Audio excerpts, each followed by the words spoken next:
Yeah, but so thankfully we do not have that on video, so that's perfect actually. So because that No, means that nobody it's will not. know about your incompetence. Yeah, people won't see my embarrassing boomer moments right now, where we Mhm. tried to fix my audio for like 5 minutes. But yeah, These that's are that's the types of things that we should be talking about in the adult topics channel.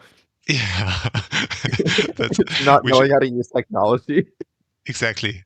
That's like the most adult thing you can ever achieve, aspire to be. Is like you want to get to that age where you just can't even get your headset to work on Discord. That's how you Mhm. know you've made it. You've gone full circle and you've become an adult. That's how we Yeah. do it here in Germany. But yeah, welcome to the week 3 and 4, the mid-season Pogcast. I'm here today once again with my good buddy camelConvention, the biggest fraud in draft leagues. Hi, Camel. True. Hello. Yes. So yeah, we're gonna go through what happened in these last 2 weeks since we've done this. And like last time, so I think we're going to skip the part this time where you ramble on about some concept from the AI or computer science world, and we're going to go Mhm. straight into the matches. I think that would be ideal. Are we going to start with Wonder again, or are we going to go in reverse order this time? No, I think we should start with Wonder once again, just because. Okay, so then we can take 2 hours this time. Exactly.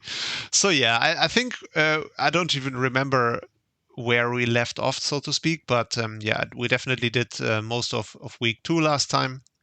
I don't know which of these matches have been missing. I think something we should mention here is we have a new player here, at least one new player that is called Mhm. Champion Braden. And to be quite honest, I don't even remember who he replaced. Do you remember? He replaced Maki, I Maki, think. yeah, that makes sense. So yeah, Maki took the big loss 6. So Maki fell to the fist to your doom curse. So for those who don't know, what fist does is yeah, he basically beats people up for a living in Mons. He bullies them, and yeah, you always get a message like the week after someone played Fist, they will write you a message and say something like, "Oh man, I'm so burned out with Mons, I just can't do it anymore," and then they will just drop from the league. And yeah, Mhm. unfortunately, that's what befell Maki on week 1. So yeah, Yeah, many such cases.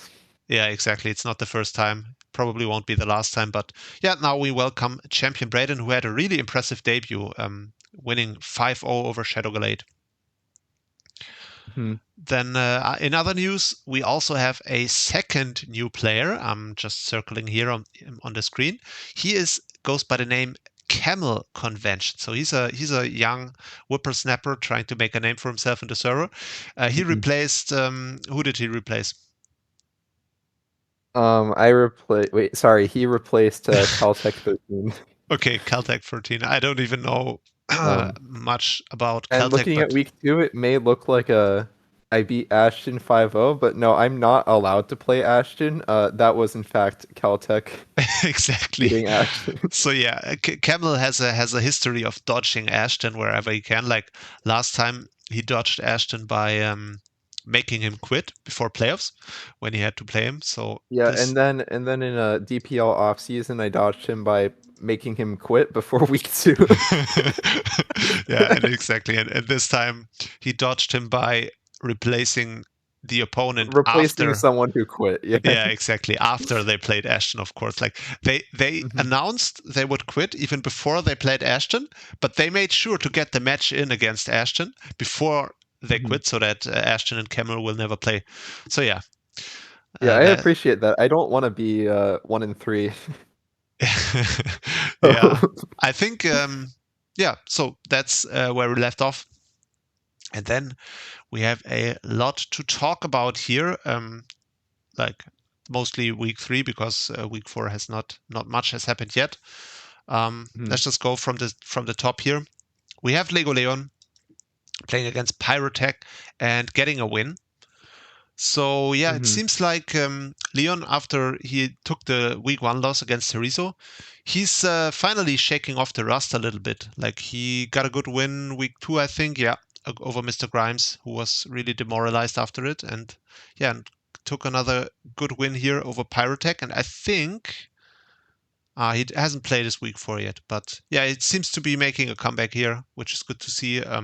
Like I said, he was a good player back in the day, definitely. Yeah, and I will say, although he took the win, he did get the stats wrong. So I think that should, be deserving of a loss. You know, Yeah. like So getting the yeah. stats wrong is unforgivable.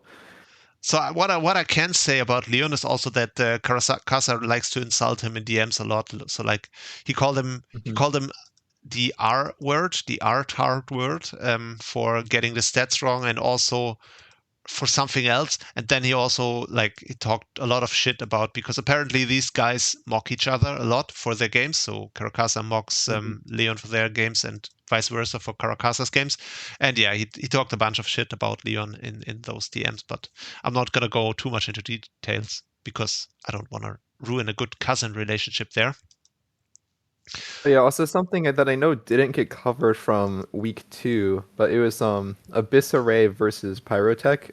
You can see that it was a 0-0 Oh, that's game. good So catch. what happened there is so Pyro's switch wasn't working.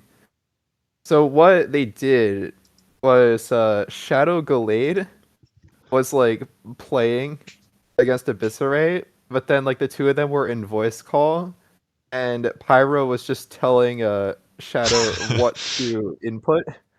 And I was just sitting in the call like watching because Shadow was streaming the game so that Pyro could see it. Okay.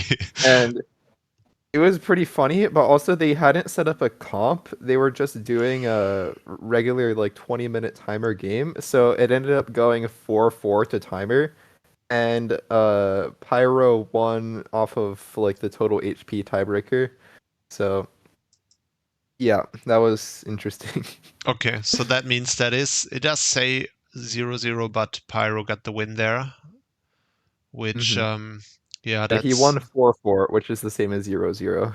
yeah, of course it's the same differential, but yeah, in the past we did have the stats display it as the result as it was in the game. Like, so in the past this would have said 4-4, but now we have made a change to how our stats input and displaying works. It's all through the Wiglet bot, free plug right there, which works hmm very well and will help your draft league if you run one. And yeah, so that means that right now the Wiglet bot, the way it does it is it just displays it based on differential, which makes it 0-0 in this case. So yeah, win for Pyrotech there. This means that Pyrotech, as of this recording, is 1-2 with the funny differential of -8, because I didn't gain hmm any differential from that win. So yeah, that's noteworthy for Pyrotech. So yeah, still in the running. Like 1-2 is not that bad. Can definitely come back from it, especially with the 10 playoff spots that we do have available. Yeah, But yeah, someone should try to make playoffs with a 4-4 -24 differential. I don't know if that is that's not possible, You right? have to win all 4 of your games 0-0 and lose all 4 of your games Yeah, 6-0. yeah, that's quite the challenge there. But maybe no, Pyrotech can't even do it Maybe if you anymore. play a Parish Trap team, you can do it. I guess. So at the end, you just KO all of your own mobs. But yeah, in the end, for me, I've to this day I've never seen Pyrotech play, so it's hard for me to say much about them. They are still new to the league. Same goes for Abyss Array, by the way. Just checking how did they do so far. Um, They did take the loss to Mr. Grimes week 1, which is unfortunate for them. Then they had the super Mr. Grimes unfortunate. is too powerful, though. Yeah, that's true. We're gonna come to Mr. Grimes later. Oh, they did win against Delphin Squared. So Abyss Array also is 1-2, with a solid Mhm. differential actually of only -2.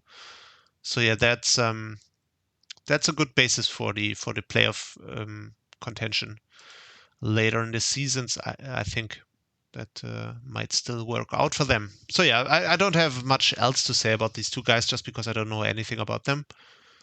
Mhm. Moving on to the second game, we have already talked about the Berserk Delphin Squared. Yeah, just another returning coach from prior seasons. He did play.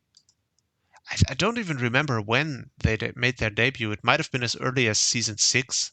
They've definitely been around in the past. Maybe it was season 7. I don't remember exactly, Mhm. but they have Definitely been. longer than me. That's all I can say. Yeah, exactly. Like Camel, even though he seems like he's like the veteran of the league, but he's not. He's been around since like 3 months or so. Yeah, I joined mid-season 8, and then my first season of actually playing was season 9.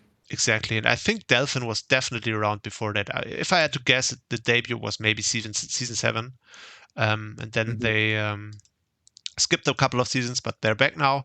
Unfortunately, to not so great success so far. Like they've lost all their matches now, 0-3. But yeah, I think from my experience, Delphin is a solid coach.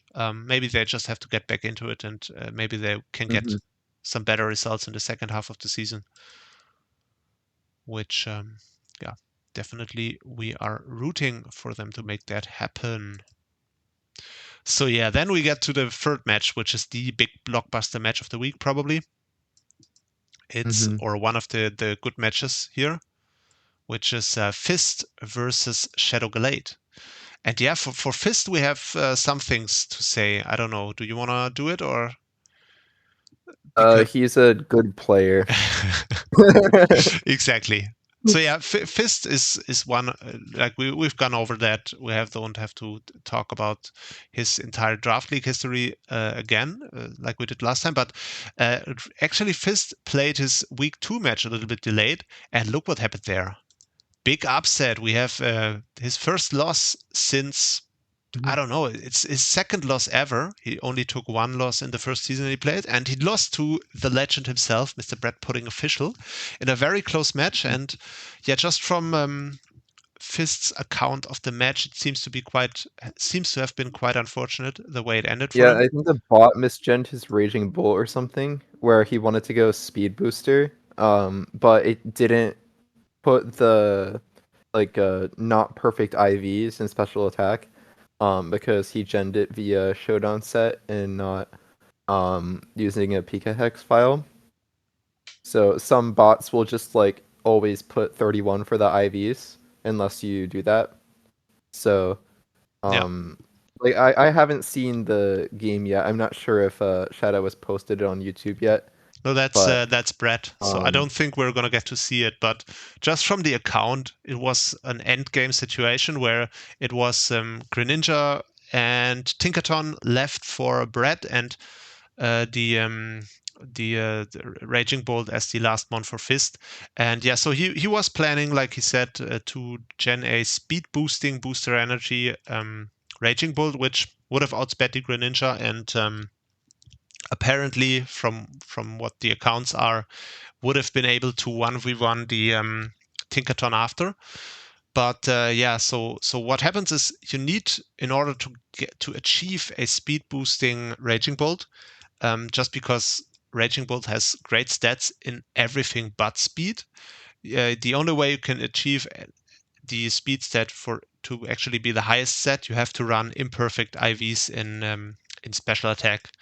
But yeah, apparently some bots like just don't do imperfect IVs. They either do 0 or 31, and if you're like closer to 31, it will mhm. just round it up, and then that's why. Or what I was saying earlier is like you can do more specific IVs if you like make them on PK hex and then upload a PK9 file.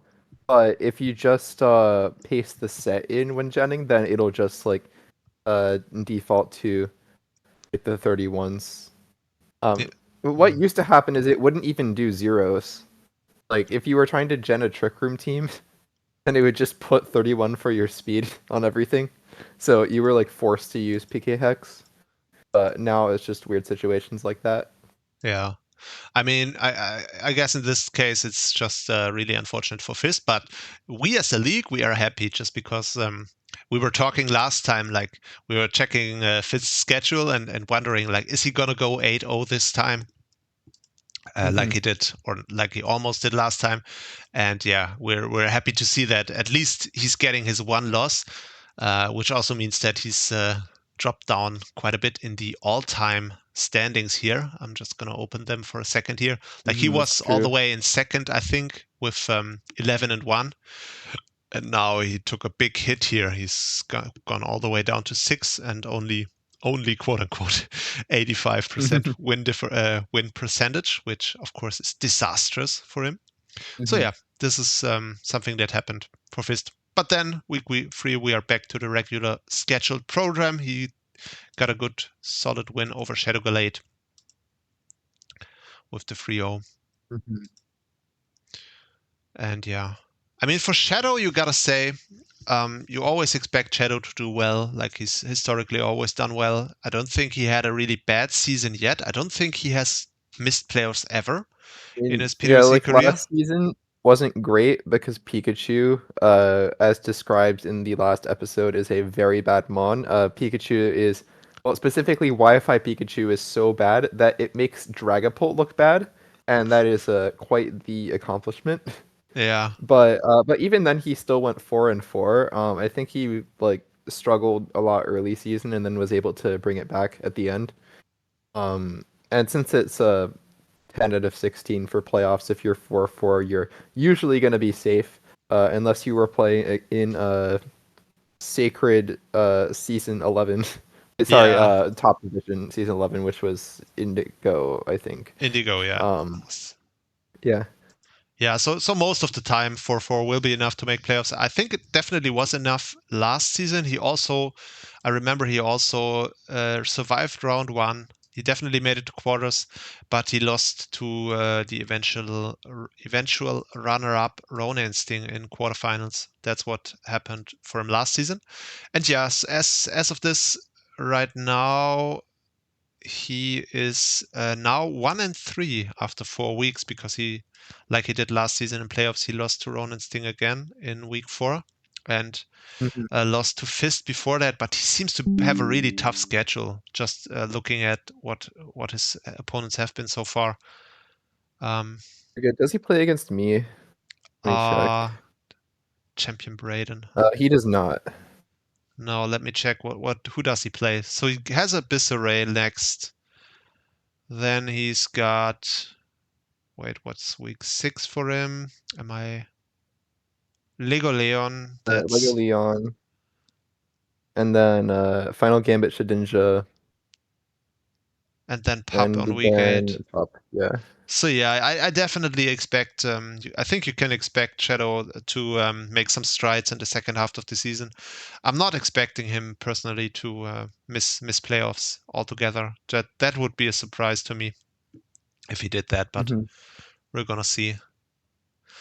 So yeah, this brings us to the next match, and so it seems like we do have a little bit of a new rising star in the league, and that is Teriso. hmm So yeah, I don't know what to say about Teriso. He's been making absolute waves. Like not only is he, because he's already played his week 4, and he is 4-0 at the halfway point of the season.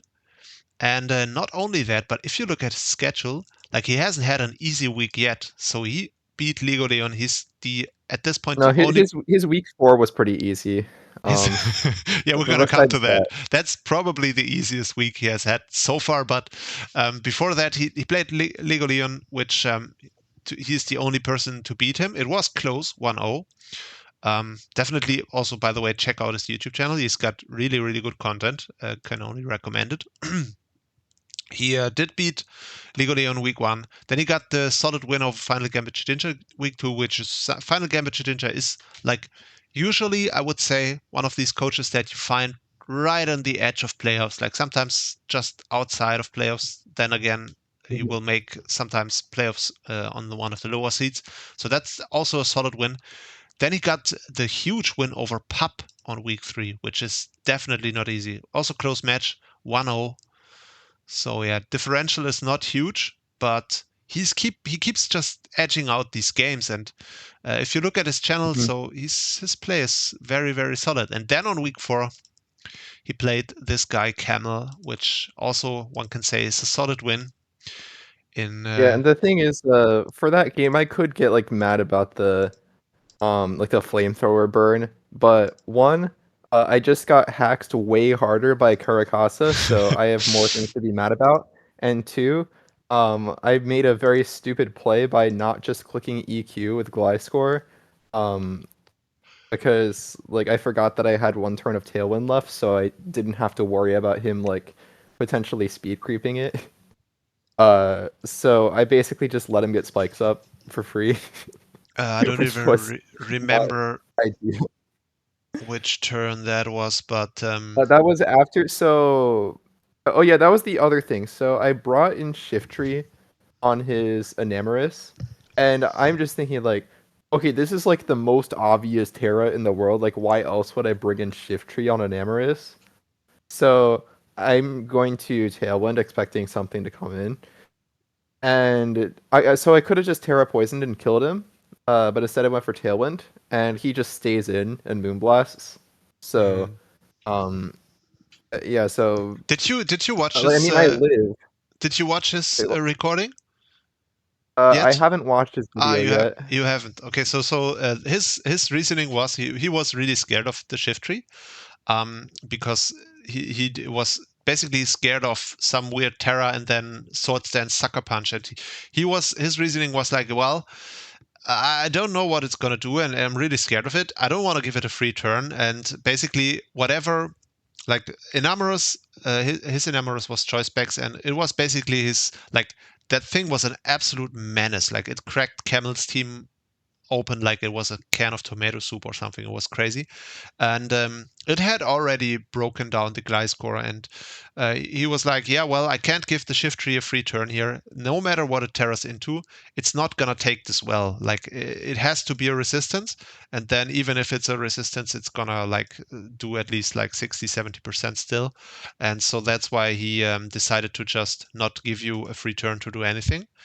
So which is just in general, in my opinion at least, just a solid Yeah, I approach. guess I should have considered that he might just want to chip shift tree, but just from my perspective, I mean, like, why wouldn't he just go overquill immediately? Like, it's free.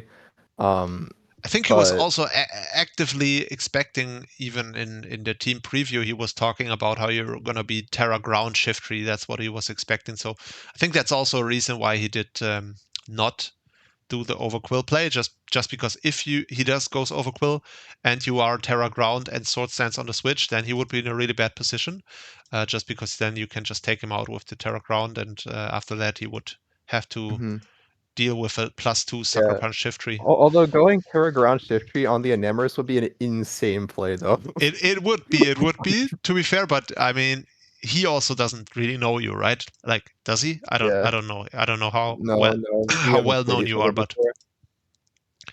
it's so like he might just be thinking, well, what is this idiot? I just destroyed him completely with the enamorous. He clearly doesn't know anything. No, I mean, Yeah, of course. of course, yeah, but yeah, he made that play. Definitely, I can understand his reasoning, and yeah, overall, it's just he seems to be a real dark horse that you have to keep an eye on. Like, can you even say he's a dark horse now if he's 4-0 already? Um, I don't think he counts as a dark horse anymore. no. I mean, the thing is, like, it's just all of, like, the newcomers. Like, we don't know how strong they are yet, so it's like for Azure Division, for example, like you could say that everybody could have been a dark horse. I don't know. Yeah, definitely. So Azure Division is kind of dark horse city. So that's not really a case of a where I would count anyone as a dark horse. But I mean, Mhm. here in Wi-Fi, it's definitely the case. Like players like Pyrotech, Bizarre, Teriso, even Champion Braden, who had some two really solid showings since they joined. So these are our coaches that we don't really know what to make of. And yeah, Teriso Mhm. definitely turns out to be the rising star here in this division so far. Yeah, which Oh, yeah, is and you can't forget about the other newcomer, camelConvention.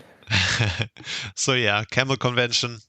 Since we've just talked about your game, like you had a I was a little bit mad at you the week one, the first week you played, because you played Firemaster, which is just Did you see the game?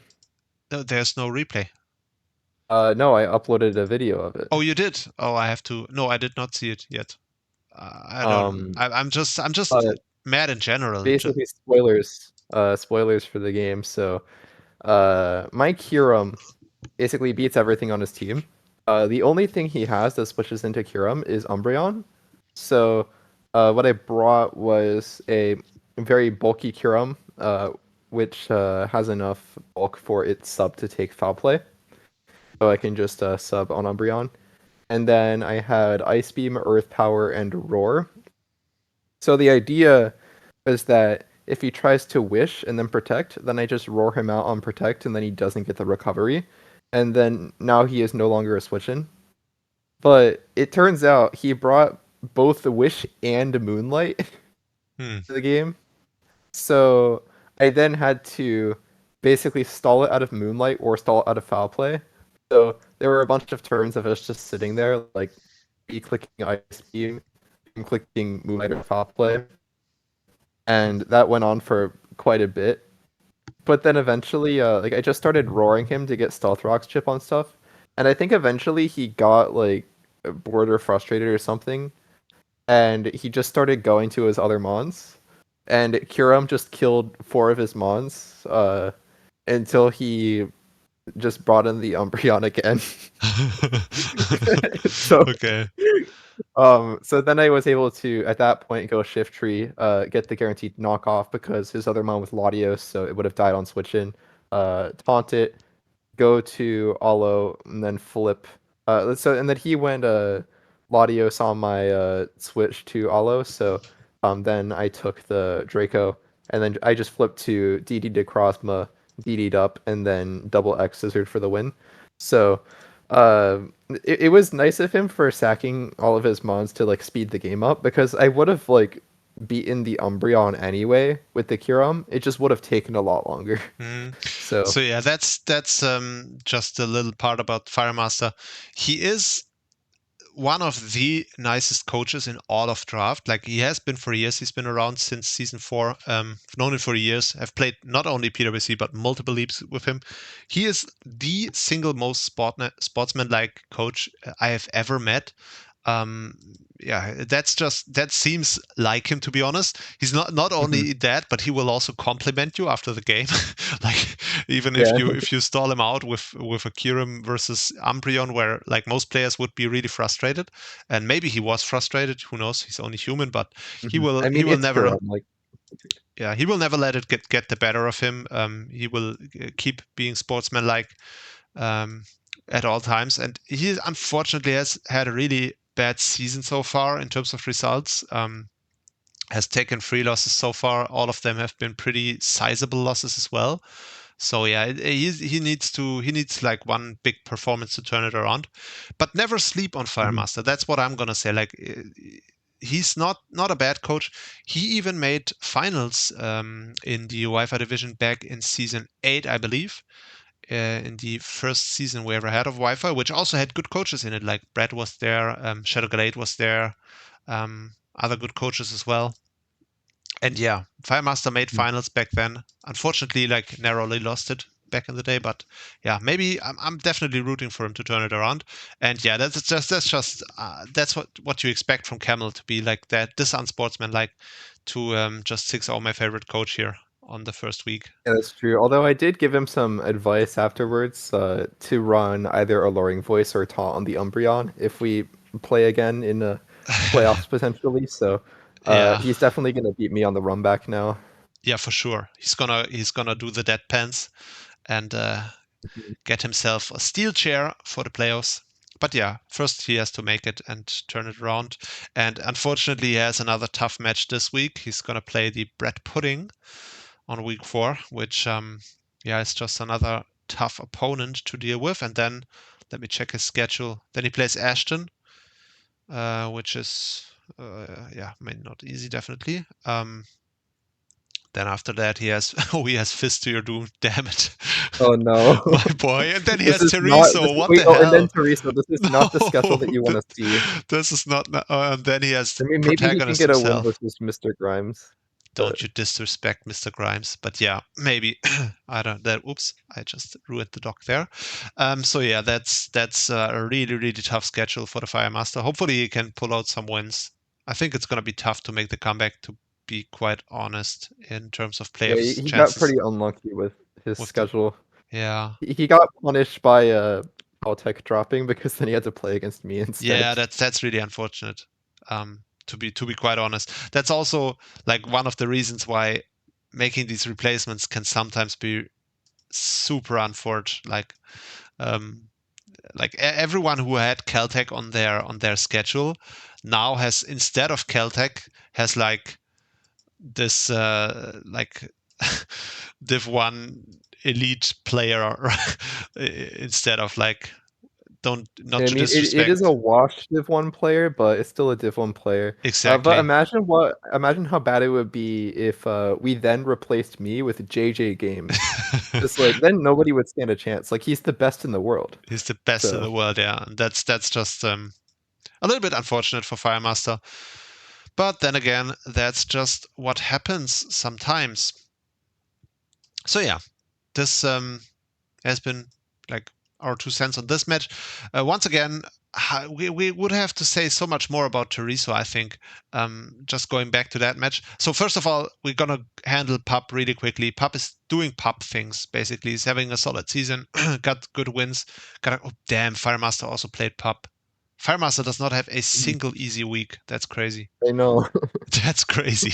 Okay, so yeah, Pup is doing Pup things. He won every match. Then he took the obligatory narrow loss to Teriso. Like everyone is gonna lose to Teriso this season.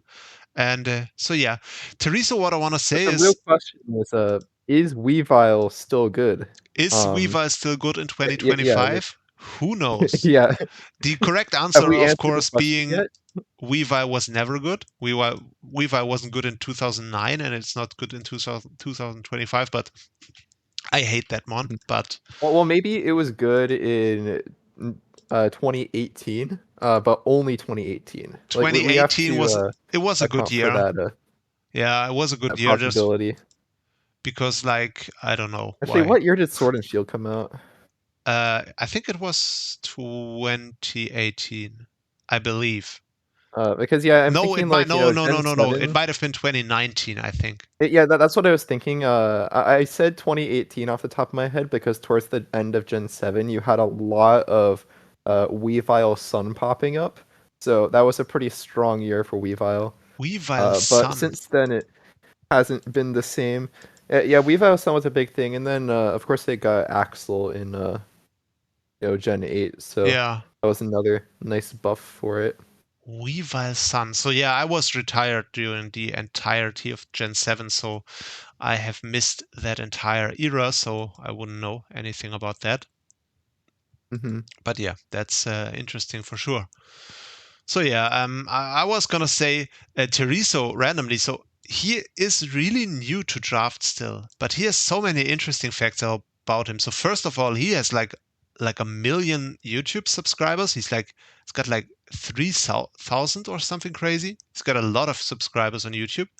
Um, and he's also relatively new to draft still, but even though he's been only playing for like 3 months, he already somehow is a moderator in one of the biggest draft leagues in the world. Like it's called GDRAS. It has been in the PGP Classic, has like 800, 900 members, which definitely puts it like somewhere among the top 5-ish draft leagues in the world in terms of memberships. And yeah, Teresu is a moderator after only 3 months of playing draft.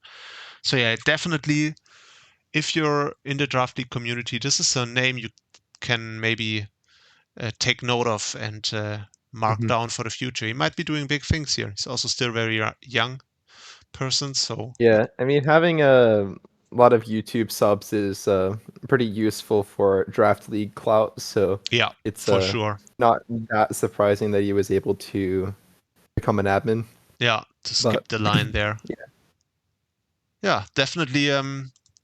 yeah, like I said, I'm very happy we have him, and I can't wait to see how his season is gonna go from here. Um, he definitely has still some tough matchups waiting for him, but so far that hasn't deterred him. So why would it now? Oh yeah, he's playing Brett next week. Then he's playing Ashton after. Then after that, he has the And Fire then Master, Fire Master, which hopefully which he is can probably his hardest week.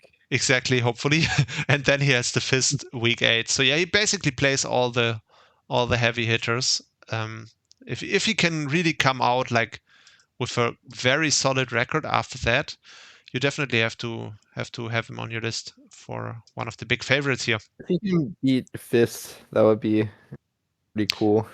I mean, yeah, we'll see. We'll see. Fist might also be insanely washed now because he lost to Brett. Like Hmm. even though it was due to the misgenning, but yeah, still lost to the Brett Actually, pudding. the real strat is to purposefully misgen your mons, so then if you lose, you have an excuse.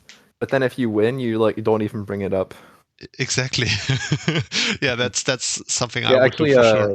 yeah, the reason I lost the game was because I accidentally, the bot didn't put Covert Cloak on my Alamomola.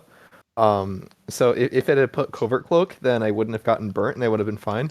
Mhm. Just ignore the fact that without AV, my Alamomola was just getting decimated by Yeah. everything I was supposed to check. Yeah, it had to be. But, It definitely had but to no, be I need to heavy. have the I need to learn from Polito Shark how to do like the built-in covert cloak thing because he can like have covert cloak on his mons without actually using the item slot. So I need to figure out how to do that.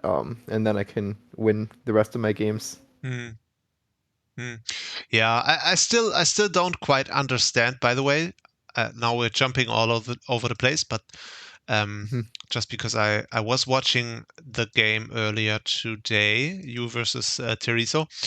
In the end game, when you switched the aloe into the pult, I still don't quite understand why you did that. Don't you just win if you sack, like I said, the Curum, and then you come in and then you Well, ice beam because he doesn't really have an out, does he? Because you well, no, you you because ch- if I sack Kieran and then Ice Beam, like Ice Beam doesn't do enough chip for Glide to kill. yeah, So I think it was but Uh, I'm trying to think. So I think a Shadow Ball does a little less than the Regenerator plus Terrain recovery. So switching in, wait, sorry, Dragon Pulse.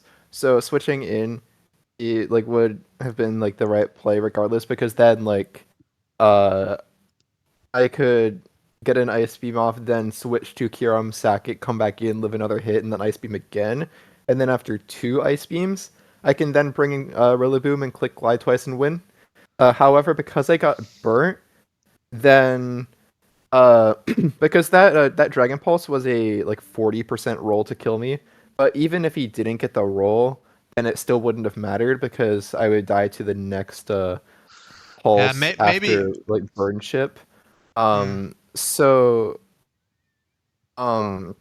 or I would just straight up die to burn. So if I hadn't gotten burnt, then I could have easily had like enough health to be able to like take another Dragon Pulse and then get the second Ice Beam off. mm, But the burn lost me the game basically. mm. Yeah, like I said, we would have to do the math on what sequence exactly is better, but it was really close margins, so that definitely mattered. Like, what was, did you get more health from switching out or not versus what you took? I think that mattered No, in no, that sequence. I think I got more health from switching in Alamomola on the final grassy terrain turn, getting a hit off, then switch to Kyurem and then bring it back in. Okay, yeah, maybe I'm But not sure. regardless, I still lose the game with burn and I still win the game without burn. Like also, I guess I had like a small chance in like if I was Mirror Coat then and Yeah, I that's what lived, that's then I could have also killed him. that's But I that's what I didn't have was Mirror Coat. thinking while watching it the So. first time. I was really confused why you didn't just sack the Curum, and then like at least you have this the 50-50 of him having to decide, okay, do I Shadow Ball / Dragon Claw, Dragon Pulse, expecting the potential mirror court, or do I hard switch into Ogre on the mirror court? That would have been a 50-50 of sorts there.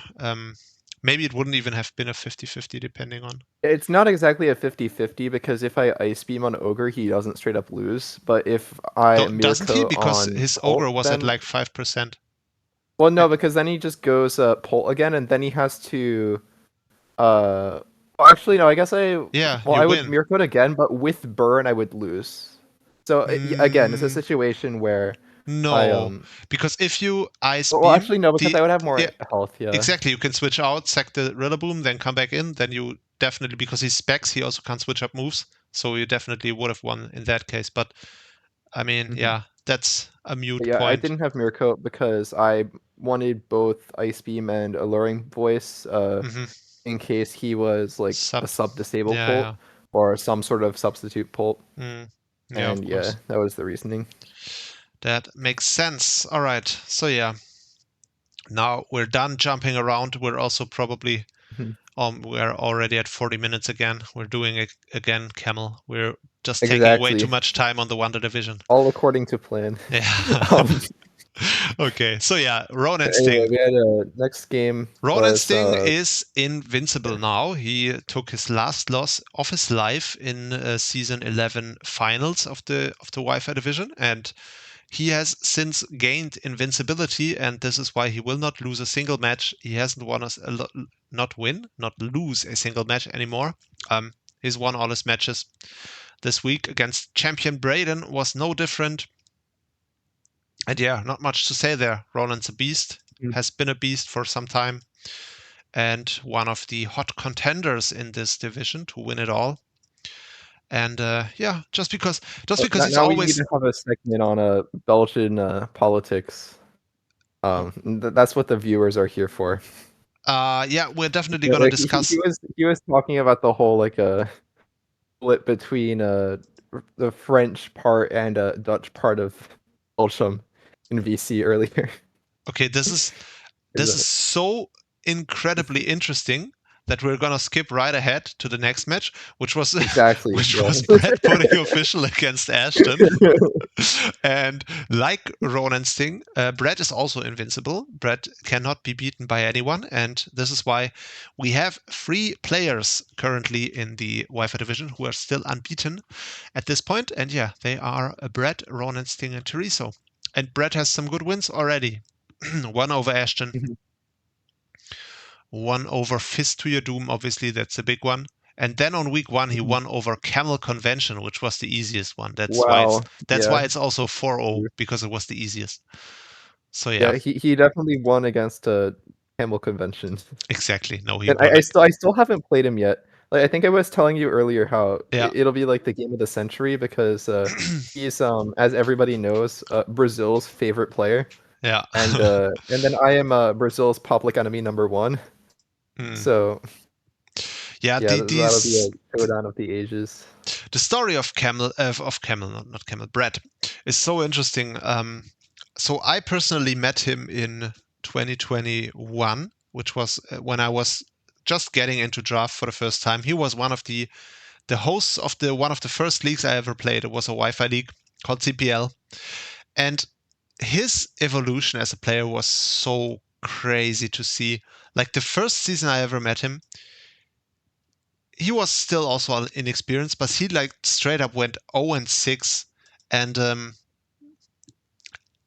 since then he's always been someone who takes his losses really well and like goes into deep depth on why did I lose, what did I do wrong. He's always done that, like from the start, and then he just started playing a lot of leagues. Like he was one of those guys who played a lot, and with this like algorithm of okay, losing, then figuring out, okay, why did I lose, he became such a threat. And this is why he ended up in season 8, not season gen 8, he ended up winning a ton of championships just because he became so strong. And he has since branched out into VGC, where he's also doing well, like on the international stage. Like he is getting top 8s in events, and obviously he's got his cult following in Brazil now. And yeah, he became more and more knowledgeable as a player. And at this point, he's such a threat, and it's great to see. I'm really, yeah, really delighted to see Brett being the player he is now, and I really root for him. So far, he has never won a championship in the PWC. He never even made that deep of a run so far. But yeah, I'm really expecting this season. Maybe this season is the season. Even though the competition is really fierce, especially now that Camel is also around. But yeah, Brett, you can never count him out. I'm a huge fan. And also, I think it's funny how his like nemesis is Adam, because they're like Yeah. opposites in that regard. Where Brett will always improve after a loss, but Adam will always have like some sort of excuse for why he lost. Like Yeah. so, that's it's like either like he'll, except in his case, like when he says that he misgens his mons, he didn't actually do it. Like in this case, like for Fist, it was a pretty clear that like the bot did actually mess up with his raging bolt. Yeah, it But in was. Adam's case, like it's always got to be something. Yeah, I mean, Either the bot messed up or he messed up in team builder, or your one crit that didn't matter was what lost him the game. Uh, yeah, so I mean, Adam is a whole separate topic for those who don't know Adam. yeah. Adam is a pretty well-known player in the draft league community just because he joins every server and he jumps servers. The reason he jumps servers is because he never stays at the same server for long, but just because he either gets kicked out or he just leaves after he loses a couple of games. So yeah, if you ever see a player named aprater54, just be warned. Don't expect him to be around forever, because that's kind of what he does. He joins leagues and then eventually is not a well-liked person there, and then he goes to another league and does the same there. So yeah, Yeah, and also he's when he leaves, he doesn't just do it quietly. He tries no, to start some sort of drama yeah, to use as the reason for him leaving. mhm. That isn't like that doesn't seem to be related to him losing games, but it's always because he lost a bunch of games. He's just the most toxic member you can have in a server. Like, he will do that. Yeah. He will start some sort of drama. He will single-handedly try to sink entire servers just because he lost a couple of games. And is I don't know. He will make up some reason why he has been horribly insulted. He will Mhm. invent stuff like it's crazy. He's actually a really interesting person. I find him entertaining personally, just because I can appreciate a good drama. But yeah, you don't necessarily want that in your server, in my opinion. And Brett also has some opinions about him, so as we can Mhm. understand. But yeah, that's my 2 cents on Brett. Then for Ashton, we do have an unfortunate season so far. Never seen actually Ashton to do to have a bad start like this. I This is think he not was usual. saying that he like doesn't like the team that he drafted. Hmm. Um, like he was trying Snow out this season, and it Hmm. just like hasn't clicked. But hopefully he can like figure it out. Like I think it's a very strong team for sure. He just needs to like get used to it, I guess. Hmm. Yeah, so he has the Slow King Baxcalibur combo, which is a really solid combo. He also has a Tornadus Therian and the Sand Slash Alola signature, which he traded for, which obviously goes. I mean, it's a bit straightforward, but it can do a lot of things just because it has the good hazard game as well. So it's definitely a solid signature. Obviously goes well with the Slow King. So yeah, this Mhm. team definitely looks decent. So I wouldn't be surprised to see him have a good second half of the season if he can like bring up the mental fortitude to make a comeback, which is not something that's easy. Like, having a bad start, if you're not used to it, can be quite challenging mentally for some players. So let's see if he can make the comeback. And then we come to the last match until we can finally close this Wonder Division segment, which is once again way too long. We have the protagonist himself, Mr. Grimes, taking a win. Great. Yeah, what's his record right now? Let's He's see. Oh, he's two two and one two right and now. one. Yeah, He took the loss Well, to. if he wins if he wins his week 4, then he'll have a better record than me. So I That means have he's a better player, I by the way. have checked this at the start of the season, and so he is, I want to say, quite fortunate in that he avoids most of the really heavy hitters of the league in his schedule. Like, let's check who does he However, play. his week 4 to week 5 He is like he is Pup on week 4 and then week 5. Oh, yeah, now he has yeah, Camel. and then he has Like, yeah, Red week see, 6. when I checked, this was Caltech. So and then he has like, oh, then he also has Brett. Yeah, now it doesn't And then look so Ashton pretty week anymore. 7 is not exactly easy. He Ashton, just has to count on Ashton continuing to like not lock in. yeah, and then he has the Firemaster on week 8. So yeah, like last time I checked, he had a whole Caltech instead of Camel there on his schedule, and I was thinking, But it's not like Caltech is bad though. no, definitely, I'm not saying anyone is It bad, wasn't going to be but like an easy week regardless, but it's no, just harder now. there are no easy weeks, but um, I was just thinking like, okay, this does look like we might see the Grimer in playoffs, maybe when I checked the schedule initially, but yeah, now it's looking. I mean, I mean, there's he still a has a chance solid record though. now. He can definitely make Yeah, playoffs he's for 2 and sure. 1. He's 2-1. He has a So he good just has record to so pick up far. like 2 more wins. So Yeah, if like so let's say like if he can beat Firemaster yeah. and then like pick up like one more win against like the other 3 Maybe Ashton. and I think he has historically not even done that badly against Ashton in DPL. So maybe he can get that win. And obviously he is super motivated. Hopefully he still is. Like his goal with this entire shift to Wi-Fi, I believe, personal opinion, was he wanted to cut the line because um, he wants to play top division. Like he wants to make it to top division somehow. And obviously him being all the way down in Division 4 so far. It would have been a long way up. And then he thought, well, I can make it to Wi-Fi division, which is kind of a mix of all divisions. And if I do well there, maybe I can, if I make the comeback to Showdown, maybe I can skip the line. So yeah, he's motivated in that regard. And hopefully I would definitely be rooting for him to make it happen. Like having Mr. Grimes in top division, it would be too fun. It would be too fun. It would be so cool to see. Mhm. So maybe you can Or make even some if you upset go to wins. like Div 2 or something, and then if you like did well in there, I think Mr. Grimes uh, is the kind of player. Personally, I think it would be better to just put him into Div 1. I don't know how I like the odds of him making it through Div 2 and actually moving up instead of, yeah.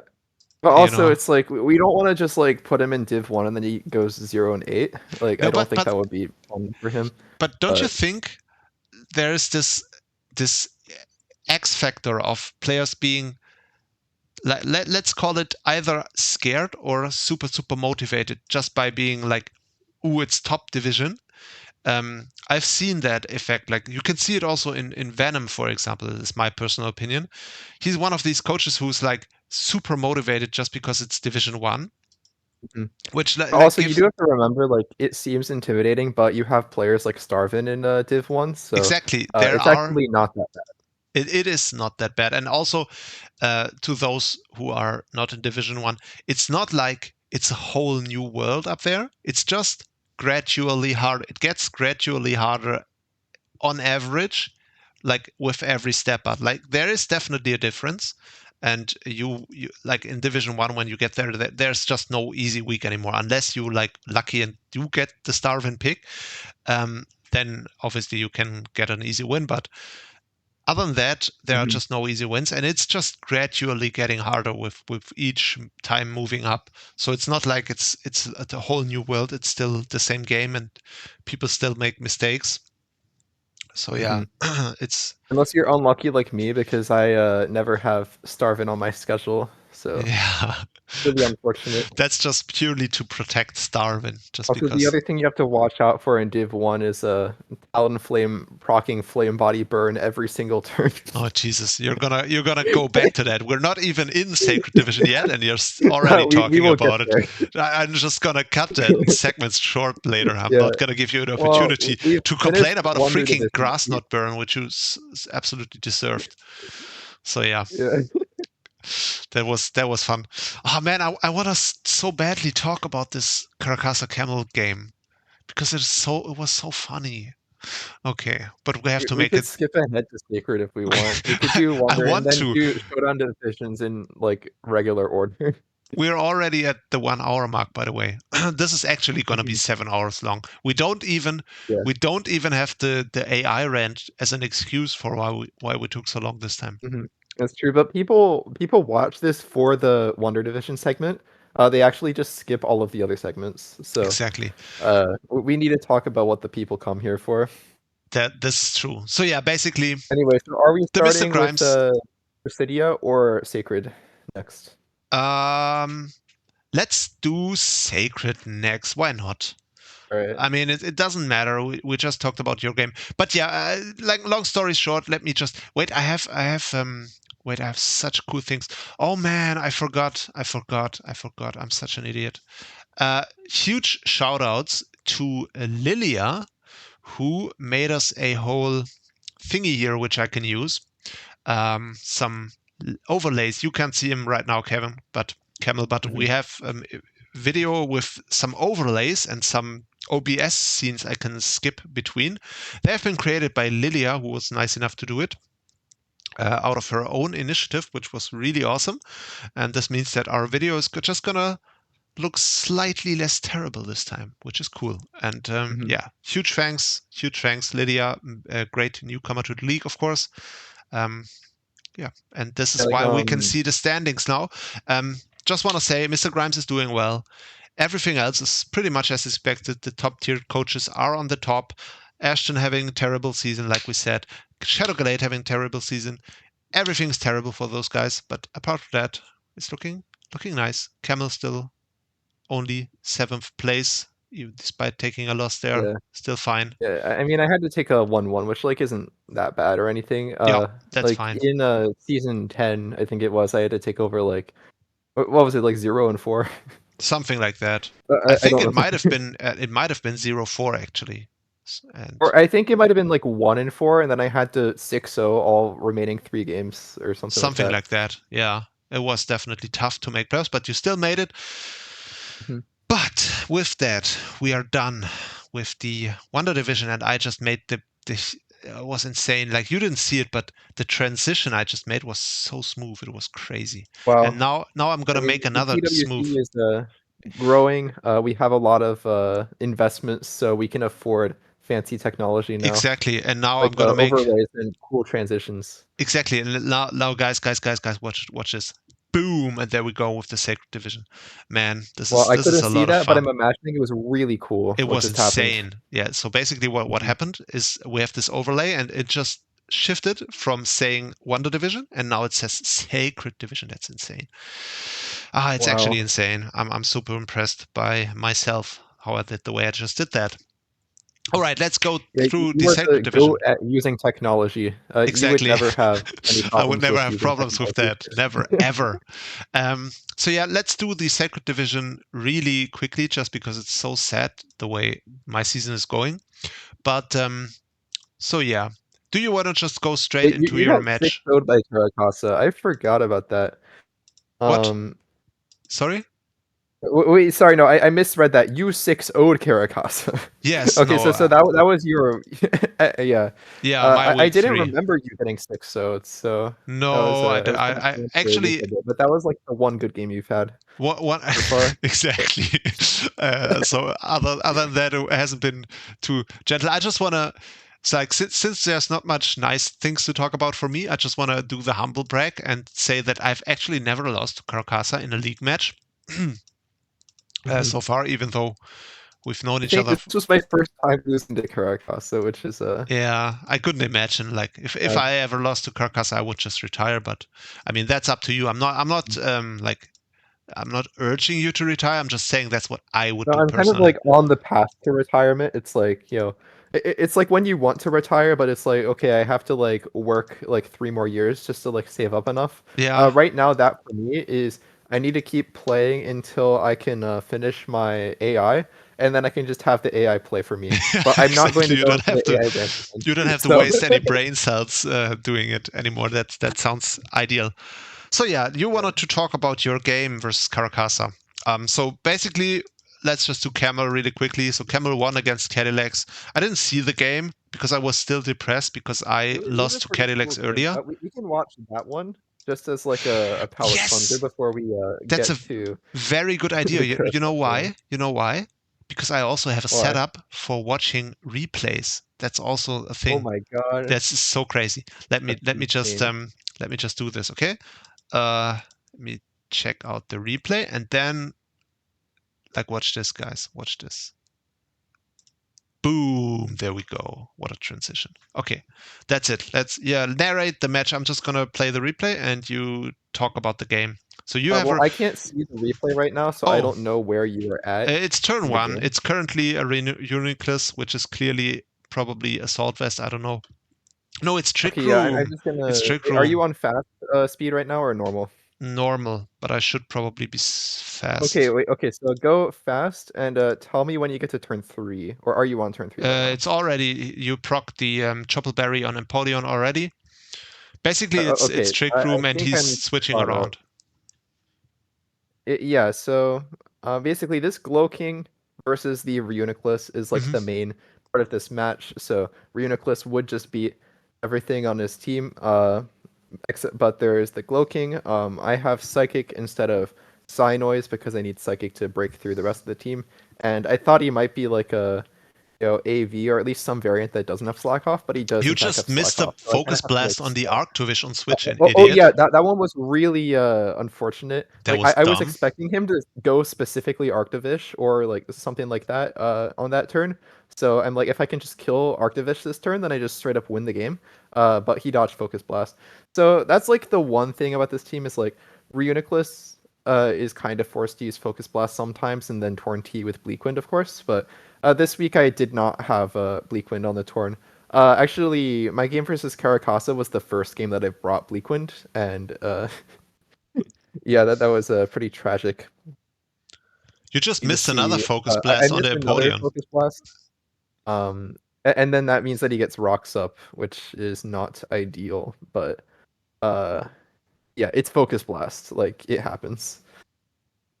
So So yeah, here, is like this Psychic entire does a match lot. just gonna be Reuniclus soloing his entire team?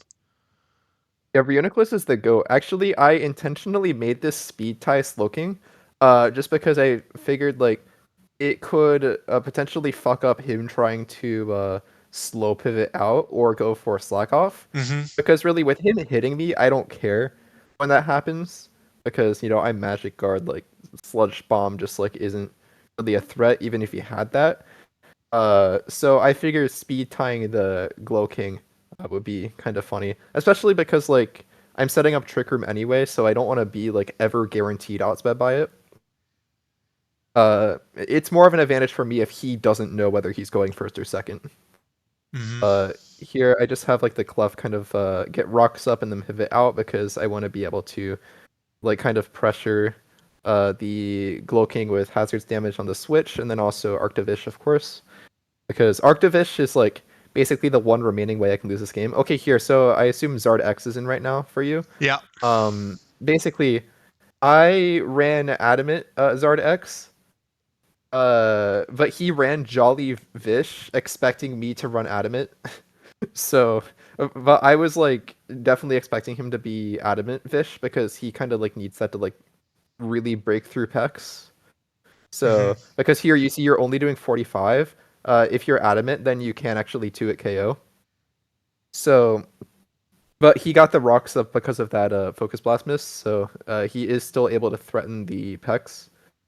Um, But yeah, like that Jolly Vish was very surprising to me, so I kind of just like lost my Zard. If I had just gone for like Dragon Claw that turn, then that would have been great for me. But now it's a bit tougher of an end game. I had a huge lead, and now Yeah, it's like I still have a lead, but it's not like a guaranteed win for me anymore. I mean So the Reuniclus there's that. is annoying for But, him. but Reuniclus is the absolute goat. Yeah, that's crazy. Uh, the way it did Yeah, work like for that you was the there. thing where like I really wanted to use Reuniclus this season, just because like it's one of my favorite mons and I hadn't drafted it in a while. So that's why when I was conflicted when I saw that for some reason Mew was still available round 3, I'm like, do I get like the God combo of Torrent T plus Mew? And I'm like, no, I want to get Reuniclus. I'm going to pass up on the Mew just so I can get Reuniclus. And he's been doing very well so far, so I've been Yeah, it's happy with my decision. one of the kill leaders through the entire league, Yeah, it which got like is 5 kills in this game, I think. yeah, it basically soloed him. For some reason, he keeps Mhm. stalling in the end there with his slag offs. I don't know exactly why he's Yeah. doing that. Well, he still thinks he can win, but I have a Oh, like because guaranteed path to winning here. So, oh yeah, because he because I only have 2 psychics left here, mhm. That makes so sense. I Yeah. basically just have to focus boss on this turn to like basically force the final slack off, and then I can double psychic and then focus blast. I have 2 focus blasts left. Even if I miss both of those, then I can just go to Pex and then kill him with the Scald. So, there's that. But yeah, that was the game that I won, Yeah.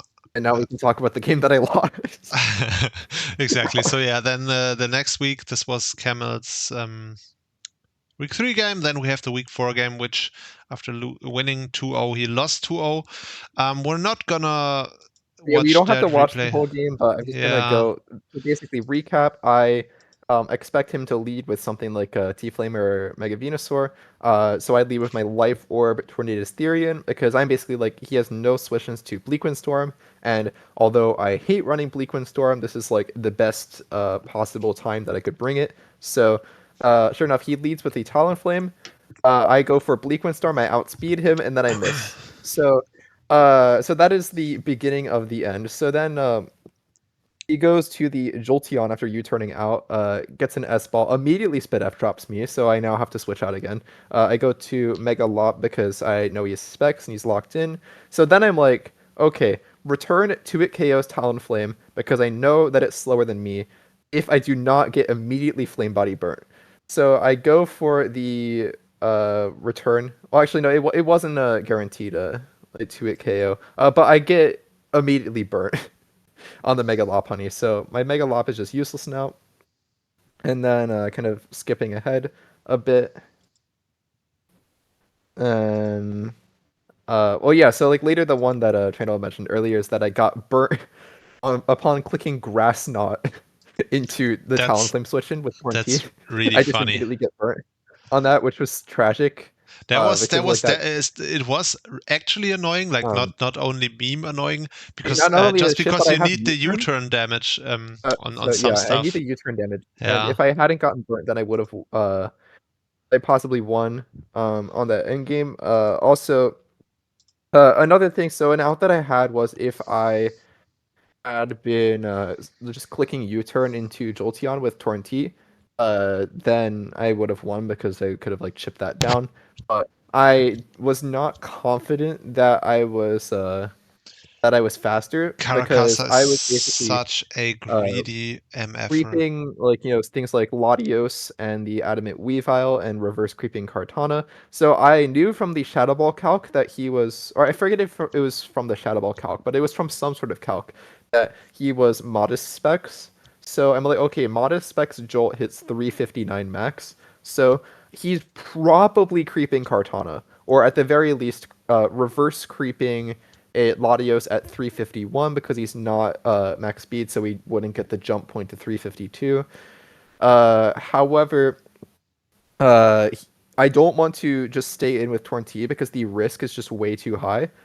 If he's just randomly like max speed, then I just instantly lose because I'm already behind because like my Mega Lop got burnt and then later another really big one is that I'm basically thinking right now my out is that I go Palo Sand on Slowking getting paralyzed and then I get rocks up because if that happens then he did have defog on the Talonflame, but it would be really good for me because then I force him to have to bring that in defog and probably lose it.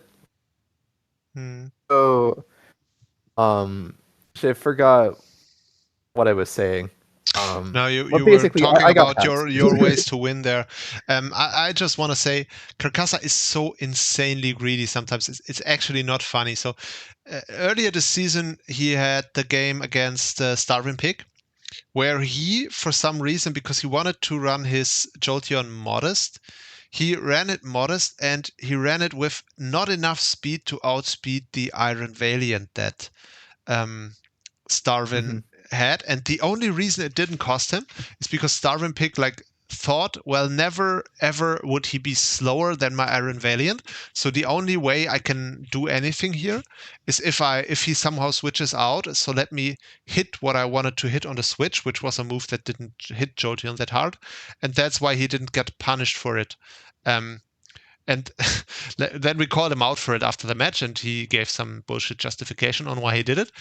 And Mhm. now this week, he does the same thing again. He runs the Jolteon, and the opponent has a Tornadus Therian. And he's like, yeah, well, why would I need to run Timber just to outspeed the Tornadus Therian?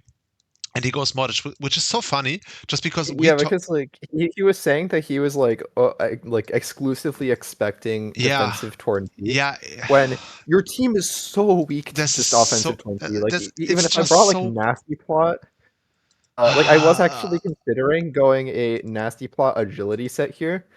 And the funny thing is, I wouldn't even have needed the agility because I just outspeed his whole team anyway. Yeah, I mean, So, it's not like of course you do a little bit more damage if you're modest and stuff, but it's not like there's the one calc that you need. Like the only thing you need, like if he's Peloscent, you can Shadow Ball. That doesn't matter if you're modest, if you're timid, you're definitely gonna do it cover that anyway. So it's not like he needed the extra damage. He's just greedy. He's just a greedy person. mhm. So the funny thing is, we talked about the match. He asked me some opinions about some sets and stuff, and we talked about the Jolteon. Um, and I gave him the spread like that you would normally do, where it outspeeds Torn. And he told me, yeah, I had this exact same set with the exact same spread. That's so funny. Um, only to then change it to be modest. And I was like, because this, eh, like, put a hex aside. Um, he was in a situation in the game after the Peloscent was gone, where Jojoyom basically should win this game on its own, because you didn't have a single electric resistance left and you can just wall switch around, and there was not much you could have done about it. The only Mhm. out you had was the freaking Jolteon being slower, because then you can U-turn chip it, and Carcassa would have actually lost the game strictly because he was greedy with the Jolteon. You should Yeah, never and, like I ever. should have recognized that that was my win con and started just clicking U-turn Yeah, earlier. Then I would have won, even if I got burnt. Like exactly. even with the burn, I would at least like get like one or two off without being burnt. And then with those, I think I did like 12 with the burn or something like that. Yeah, I did 12. So if I'm doing 24, like even if I just get one U-turn for 24 off, then I win that end game. Yeah, and that's just a lesson for anyone. It's almost never worth it to be greedy with your natures, unless you can like really afford it. Like if there's a huge speed gap and it doesn't matter anyway.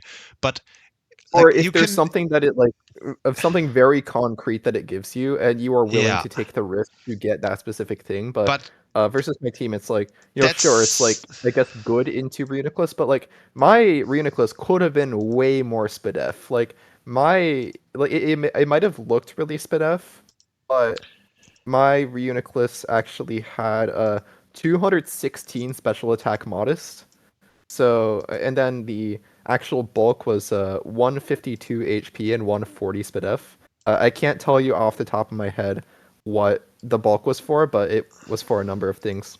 I mean, But if I was like the one that I brought versus Jam, where it was just like basically max HP, max SPDF, mm, and it's AV, just then not it doesn't worth matter that it. he's modest. Like maybe you do 27% instead of 25%. But regardless, if he's like Reuniclus and that's his answer, then you just click Volt Switch anyway to get something else in, which then threatens the Reuniclus. It doesn't matter that much, like the little bit of extra damage, and like in turn, you actually have the potential to straight up lose the match just because you're gambling on the opponent creeping to outspeed something else and therefore not running max speed, and like the gamble is never worth it. Like Camel also had this when he once against Gil, he was greedy because he thought, well, Gil would outcreep to creep to outspeed something else, and then, but jokes on you, Because Gil, like like yeah, Gil well spent that in like that situation, 1 minute to I prep and he basically didn't do anything, so he just ran max speed, and that's why he lost. So, oh like, no, he didn't run max speed. What it was is yes, it that he was, creeped Smeargle. But yeah, from but my it was perspective, jolly. I didn't even consider Smeargle as like a real bring on my team. Like the whole reason I had Smeargle on there was for the assist like combo.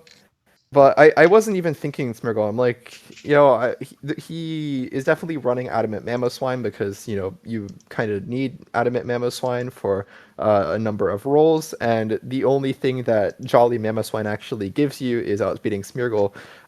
But no, he just ran Jolly Mamoswine, and because of that, I lost 2 mons, like, immediately. Hmm. I lost, like, my Tapu Fini and something else. Yeah, So, so the point yeah. being, it's just never worth it.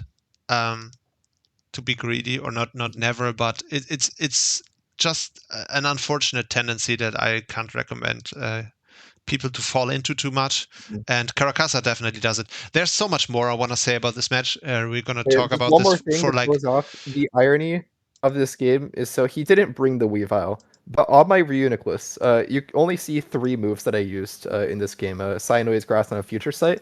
The last move, you may expect it to be Focus Blast for the Weavile. No, it was actually sick. Flash Cannon because I was so scared of missing. Yeah, I was Uh, going to say it's but Signal the Beam, but irony is that I lose the game, well, not entirely, but if I had hit that Bleak Wind turn 1, then I win. mhm. So... Yeah, Yeah, thank you, Tornado Styrian, for being the biggest fraud of all time. yeah, it's just a mon for lucky people. You shouldn't run it if you're not lucky. And yeah, Well, I that's the mean, thing. I almost always run it with no Bleakwind, just because I'm not lucky. I just want But to this was say the 1 week that I bring Bleakwind, and it fails immediately. I just want to say it's funny that for the second time in a row you lose to Terra Flying Scyther. Um, Oh my and god. also guess who told him to run Terra Flying Scyther. Well, of course, but also I would we have just to wanted to protect his haunt tag. you from the grave, even though we're not playing this season. I just wanted to haunt you with the Terra Flying Scyther. Yeah, because I was Rocky Helmet on my Palosand and Apex, and he Yeah, brought the fucking yeah. protective I tag, told so him to terrifying. do that. I told him to do that just because I knew from experience how you would play around the thing, and it just made sense for you to rely on the passive chip with the regen and everything, and just raw bulk. And I knew I had a gut feeling this set would be be super annoying, and it actually was, even though it didn't play like the biggest role in the match the way it played out, but it definitely was a annoying one for you to deal with. Um, And if I had had he, gotten like a single actual turn of value off of my paralysis and the slow king, then I could have gotten rocks up. But yeah, also so my Palossand set. So you see, I tried to click Stealth Rock, and then I had the Nightshade. I had Shore Up, of course. Last move was Giga Drain. Uh, Giga Drain was just kind of funny because I was expecting Terra Ground Scyther, something like Terra Ground SD, or like the guaranteed kill on Pex, and then Terra Ground T Blast also hits Heatran with 1 move. So basically, like, if you run like SD Roost plus 2 moves, then you can just do flying ground coverage, and that hits the whole team. So, so I had the Giga Drain on there, so I can like Giga Drain, do a bunch of damage, and like get enough health back to like always like live like another hit from certain ranges. But I didn't ever end up clicking it because there wasn't any reason to. Also, it was a way to hit Ursulina Blood Moon on the Switch potentially. Hmm. So Yeah, but yeah. Anyway, yeah. good win for Caracasa. He got he got the solid win, and he's now 3-1. So he's doing really, really well for himself. And yeah, let's just run through some of the results from week 3 and 4 so far in the Sacred Division. So Kung Fu Panda is having a huge breakout season here so far, up until week Mhm. 3. Got a huge win over Jam. I didn't see that match. Let me I think that just was yet another case of Terra Articuno just being let a me complete just. asshole. Yeah, it was a Oh Terra yeah. Poison, Stripe Bruce Toxic. I think he has brought sub Articuno like every fucking game so far. Mm-hmm. He Yeah. can't keep getting away with it. He just has a really bulky team in general, Kung Fu Panda, and he Actually, wait, what did he bring versus Sorbs? Let me check. he Oh, well, we see Toxic Roost Freeze Dry on Terra Steel, so I wouldn't be that surprised if the last move was Substitute, but I guess it could also be like a Defog or something. But I yeah. see a bunch of hazards up on his side, so maybe it wasn't Defog.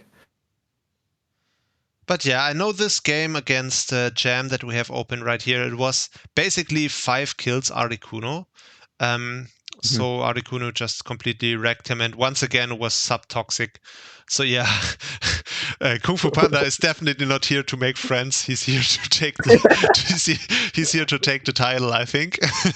I think it's safe to say, which Yeah, I is thought he absolutely wouldn't fair. bring that set for me because I have a Reuniclus, Yeah, but and also he a just brought Clefable. 6 mons that lose to Reuniclus, and I didn't bring the Reuniclus solely because I'm like, okay, this is like the one matchup that Machoke is like kind of good, so I want to like at least bring the Machoke once. I shouldn't have folded to my desire to bring the Shitmon. I should have just brought Reuniclus like a normal person, Yeah, but I but mean, it's Kung Fu fine. Panda is like he has got some really solid wins so far this season. Obviously, Jam is a really good coach who has some success in the PWC already. Then he beat Mhm. Camel like a big 5-0 win there, and also he got Wait, what? Hold up. yeah You're he did reading that one backwards. yeah I'm reading backwards Well, yeah oh no from no I you were talking about Jam and I thought no because I'm I I'm I'm beat Jam talking 5 I'm week talking one. from for Kung Fu Panda still Oh, right oh now. yeah yeah No, I I'm just misinterpreted talking. how you were saying that. I thought you Jam were is one saying of the that big Jam wins. Yeah, yeah. had success and beat me 5-0, but you mean that Kung Fu Panda beat me 5-0. Exactly, Yeah. exactly. Yeah, sorry if I pronounced or worded that Yeah. wrongly there. And then he also got the week 1. I'm getting depressed if I only think about it. The week 1 Mhm. win over a person called Trannel, who unfortunately there threw the Hey, win. you So lost I want to only say, 1/5 as bad as I lost, so yeah, I mean, you know but you're I doing shouldn't have okay. lost at all, to be honest. It should have been a 3-0 I win shouldn't for have lost me. at all either. Yeah, but I mean, for me, it was like if there was a eval bar, um, if it was chess Mhm. and there was an eval bar, then the eval bar was like all white for me because I had 100% won the match.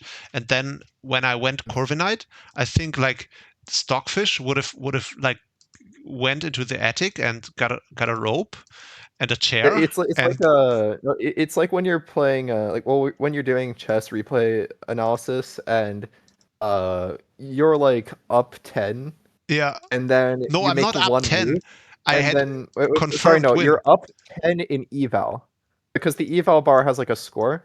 Yeah. So you're up 10 on eval and then you make a move and then it switches to like M4 or mate in 4. Yeah, That's but like but it was actually it was pretty funny. worse. It was worse. It was M4 for me because I had the 100% will with Encore into then Mega Ordino. So it was confirmed it was made in 4 for me, and then I went Corviknight, and then it was made in 4 for him instead. See, I think I could be wrong on this, but I think like there was like exactly one roll on which Mega Audino doesn't kill, but I'm not sure if that like doesn't like I'm not sure if that matters because if you uh, encore them, like, you can just hit Maybe twice. I'm not sure. Maybe there was like a zero. I didn't calc it to this day. I well, actually I didn't do the math, but I calculated later how much would have Ordino have done, and it looks like it definitely would have been enough. So that's why I'm Yeah, I saying think it. I was kind of talking mid game, and I remember like something like a Mega Audino having exactly one or two rolls where it doesn't kill. So Uh, that's why I was thinking like, you just go Mega Audino here and then like yeah. Either way, it doesn't matter. I yeah. lost, so who cares? Kung Fu Panda doing very well this season. Has yeah, a solid record. Just took his first loss this week to Sorbs, who Mhm. yeah is finding his foothold in this league slowly but surely after having also a I very think rough what this start. means is that so Sorbs traded because I didn't have a Mega Lopunny on my team before, and that was because Sorbs dropped Mega Lopunny to pick up the Mega Pidgeot. And then I think he got like an Annihilate or something. Yeah, he got an A Yeah, life. he got Annihilate as well. And then he has the Alolan Exeggutor for his Dragon now, and then Skarmory for his Steel. So I see this, and I'm like, okay, I kind of want that Mega Lopunny. So I then dropped my Zard X and Kartana into low tiers for a Mega Lopunny, Heatran, and two more low tiers. Mm, And yeah, so since he won and I lost, I think this is definitive evidence that Mega Pidgeot is a better mon than Mega Lopunny. that is exactly what it is.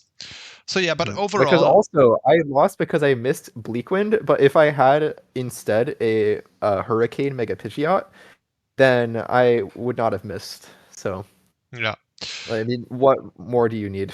exactly. So yeah, but Sorbs like many of you might know, he got invited from our finalist opponent in the PGP that league, and we were really excited to have him because yeah, it's just always fun to see how coaches translate over from other leagues, and he has a lot of success in the draft league community in the past. So, but he had a rough start.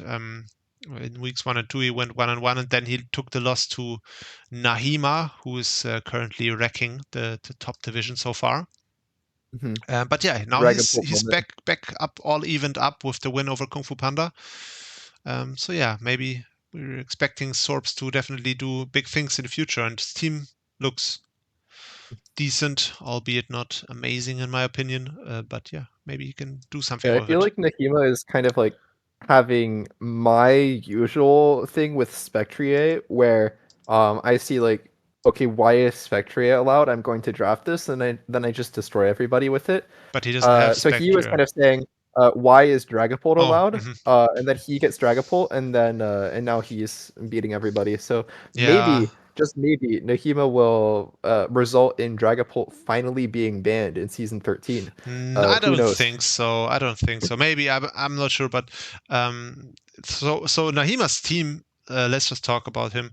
Is absolutely crazy. Like his top six is so insane. Like from Rodent Fan down to Primarina. That's a crazy top six.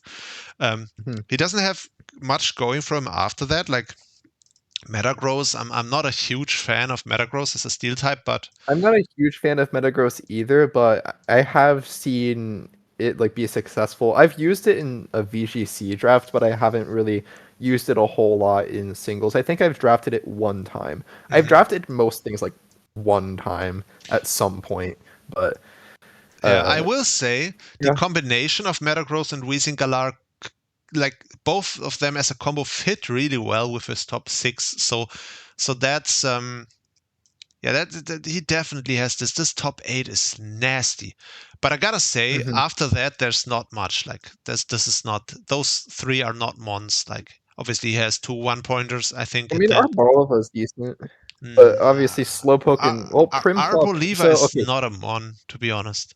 Also, I mean, no, no, it definitely is, but no, I feel like it's the low not. It's tier not. It's actually, sort of. if you look at it in the Pokédex, it's just, it's not real. It's not real. It's Well, not yeah, actually but a it's mon. kind of like it might not be a real mon, but it's like one of those fake mons that Yeah. like you put Yeah. in your like if you're doing like a fan game with like a full fake mon decks, then you're like, okay, I have to like add some mid mons. I can't make them all broken. So that's when you add Arboliva. Okay, maybe. Um, Yeah, so it's a solid 7-point mon, but I feel like the two 1-pointers, you already have a Primarina, and a Hisui and Samurott. I don't know when you're ever bringing Slowpoke or Primplup over one of those two. no, never. But It's just an I eight guess mon team. I guess the real reason you put them is so that like when he makes a YouTube video after winning the season, then he can be like, "How I won a draft league with 4 water types," and then you just put Slowpoke in the thumbnail, even though it didn't come to a single game. No, Uh, the actual title of the video series should be "Is Dragapult still good in oh yeah, is Dragon Ball 2025?" still good in 2025?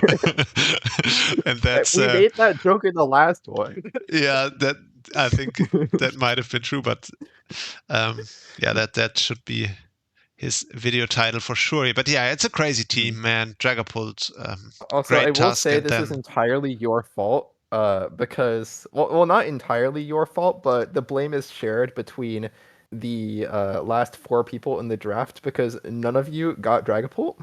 Like I guess like what? Tapu Koko is like arguably like a solid choice, but the other 3 mons, like I don't know. I think you should have just gotten Pult. Huh? Was I in the position to get it? I don't even remember. Yes, yeah. Oh, was So I? round 1 Okay. is signatures, and then the order goes Jam, Leonard, you, Sorbs, and Yeah, then Nahima, and none of the 4 of you yeah. got Pull. Instead, you got I Coco, which is understandable. It's Coco. But then we have Lando T, Sneasler, and Annihilate. yeah. Like I don't think that like there was any universe in which I pick one of those mons over Pult, I or mean, even like the other like options. Like I went in knowing I would get Sneasler. So I had made my mind up about picking the Sneasler months before the season even started. I finished last Mhm. season with the thought in mind, okay, next season I'm getting Sneasler and Wait, try oh, to. is it because Gert Bilbo did well with it? No, it's just because I've never used it. And Oh, I just because don't. you want Sneasler. Exactly, yeah. I wanted to use it. I just thought the thought of it being able to just spam Dire Claw and people getting mad about it. It's Oh just no, but that's a like super, that's a completely wrong reason to want no, Sneasler. it's a funny thought just, and yeah, that's I wanted to use it. I had never used it. I'm actually not that experienced in Generation 9. Believe it or not, I only played the seasons I played in PWC and then like 2 other seasons in other leagues. And that's all the EXP I have. So I'm still like have to yet to use many of the mons that were introduced, and Sneasler is one of them. And Mhm. I Like, wanted to use it, there are and 3 this types of Sneasler players. Players who want to click banded CC and U-turn. Players who want to cheese a win with SD Unburden, and players who want to cheese a win with Dire Claw hacks. and I'm And definitely I number guess you're the 3. 3rd one. I definitely am number 3. So I will be happy if I get one win solely off of Dire Claw. Like I want to have one situation where it's just completely hopeless unless I get like a Dire Claw sleep and then I win. So that's And I'm my hoping my that I goal for the dodge you season. in playoffs because I know 100% Yeah, that I will it's lose off yeah. of I mean Dark that's Hawk. your Although choice. actually looking at it, your only knockoff mon is we actually know Thundurus gets knockoff, right? I'm not tripping. It Um does get knockoff, yes. yeah, so you can have knockoff on Thundi and like Mega Audino, and I Yeah. guess Thwacky as well, but that's not a real mon. Hmm. If Arbalava isn't a real mon, then Thwacky also isn't a real mon. It is not. Uh But yeah, so I can run 6 covert cloaks, and I should hopefully be fine. But actually, what I may want to do is pick up a mon that has sticky hold, so that I can switch that into knockoff, and then you won't be able to knock off my covert cloak because like all that matters is just making sure that I don't get status by Dire Claw. Like Yeah. even if I have to sacrifice every item slot for it, it is worth it. Because I will get like slept on every mon. Like somehow he will break sleep claws, and my whole team will fall asleep. So Yeah. yeah, it's But yeah, I mean that's the reason why I picked Sneasler. I just wanted to use it. For I had been for a long time, and This is why I didn't even bring it in weeks 1 and 2, because I so badly wanted to use it. So now that I have it, I'm just not gonna bring it to any match. That makes a Yeah. lot of Yeah, sense. exactly. It's like everybody will be so scared of it on prep and they're gonna run 6 covert cloaks. And then Yeah, it turns out you didn't even bring it, and instead you brought Mega Odino. actually, do you have anything else that relies on secondary effects? I mean, I guess Lele with psychic drops. I I don't don't know. know. Not to Wait, the wait, no, same okay, extent. you brought Scarf Corviknight with Ironhead because you want to try to flinch them. But they ended up bringing 6 Covert Cloaks because they were scared of Direclaw, so it totally ruins your plans. Yeah, That's what's gonna happen. that is Or definitely actually, what's no, you're gonna gonna happen. bring Nasty Plot Corviknight with Hurricane, and you're gonna want to try to confuse things, but you can't. Yeah. But yeah, I mean, this is it for the Kung Fu Panda and Jam. Not having a great season so far. He got a good win over Sorbs in week 2, but other than that, not much going his way so far. Took Mhm. the big loss to Camel week 1, then took the big loss to the Kung Fu week 3. Moving on to the next one, we have Polido Shark, who is having his worst season in the PWC yet. He is just straight up Mhm. 0-3 so far and didn't get a single win. Lost to Sorbs, lost to Nahima, and now lost to the loneliest Litten of all the Littens. Which lonely But Litten, it's once just again, a karma, I guess. Like he went 8-0 in Smurf Division, so now he has to go 0-8 to balance it out. So yeah, truly unfortunate. that is But I remember unfortunate indeed. something about. Oh, right. So Litton got hacked extremely hard this game. I remember the biggest thing at first was his Nihilego immediately got frozen by Ice Beam. Let me see. Yeah, so Alamamala hit it with Ice Beam on the switch in. Does 8% and immediately freezes it. So Oh, he also had a yeah, and then there scarful was another corona. thing where he had Scarful Corona, but the Roaring Moon lives on 1%, Yeah, that which just was happened. a roll. The roll to kill was in Litton's favor. And then I think there was something else that happened. But the Damn, that freeze was the scarf big thing. bug buzz So was huge as well. He didn't uh, have a single resist for it. Polito Shark. but later his one out is that he instantly thaws, and I say in the chat, "You insta thaw, it's fine," and then sure enough, that next turn he thaws out, gets the meteor beam off, and wins the game. So at least there was some justice. Yeah, I didn't see so much big hacks here yet, but I'm sure it happens eventually. What I want to say is Well, it Lonely was the Litten. freeze was the main thing. Oh, there it happens. There it must happen. Okay. Yeah, that's unfortunate. I mean, so Litten is doing Litten things. He's playing a very defensive team, as he's known for ever since the PGP, and he's not disappointing, and he's doing very well with it. So he's one of the high placing coaches in the league so far. Yeah, and I'm just excited to see how he will do this season. Do you know if you play Litten yourself? I think so. So I know I I don't think personally play him, but I wait. No, I don't. okay. I was thinking of the other guy that starts with an L. I play Leonard week 6. All right. So yeah, I mean, definitely a good contender, Lonely Litten, one of the strongest players, at least in my opinion. And yeah, we will see how it does. So Actually, I far, forgot to say, when I said that Polito Shark was going to go 0-8, I actually meant 1-7 because he plays me week 8, and uh, yeah, so that's gonna be a free one for him. Actually, I played him week 8 last season too. okay. So, Yeah, I and mean, that was when like we had the heavy duty boots wide lens covert cloak Tornadus Therian. So hopefully, oh yeah, I just realized. So we're having the week 8 rematch. I have the Torrentee this time, so maybe my Torrentee will have an extra wide lens and covert cloak this time. Or it's also possible that my Torrentee like misses every single move. That would be more realistic. hmm, Um, but yeah, I guess I gotta run chilling water again. yeah. So yeah, I mean, and hopefully, Polito Shark can make a little bit of a comeback here into the season. Damn, this is looking scary. I'm just watching the replay, where Polido Shark is setting up with the Necrozma. Yeah, it was pretty tense. Oh damn! He has to Nihilago was able rely to on cover on too. hacks basically on the paralysis Yeah, like to. there were some good paras, but you just had to get it within range of the meteor beam, which meteor beam does like a shit ton to this. Like Mhm. I haven't calced it, but my head calcs say like 80% or something. So um yeah, so you Yeah, basically just need to thaw. yeah. And You I mean maybe it's a basically little have the less 10% because chance to he's thaw. Yes, boosting Nihilago. But yeah, you just gotta get the 20% to thaw, and thankfully he did. So that's crazy. Oh yeah. yeah. Well, that is a good fortune for Lonely Litten to thaw out there, even though obviously he shouldn't have been frozen in the first Although it place. was So bad that's fortune for him to freeze him. Yeah. yeah, of course.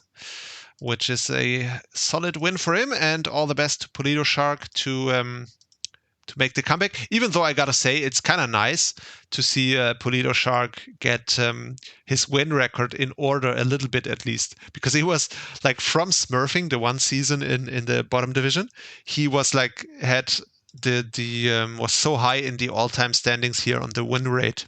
Like now he's quote unquote only at 70% anymore, but at one stage obviously he was at 100%, and then he was at like still at 90%. um just through the many wins he amassed during his Division 4 season, which right now Yeah. it's still looking solid, but a little more human, his record um, Mhm. in that regard, which is nice to see. So yeah, that's Before the start in game, there's not much we have to talk about here. This was one where basically for week two, I really wanted ES to win because that was the funniest timeline. So I helped ES with prep. So Starvin told me like, okay, you have to mock me versus Leonard. So I'm like, okay, fine. And I only ended up mocking him once. But this was actually the first mock that I have actually lost to Starvin in like a long time. I don't remember when the last time was.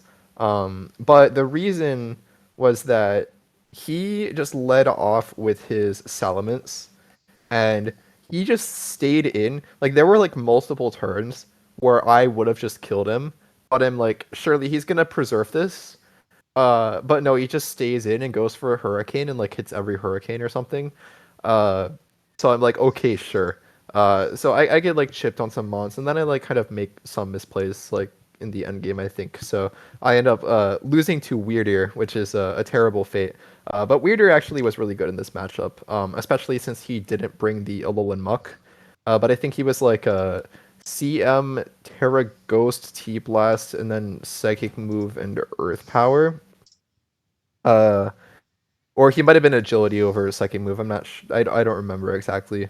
Um, but in this game, he just like chokes it as he usually does. And like one of the main reasons is that like during mocks, I just assumed that his Salamence had defog on it. He didn't bring any hazard removal to this game. as he And likes I to think not this do. must have been a classic situation of, oh, well, hazards weren't a problem in mocks, so Yeah, I'm just not going to bring removal. But in my case, like, I don't remember if I got hazards up versus him, but I think. Actually, I think I did get rocks up, but I didn't bring spikes versus him. Um, but yeah, so he basically just gets a max hazard stacked on, and then that kind of seals the game for him. yeah. And in the end, the So. Terrapagos ended up doing most of the work for Leonard. It got like 3 kills at least, or 4 kills, I think, even. And yeah, it was a convincing, solid win for Leonard there. As you can see, all the spikes have been stacked, so that's rather unfortunate. And another reminder to Starvin, even though maybe it wasn't a problem in the mock, you should still potentially maybe think about bringing some hazard removals to actual games that can be useful from Mhm. time to time. And yeah, with that, Starvin is now also 0-3, not having a great season so far, but maybe he can make the comeback and actually win it. I'm quite. I think it's about to happen, guys. I think he's about to make the Yeah, comeback and win. surely. Yeah, surely. Yeah, like actually, didn't some people actually bet on Starvin? Yeah. I don't He remember. was at one point. I think he was seed 3 or something. At one point, he was even ahead of you in the rankings. I remember. Yeah, because he talks a lot on the server, so a lot of people Exactly. know him. Exactly. They He has vote the for name him based on recognition. name recognition. It's Yeah. basically American politics. As it was what I was But gonna say. so basically, for the people who bet on Starvin, it's basically like a AMC stock or GameStop stock, where you're like, he keeps losing, and you're like, okay, but the payoff if he makes a comeback, it'll be so huge. And then eventually you get to week 7, when he's 0-7. But you're like, okay, well maybe if he wins his last week, he goes 1-7. Maybe he can make playoffs. And at that point, the copium is too strong, but like you're in too deep that you have to like keep hope alive somehow. So to all of the gambling addicts who betted on Starvin, I feel pity for you. Yeah. But it's also your fault Um, if you bet on Starvin. yeah, it's also your fault. That is not an advisable move, I would say. But yeah, I mean, Mhm. maybe you can get a couple of wins in the later half of the season. It would be nice just because Mhm. he tends to get so depressed and in his emo state, and then he's not fun to be around. So it would be better if he were to get some wins eventually.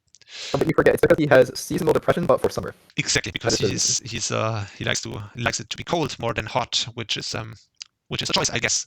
So yeah, next match. And yeah, I totally feel that. I like being cold as well, but I just think it's funny how it comes up in every single conversation. Yeah, he just likes to talk a lot, which is fair, I guess. It's like my like grandma who's getting pretty old. She like always like manages to say that she really likes potatoes in like any single conversation, even when it like isn't Find, related to potatoes at finds a all. way to insert potatoes And into that's the like Starvin. conversation. He finds a way to include seasonal depression, but specifically for summer, into any conversation.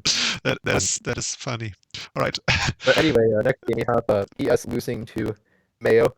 Actually, I forget. Oh right, there was an Omastar sweep at the end. Yes, that was nice. Year of Omastar 2025 is the year of Omastar, Omastar, and that's why we're gonna hopefully see more of that as the season continues. But yeah, I watched that on YouTube. You guys should all. Damn, my PC is really getting destroyed if here you quickly. remember it, so I'm not sure. Yeah, Like, it's just I need to record that. yeah, it's just my computer being all slow again. I should plug it back in for the small shenanigans. But yeah, it was a long match. You guys should watch it. You should check it out on the Radioactive Mayo YouTube channel. That's where I posted it.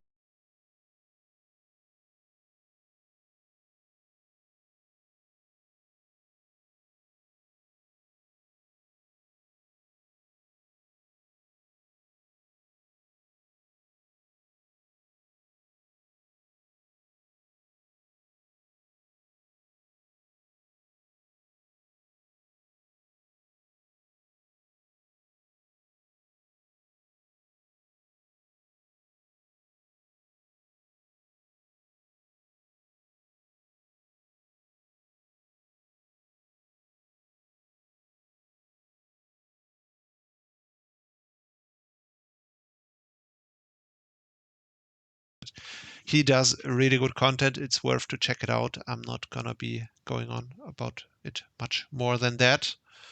Um, just want to say Mayo had a really rough start to the season. He lost his first 2 matches. Got really sad about it. He may have came over to me in DMs and cried on my shoulder, but I was able to put him back up on his feet, and now he made the comeback here for week 3. Got a good win over ES, which sets him right back on his path to maybe make a comeback back for playoffs, which would be cool to see. Definitely, I think um, Mayo is a coach with a good legacy in the league, and maybe he can make a deep playoff run this time.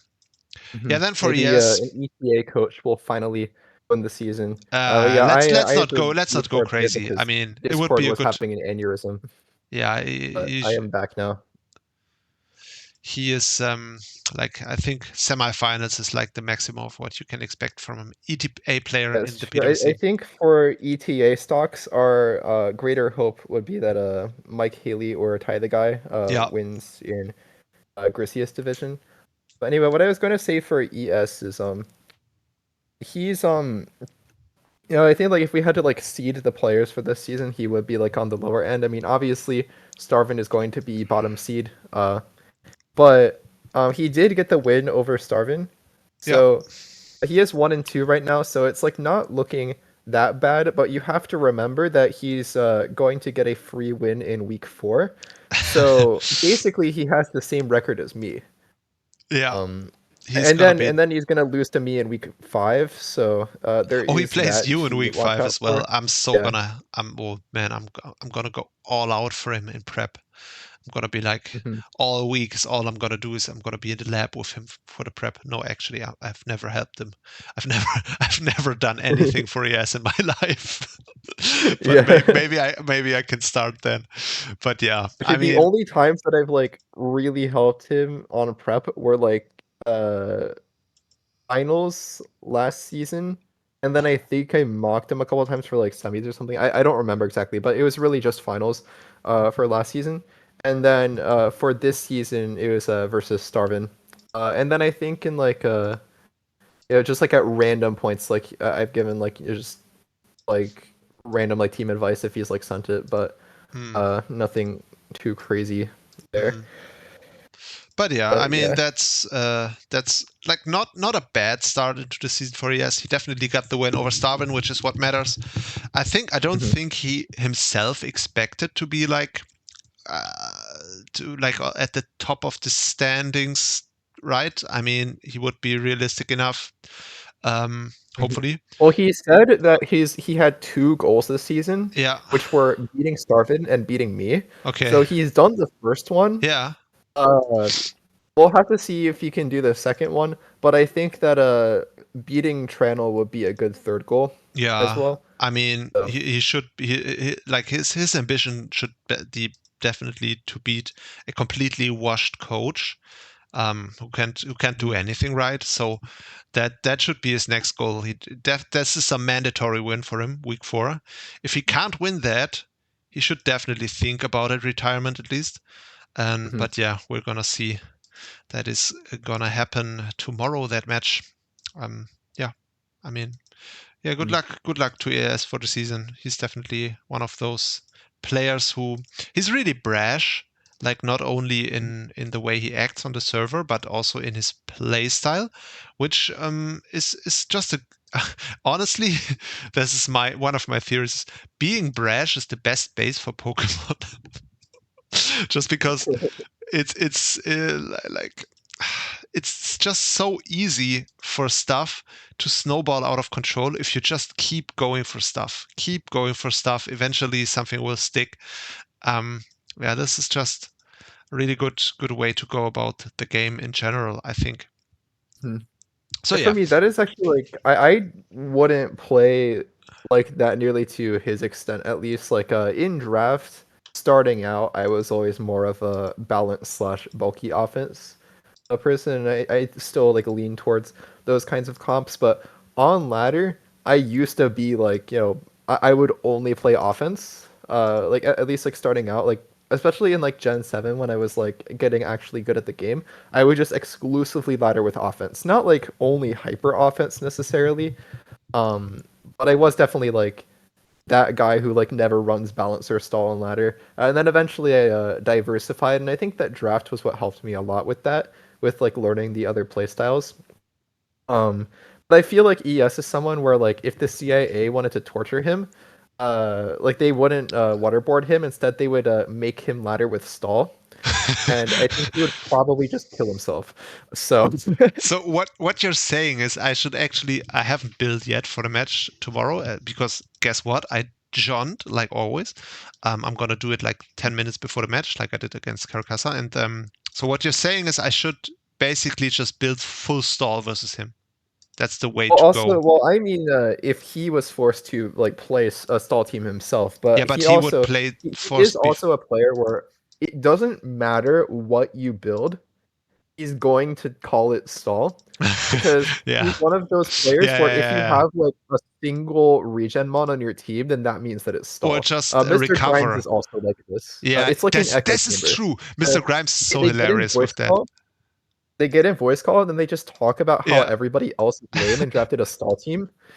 Oh, that's Even hilarious. when like I bet even if you bring like banded Mountain Gale, Hisuian Avalugg, Yeah. and then like SD Sneasler, Specs Lele, bulk up Power Trip Corviknight, uh AV Ting Lu, and I don't know, like Specs Thunderous or Nasty Plot Thunderous. Even if you bring those 6, he's going to say that it's a stall team because there's a Corviknight and a Ting Lu on the team. Yeah. This is so So funny about Mr. Grimes because that's actually what he does. It's Mr. Grimes is my favorite. He's a great guy. So yeah, Mhm. that is it for ES. We have to speed up, man. We're at Yeah. 2 hours now, and we're we're like halfway done with Sacred Division. Like I Well, I can't said do we were this. going to take 4 hours so that I can play my NBA Yeah, Ledian Cup but game live on the. dude, we're not gonna be done in 4 hours at this Well, no, rate. we'll take an intermission. We'll Yeah, take an intermission we're so I can gonna play my finish it game. tomorrow. But Yeah. no, I mean this is it. ES, all the best to you. Then we get to Venom versus RC, and RC is one of the NBA goons. He is doing very well. He is 2-1 so far. I haven't watched a single of his matches. I still don't know. Is he even good? Maybe he's a I fraud. We will think see. I remember. Oh, okay, I remember. I watched this game live. Crobat was pretty clutch, but then he just straight up lost to Scarf Urshifu. I think Scarf Urshifu just killed like 4 mons in a row at the end. Hmm. Actually, yeah. Let me. I think it got 5 kills. I You have a know, it, list. it got. I know that it just chain killed like the 4 remaining mons, but I forget if it killed something else at first. Yeah, it killed Uh, Garchomp oh here. yeah, it killed. Yeah, it killed Garchomp at the beginning of the game, with a Scarf Ice Punch.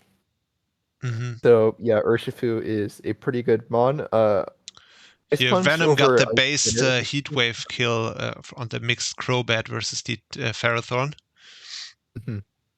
which is always cool. We Yeah, go. Crobat's a fun mon.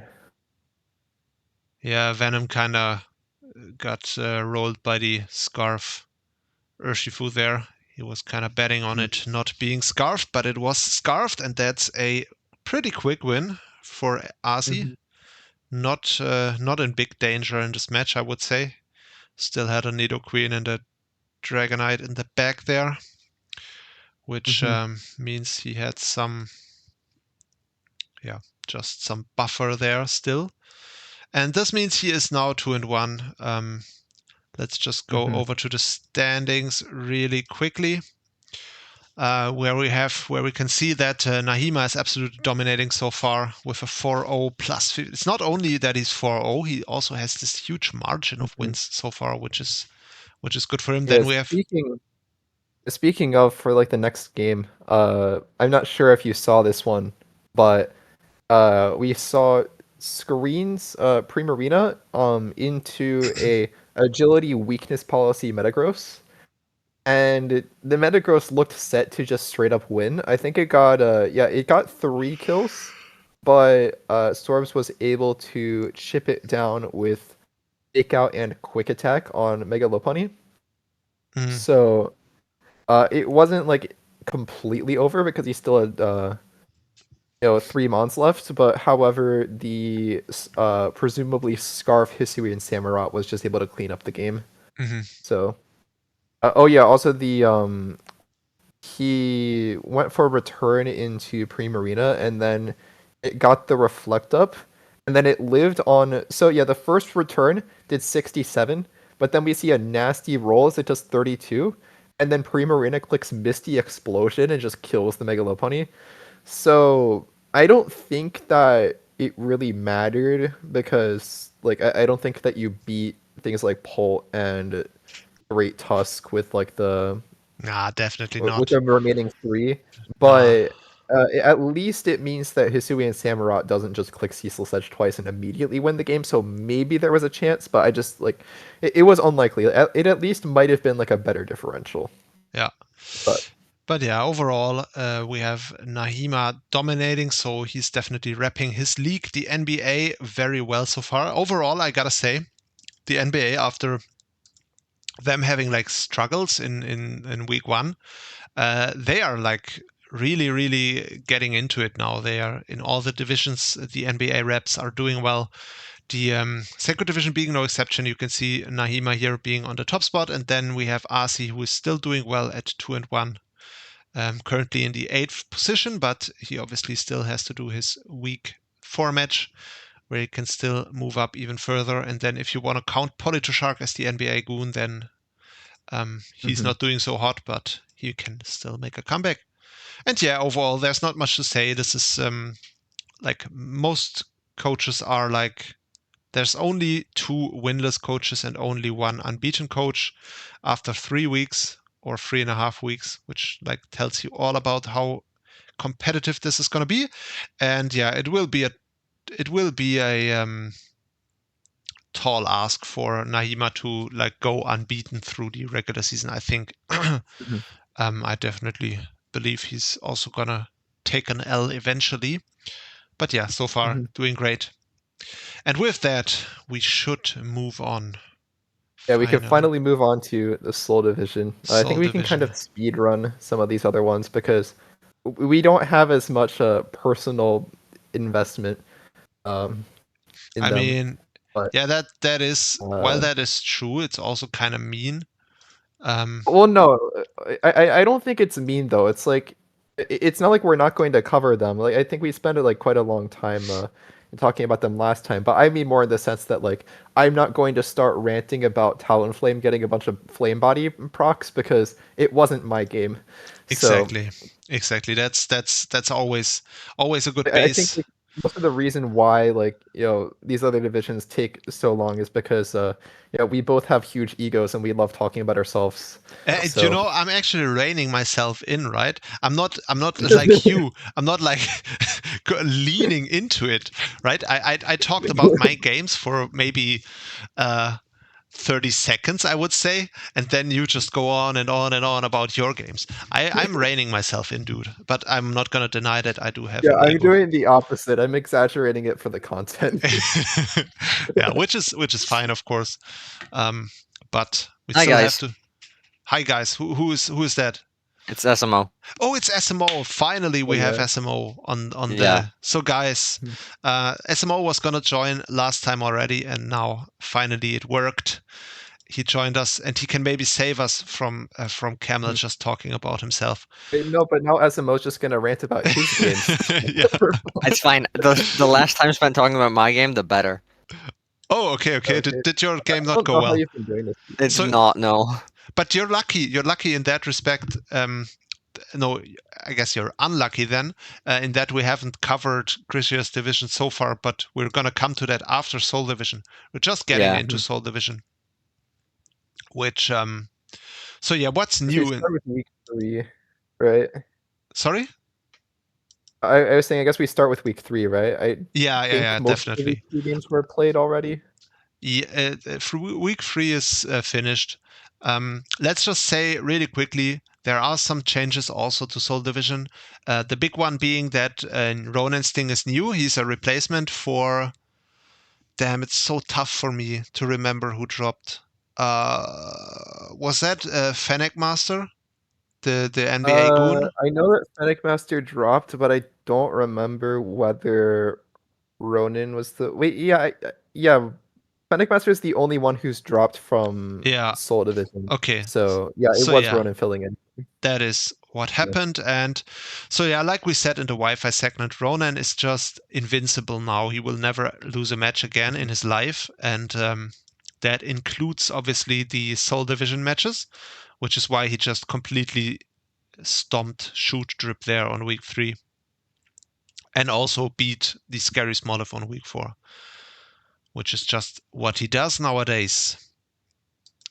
And Shoot Drip overall, like, he has been doing well in this Division 2 so far. Before he played Ronan Sting, he got 2 wins. Week 1 over for the Legion, and then week 2 over Yasha Indigo. No, over Jortsin, over the NBA guy. So yeah, 2 solid wins before he took the loss to Ronan there. So still a good record for him. Then the next match was the Scary Smoliv against Jortsin. So yeah, once again, like I don't know. I haven't watched any of this match. Let's watch Jortsen. Did you ever see Jortsen play before? Camel? I have seen him play before. I don't remember if I've seen this match specifically. I don't recognize it. Okay. I do not. Oh yeah, we see the dragon tail on Take Heart Manaphy. It's kind of cool. So I did watch his game against Zeroga, and he was like, it was one of the most prediction-heavy games I've ever seen on his part. Like, he predicted a lot in that game, and he predicted very, very well, of course. That's why he won it by a huge margin. But yeah, that was. Oh, he's completely destroying him with the Ursaluna here. Yeah, he has a throat chop for the Sylveon, which is kind of funny. Yeah, I mean, that's just. Well, body slam into double full para. That's so rough. And it was just was it a speed? Oh, he must have been going for protect. Okay. I was like, wait, there's no way that paralyzed Sylveon speed ties Ursaluna. Damn, this is just rough to watch for Scary Smoliv. He's just getting completely stomped, to be honest. Oh, and he also gets the flame body there on the first try against the Mega Gallade, which is just super unfortunate. The Manaphy is getting completely shut down by the Gudra and the Dragon Tail. And then I hate flame body so much. If I haven't mentioned it before, did you? I don't think you did. But more how I hate flame body. We see another Omastar sweep because it's the year of the Omastar 2025. Once again, this time it is Obama Star. It's Obama Star. that's a nice nickname. So yeah, it's the year of the Obama Star. Great, congrats to Jortsen for a really dominant performance there. That was pretty hopeless for the Scary Smoliv. At the end, Jortsen says, "Can someone upload the replay for me?" Which is unfortunate because nobody ended up uploading the replay, and this game was lost to time. Yeah, that's not ideal. But yeah, I mean, Jortsen, despite him being a goon, he's doing well. But let's get to the next match, which is two of the most washed coaches. First win this season? Yeah, and it's Moonlight's third loss. So both these coaches, prior to the season, you would have expected them to be like amongst the favorites for the win, or for high seeds at least. But the complete opposite. This was the one that I made a meme about because okay, so basically turn 2, Belly Bolt gets a Terra Flying Terra Blast crit on the Great Tusk, resulting in it dying. And obviously that was pretty unfortunate.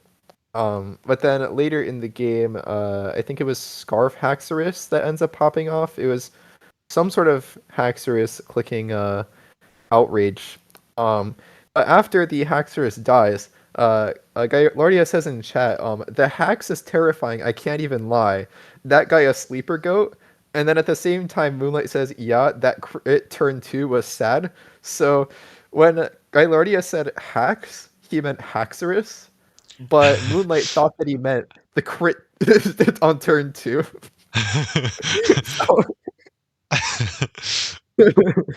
Okay, so yeah, he was thinking, he was complaining about his own good luck there, or what?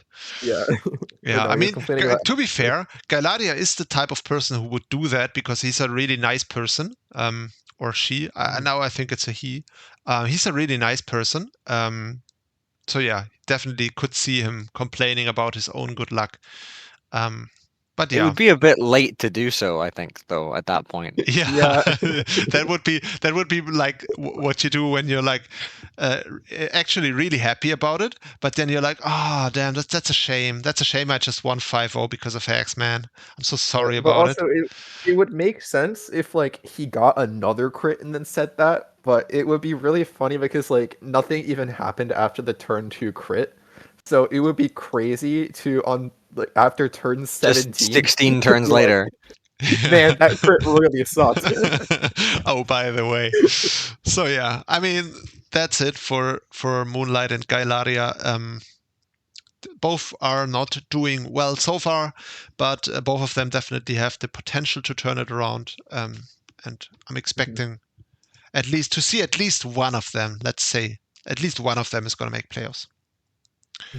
But yeah, going from the bottom of the standings all the way to the very top of the standings with the next match, which is featuring the Oranges, which is not only the Oranges, but also maybe the dark horse of the league, being completely unbeaten so far in the Division 2 as a newcomer. And the week 3 victim was Gochi, aka Fakolaku, as he's been known. Did any of you guys, SMO, did you follow Div 2 or not so far? I haven't specifically followed anything. When I've seen replays be posted, I've watched the ones that like I'm already on my phone for. So I've seen a smattering of matches from different divisions, but I haven't seen anything from I haven't seen the entirety of any of them. So not even my own. You don't have like an opinion on the Oranges or something? No, unfortunately I don't. Honestly, I'm looking at this replay now, and the first thing that jumped out at me was I was looking at Gautier's team and being like, I don't even know which of these Pokemon is the signature. And then I was surprised by which one. So which one is it? Is it the Shiftry or is it the Muk? It's the Muk. It's the Muk, Yeah, okay. I don't think anybody has ever done signature Shiftry before. I could be wrong on that, but yeah, like Muk definitely makes a lot of sense as a signature. I mean, yeah, does it even get Terra Blast? I don't know. It does. Okay. But yeah, so basically, I don't know how much we talked about the Oranges last time, but obviously they are a newcomer to the league, and they were like the single most impressive application that we got prior to the season. Like we didn't know anything about them, but just the replays, like the level of play in the replays was incredibly good, and that this is also why he's like the only unknown coach we put directly into Division 2. And so far, he's definitely justifying this with the performances, being unbeaten and all the way in number 1. Really scary team, really solid gameplay so far. And yeah, there's really not much else to say. Very, very strong contender. And yeah, we can only wait and see if he can keep that up all the way until the end. Would be crazy. Because the Division 2 is definitely not like one that you can just steamroll these days. Yeah, I think like the difference between Div 2 this season and Div 2 last season might be greater than the difference between Div 1 this season and Div 1 last season. I wouldn't say so. You gotta keep in mind Div 1 last season didn't have me, and this season does have me, so there's a huge difference. Well, but you're like the most washed coach in Div 1. I don't think it makes actually, I think that you are probably dragging the average down. Okay. But okay. yeah, but obviously I mean, Div 1 has a lot of strong newcomers, but yeah. You still have like a lot of like strong coaches like returning from last season.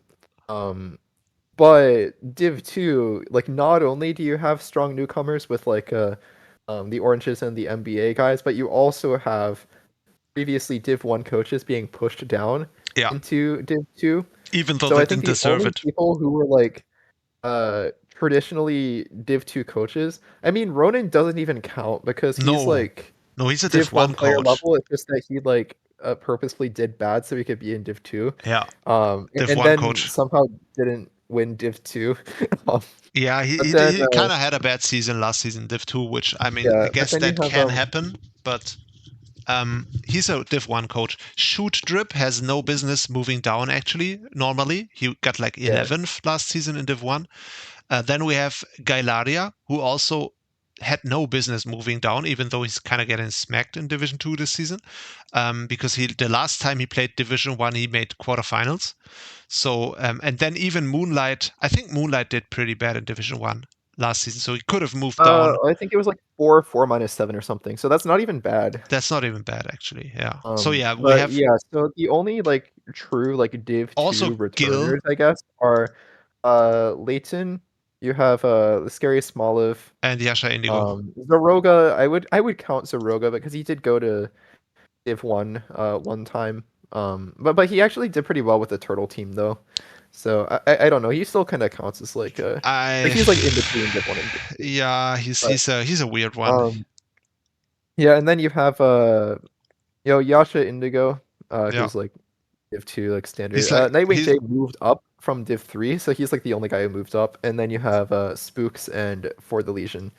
Yeah. So basically, more than half of the coaches in here are like not standard like Div 2 material. For So- sure, yeah. And then you have like Gamer Not Found and the Oranges, who are like, we didn't really know, but I mean, for the Oranges, we were pretty certain.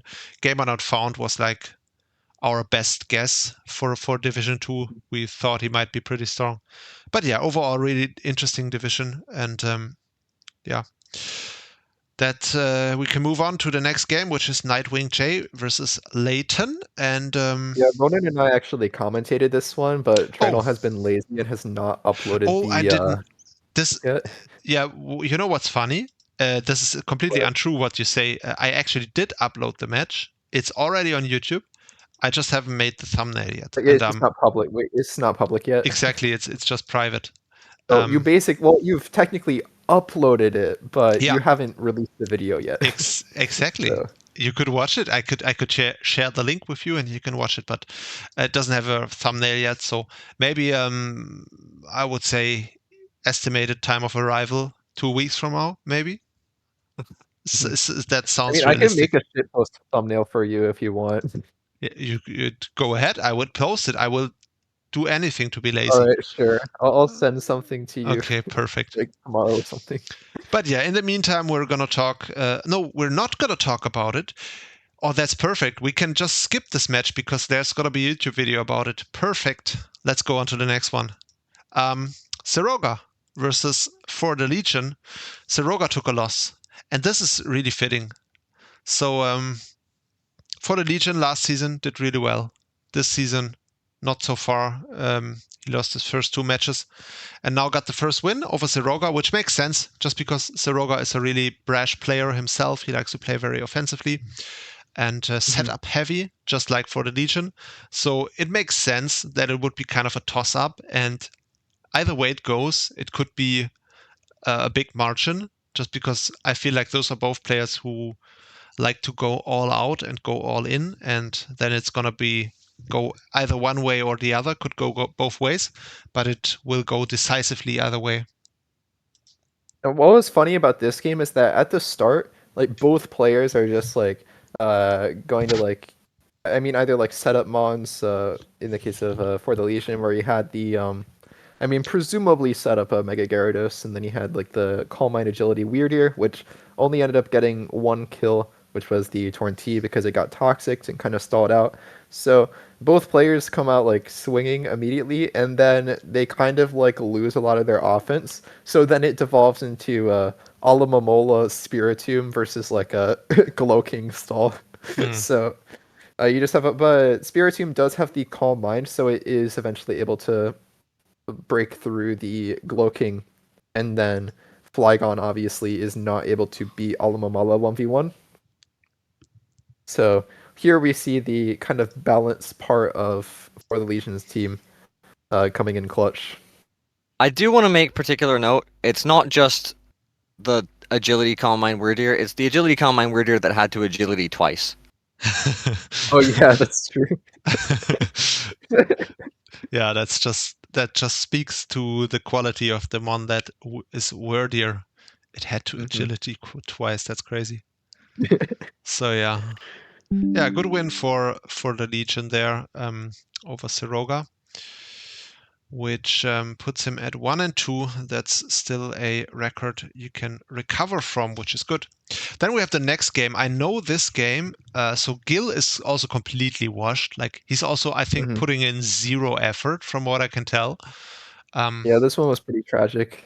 And I know that this one, Petcharant got 6 kills. I've seen that. So yeah, it was a Salicberry Nasty Plot Petrifront, and it literally just got the berry off got a nasty plot off as it recovered, and then Oh after it yeah, recovered, and it got a it just confusion hit. won. Yeah. Oh. Yeah, because Oh it got the damn. poison on the Gliscor before the Gliscor could poison itself. I think it would be funny if Toxic Orb poison actually triggered the poison puppeteer. Yeah. But it doesn't because Petra has to be the one who does the poison. So obviously that 50-50 was pretty lucky. Yeah. But yeah, that's a cool sweep. I've never seen Select Berry patch around before. So yeah, good sweep there for the gamer not found. And yeah, I mean, what can we say about Gil? He even lost to Leighton today, which is like basically like Although losing a coin losing to flip. Leighton, like Yeah, there's no shame in that. yeah, exactly. It's just like losing a coin flip, which can Yeah. happen. And then that means he's having a terrible record now. I think he's 1-3 now, Gil. And then the last match, Spooks versus Yasha Indigo. Spooks completely got Another destroyed. 6-0. Yeah, crazy. I want to watch this because I haven't seen any Spooks matches so far. Yeah, admin stocks are not very high this week. Are they not? I mean, well, no, at least I mean as far as for Soul Division. I okay, think all yeah, of the that's. admins dropped, I mean, Leighton and 2 of is. them lost 6-0. For week 3, we won both of our games. So Sacred Division admins like did pretty well week 3, but for week 4 we're both gonna lose our games. So Yeah, that's true. All right, just yeah. checking out. It looks like Pult just did Pult things there. Mm-hmm. Oh, for some reason, This is Spooks a certified decided to infiltrator moment. Spooks decided to bring physically offensive setup Cloister versus the Dondozo team, which is a choice. Also, like screens into the Pult team is also a decision. Like I guess it's fine if you're like super worried about Lele, but you have a Corviknight, so you can just run Spit F Corviknight if you're afraid of Lele. But yeah, yeah, we're seeing another Dondozo sweep here. So I want to say this season overall has been really Dondozo friendly. This is not the first time Dondozo gets a sweep this season. So yeah, that's kind of cool to see. And Spooks didn't even hit Yasha Indigo with the GGs afterwards. Maybe he took it a little bit too hard, which is obviously understandable. Like losing to Dondozo is not the ideal way to lose a match. I would personally say it can be quite frustrating. Dondozo is not an honest mon for sure. Yeah. So. All right. Yeah, with that, we should conclude the Soul Division match with the standings. I'm just going to go to the standings really quickly. And we see that there's only one coach left who hasn't lost a match, and that's the Oranges. But the Oranges also has yet to play their week 4 match, so that could change. We could have on week 4 no unbeaten player anymore, which is unusual, and that just speaks to the fact that this is a really evenly matched division, especially due to the fact that, or especially keeping in mind that Moonlight is the only coach who has not gotten a win yet, and that's like a guarantee unless he loses motivation completely. It's guaranteed that Moonlight will definitely get a win.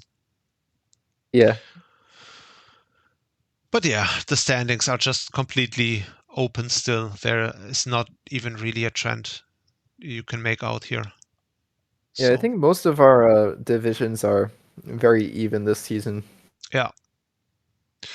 All right, but that's it for the Soul Division. And now, SMO, I hope you're ready. I hope you're pumped because now we're doing your division, even though you didn't really want to talk about it, but we are gonna. I'm even You have first. to talk about it. So there you go. This is the Griseous Division. And we have SMO with us today. SMO, complete, absolute veteran of the league, has been around ever since season. When did you make your debut? 5, I think. 5. All right. Yeah. So that's a long time. And yeah, has had quite some successes in the league. He definitely won one off season. I think season 6 off season, maybe. Yeah, I think so. then you won. Which season did you win? Division 9. season 9. Then he also made finals in season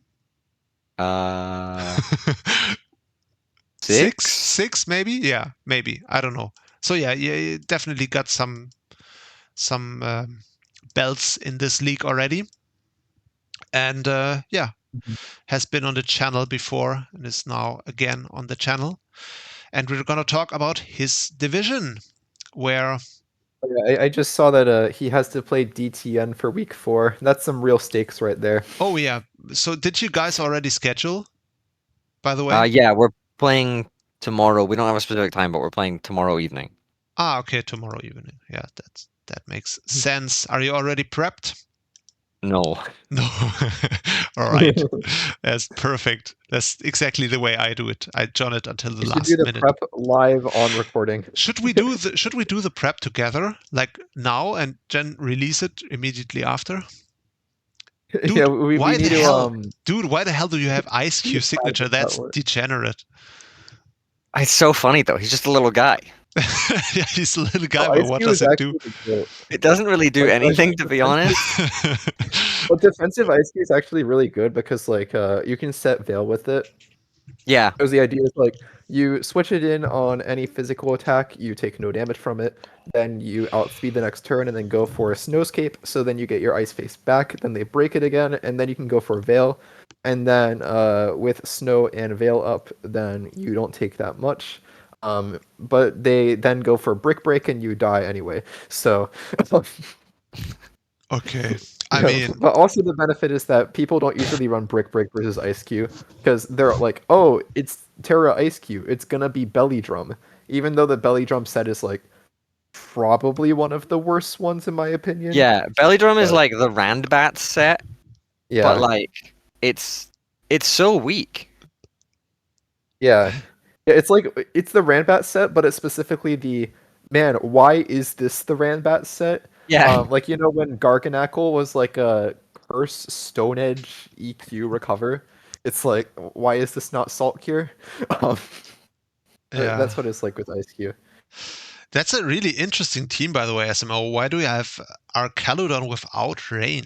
You rarely ever see that. Yeah, I don't. So Arcaludon was actually one of the first Pokemon I decided I wanted to draft this season, just because I thought looking at the tier list that like it's better than it's like 14 points, and I kind of felt like it was better than that. Mhm. Every time I see that Pokemon like in a battle, it looks like it was hacked into the game. Like once it gets like a stamina boost, it takes like no damage from any physical attacks, and Yeah, especially when it's AV, it's like you literally can't kill it. yeah. So like I looked at it and I thought like I feel like the reason it's 14 points is because it's assumed that if you take it you have to then be in on rain. But I kind of thought like it can be good just as a standalone Pokemon. And I like it's a small thing, but I have the Arboliva. And I think a lot of my Pokemon really like the terrain from Arboliva, and Archaludon is one of the ones that likes it the most. Mm. Mhm. Yeah, I mean, Yeah, I think the also only has- one that like wouldn't like it as much as Donphan, but Donphan has other options for ground moves. Yeah, it has high horsepower. Yeah. I forget, Right. it doesn't get Headlong Rush, right? No, it doesn't. That'd be so cool. So, yeah, how did your season go so far? I mean, I already saw the think week he's 3 2-1, result, right? which is funny. Yeah. So I won my first 2 weeks. Those were pretty good, I think. I watched Mike Haley's video. Mhm. Man, he's like so on top of things with like his analysis in terms of like how he thinks the other person, what they'll bring, and how he's responding to that. Like his prep is his prep is already good in the battle, but like it's really impressive seeing his thought process in the video. Yeah. Mm-hmm. Yeah, he's a weird one because I think he's just way too gimmicky for in order to actually be like super successful. Like he brings crazy sets like or crazy mons. Like he will just bring all his low tiers and none of his high tiers, and it's so that's what he does a lot. And I think sometimes he puts himself in a disadvantage like that, and it's obviously good for his YouTube videos, and it's cool to watch, and but obviously it will result in sometimes shaky results, let's say. Yeah, I just realized that he has lost all 3 of his games, specifically 0 and 3. So I'm not sure if he's they have just trying to all go been for that forfeit losses. perfect, He didn't show that up to any perfect of his minus matches. 24 differential. So yeah. Okay. So you lost the first 2, and then what happened against Ty the Guy? Let's just Oh, no, he let's won just the watch first it. 2. Yeah, you won the first 2, and then you lost to Yeah, Ty and then the I lost Guy. to Ty. Okay, let's watch this game and tell us what went wrong here. Okay, so it all goes wrong from like I guess turn 2 or 3 maybe is where it begins to go wrong, because I switch into my Quaquaval in front of this Lapras. Yeah. At the moment I did that, I had forgotten that it had Water Absorb. Mm-hmm. And then I get Whirlpooled, and so I don't have a good way to hit this with the Quack. I was planning on Aqua Stepping. Mm-hmm. And so Quack dies, and then a little bit later you'll see it's Lopunny versus Ice Cube. My Ice Cube was supposed to be Terra Flying, but I think I changed it at the start of the week, and then when I was fully prepping later, I changed it back, thinking I was changing it to what I wanted because I wasn't fully paying attention, and so it was Terra Ice instead. Mm. So it was supposed to take the Fake Out with its Covert Cloak and then Terra Blast back, but that was not an option. Okay, okay. Yeah, And this might also have been a conversion issue, right? Sometimes when you convert or when you import the team from one device to another, it will just change the Terra typing back to the default. That has happened to me a lot. Like when you set a Terra type in one paste and then you convert it over or import it into another device, then it will just reset the Terra typing to the default. That has happened to me quite a bit. Maybe that happened. maybe, yeah. Yeah, it was a really short match. Yeah, it was. After I lose my first few Pokemon to that, and then I get kind of run over by Avalugg. Mm-hmm. Yeah. Unfortunate, but you're still 2-1, and yeah. Yeah, I'm not gonna let it get me down. It's just more motivation to do better after, right? Yeah, for sure. More motivation to not lose to DTN, because then you have to retire if that happens. So yeah, that would be unfortunate. Yeah, but I mean, it's so funny. Let's just move on to the. Okay, so Ty the Guy got a good win here. But the thing about Ty the Guy is he's an ETA guy, so he's just limited in what he can do. He's 2-1 now. Got this really solid win over SMO there on week 3. But yeah, we all know he won't go that far in the playoffs.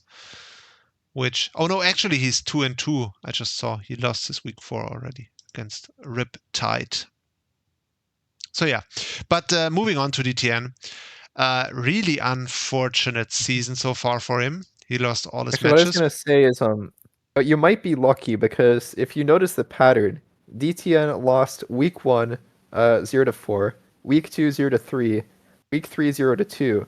So I think what has to happen is that you're gonna beat him 1-0. Oh yeah, you're gonna beat him 1-0, and then in week 5 he's going to win 0-0 or lose 0-0, and then he's going to win week 6, 7, and 8. So yeah, that's pretty lucky. Yeah. So yeah, I've hit a pretty nice spot in the schedule for that. Yeah. Okay. So yeah, it's so funny that DTN always seems to catch strays for no reason in these videos. Like we always seem to talk shit about him when he has never done anything to us. So no, it's just an inside joke, I guess. Yeah, I mean, you were the one who started it with saying that like you had to retire if you ever lost to DTN. Yeah, I mean, obviously the inside joke started even earlier. So it all started in season 5 when Frank and the Furious did the PRs, and he would like for no reason just start flaming DTN every week. And the way he did it was just really funny, and it became a running joke from there. And so yeah, basically you lose to DTN, you have to retire, and yeah, that's how it goes. So yeah, SMO, no pressure, but if you lose to DTN, that's usually time for the retirement afterwards. Yeah. But I'll keep that in mind. But that also means that Griseous Division so far they are all safe because no one lost to DTN so far. Although actually, trannel lost a game to DTN in the off season, so this is like the start of his retirement. Yeah, that's at least why he's so lost right 1/3 now. of a retirement. Yeah, Yeah. that was unfortunate, but that was. See, now you're baiting me into talk about myself. This is also not fair. Like, it's got trannel always likes to talk about himself. Like, I know I have an ego, but I'm not gonna take the bait. We're talking about DTN who lost, so that's unfortunate. But he did lose to Savage Raccoon, who won all his matches so far. And now this game between DTN and Savage Raccoon is an even more extreme case of which of these Pokemon is the signature. okay, let's check it out. Yeah, that's true. You have Hitmonchan, Wishy-Washy, Vileplume, and Whiscash. Okay. All the Facing signatures. down an obvious signature and like 5 top tiers. What the hell? And so which one is the signature for real though? It's the I think it's Hitmonchan. It was Terra Steel Hitmonchan with Bullet Punch. That's crazy. And he won the game with this lineup. He didn't have a single top tier with him. Okay, I see he clicked Hurricane. Did he hit the Hurricane? He did hit the Hurricane. Ooh. For a nice 25. Yeah. Yo, that Savage Raccoon is actually a savage. Why? No, you know that I will always support anybody who brings Whiscash. So this is I am very happy about this. This is also funny story. Not only are you a Whiscash supporter, but DTN is as well. I think it might be his favorite one, actually. He definitely is. And Pavi is also a Whiscash supporter. Oh. Because he like his Showdown account like also has like Whiscash in the name. Whiscash, yeah. We have 2 Whiscash themed Showdown accounts. Yeah. Watching and DTN in the past had a Whiscash themed team name. I think his team name was like, I don't know. I don't want to get it wrong, but it definitely had Whiscash in the name. So, but yeah, the game seems to be pretty straightforward. Just Savage Raccoon gaining an advantage over time, and despite he definitely got some kills with the Whiscash as well, which is cool to see. Guys, how sure are we that Hitmonchan is the signature, or did he hasn't terra'd yet? I'm pretty far in it is not terra'd. No, it has terra'd eventually, but okay. The thing is, he might also have just terra'd the wrong one. that would be unfortunate. That's actually the strat. You just bring a bunch of low tiers, so no one notices. No one will question it. Yeah. But the signature, like the plot twist, the signature is actually Iron Jugulus. Okay, yeah, that would be unfortunate. All right, next match we have Gracidea versus Asylum GS83, and this is unfortunate in the fact that this might be the 2 most under the radar coaches in the entire division. Like, I don't know what to say about this match. I know Asylum has been here before, but I feel like despite them playing 2 seasons now, I don't know what to say about them. I've never seen them in chat. They've neither been terribly bad or terribly good ever. I don't know how they did this season. I don't know what they drafted. I don't know what their deal is, to be honest. I know that I have a personal stake in Dragzilla's season because he has named all of his Pokemon after other coaches in the division. Oh, really? And so I don't care about whether he wins or loses, but I'd really like to see his Whimsicott do well because that's named after me. Okay, that's actually that was the funny thing where he against Bummer, his Kangaskhan is named Bummer, and the Kangaskhan ended up haxing him out. So Bummer got hacked by the mon named after him. Okay, that's kind of funny. So SMO, I can tell you that you have played all 3 matches so far, and you got 1 kill, and this kill was a passive kill. So yeah, not too shabby, I would say. So it's only up from here. It's not only up from here. It could be worse. You also survived one of the matches, which was the one match that Gracidea won, because at this point he is 1-2. So he lost 2 matches and won 1. So yeah. One of the matches he lost, obviously, is this one against Asylum, GS83, who seems to be doing well, 2-1 right now. Which is and the mon that was named after Asylum was the Ditto, which is kind of funny because here it's copying Asylum's team. So yeah, that's really Gracidea. I've noticed him in the server just because he's kind of a funny guy. Isn't he the guy from Venezuela as well, or Colombia or something? I think so. Possibly. Oh no! No, it says on the team info sheet he's from Venezuela. So That's cool. Yeah, that's cool. We don't have many South Americans in the server, but he's one of them. So yeah, and he's also having a South American that isn't a Brazilian is like way more rare.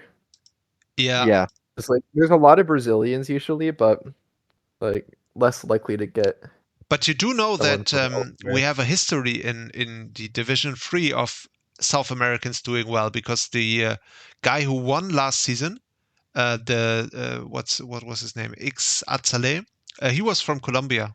So we've had a South American champion in this division before. Maybe Gracidea can be the next one.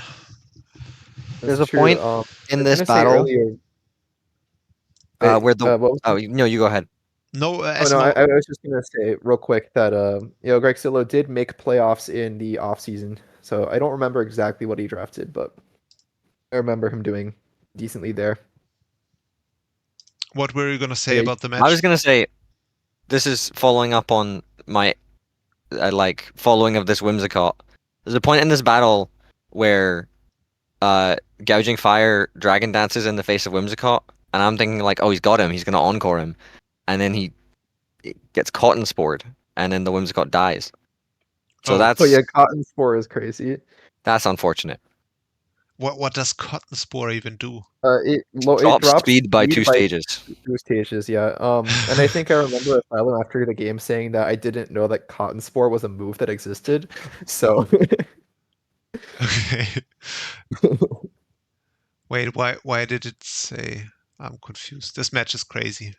This match is too crazy for me. So yeah, he got Cotton Spored. Okay. But yeah, seems like a pretty straightforward win, even though it was close for Asylum. He did win with the Terra Electric Clawitzer, which is interesting. Yeah, Clawitzer is like one of those signatures where like it's just so scary because like with Terra, nothing walls it except like maybe Blissey. But even then you can probably run like a physical Terra Blast. I don't know, that's probably trolling, but I mean, Terra fighting Aurasphere probably breaks through Blissey. Yeah, I would imagine. That's got to be strong as hell. Especially if you're Specs. Yeah, let me see what the calc is on that. Guys, by the way... if you're Specs, then you do 54.6 to 64.4 to Blissey. Guys, by the way, we are at a decision point right now, because we are nearing the 3-hour mark of the podcast, and we're just about half finished. So this is either going to be 6 hours, and I can't stay awake for this long. I just can't. Oh, no, we're more than half finished. No, because we have 3 divisions left. Yeah. And but we are halfway through the things. No, we're halfway through the 4th. No, we're halfway through the But so we have 3 finished and 1 half, and then we have 1 half left, and then after 3 after that. Yeah, but so also we're exactly halfway the 2 finished. that we're gonna take the longest on. So yeah, I don't know if I can do it, to be honest. But yeah, I mean, let's just go on for now. We have Jace Husky versus Mike Haley. So I watched a YouTube video on this, Mike Haley's YouTube video, and it was really tragic. Mike was really heartbroken after this one because he felt like he could have had the win there in the end game. He misplayed a little bit. Yeah, I mean, I'm sure Mike can make a comeback eventually, even though he had a rough start. I mean, he has Mega Venusaur, so there's always a chance. He does indeed have the Mega Venusaur, as we can see here. He also, like, again, he has this really weird team where it feels like he doesn't really have any top tiers. Like, his team starts, like, maybe you can count Greninja as a top tier, but then it's just all mid tiers. And Mega Venusaur should feel like a top tier if you're using it right. Also, I do see like I see that in this game he brought Sleep Powder. I'm not sure if he's brought Sleep Powder to the other games, but like I like that I already don't like relying on like RNG stuff, but I think that Mega Venusaur almost always has so many better things it could be doing with its time than clicking Sleep Powder. Like a lot of people, I feel like a lot of people fall into the trap of just like using it only as like a bulky grass. But this thing's offensive pressure is really good. And obviously here there is like the Terra Steel Claydol, which came specifically for the Mega Venusaur. But even then, like you could have gone for like a manual Sun into Weather Ball, and that plus Giga Drain, plus like potential. I mean, you can even just run like Sludge Bomb plus Weather Ball Fire, and that hits the whole team besides like Quillfish, I guess. But Quillfish doesn't do anything to you. But yeah, I feel like there could have been more accomplished here with the Venusaur, but also you could just hit all of your Sleep Powders. Who knows? yeah. I mean, his opponent, Jace, obviously he was the runner-up in Division 3 last season, which is really funny that he didn't move up to Division 2. That just shows you how much we had a power creep to the season. He had a really bad start into the season. Took 2 losses initially, but now he has evened it up his record with 2 wins in a row, which is really cool to see for him. I just realized, is this the second Trick Scarf Claydol? Because I remember in the first podcast, there was a game with Claydol versus Golden Go where it was like Terra Dragon, and it like tried to trick into Golden Go. And I remember now that. as I'm watching this game, Claydol tricked a scarf to the Scizor. So I don't remember the other games. Like, did he bring Trick Scarf Claydol every week? I don't think so, right? I didn't really watch all his games, but I mean, Claydol is really versatile, so it wouldn't be surprising the scarf set, because it is faster than you would expect. Like, it looks super That's like slow. 75 speed. Yeah, it looks super slow, but it's actually quite, and it has a good move pool, has a good coverage moves. So yeah, it's an interesting signature, I would say. Not a choice I would personally make, but yeah. You can run like the Calm Mind Rapid Spin and pretend to be Terapagos. Exactly. And also it gets teleport. It gets a bunch of cool moves, obviously. Hazards and spin and stuff. I think the last time I was actually running, well, actually no, I drafted it in like one league since then, but the main time that I really used it was Gen 7 Ubers. I was running Claydol as an anti-lead.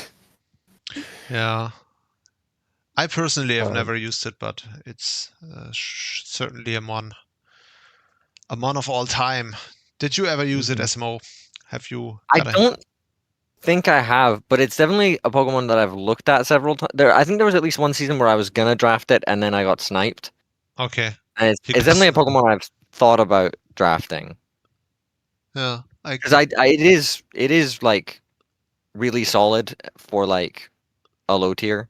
Yeah, it covers many roles. That's why. Yeah. That's why sometimes when you end up with a draft late and you think like, oh, damn it, my hazard game, either the removal or the thingy is not good, the hazard setting itself, and then you end up with stuff like Claydol on your team. can definitely well, understand Claydol, that. if Claydol got recover, it would be so broken. Yeah, now it still wouldn't be broken because the typing Well, it is wouldn't kind be of broken, but it awkward. would feel like so good. Yeah, Like definitely. after using Claydol without recovery, like Claydol with recovery just sounds like so crazy. Hmm. Yeah. Yeah, I think just the typing is a bit awkward. That's what my main thing, and obviously you would like the recover on it. But yeah, moving on to the next game, which is Barney versus Jactus. Two, like, Barney is not a server legend yet, but he has been around for quite some seasons now, and he has a shaky history in the league, like in the sense that Mhm. he came in really hot into the league. His first couple of seasons was basically just, I think wasn't his first season the one where he did really well and he played you in finals, SMO? Yeah, I think so. Yeah. So he was the guy who played SMO in finals when SMO won and obviously lost that. And then he moved up to Division 2. And he also did really well in Division 2. I think he got like first or second seed in his first season there, but didn't make it far into playoffs. And then all of a sudden he just crashed and burned and never ever won a single game in Division 2 ever again. And now moved down to Division 3 and so far. No, he's 1-2, which like Oh yeah, that's it's fine. obviously not great, but it's still early in the season, so Yeah. it's not like 1-2 is really that Yeah. bad. That's fine.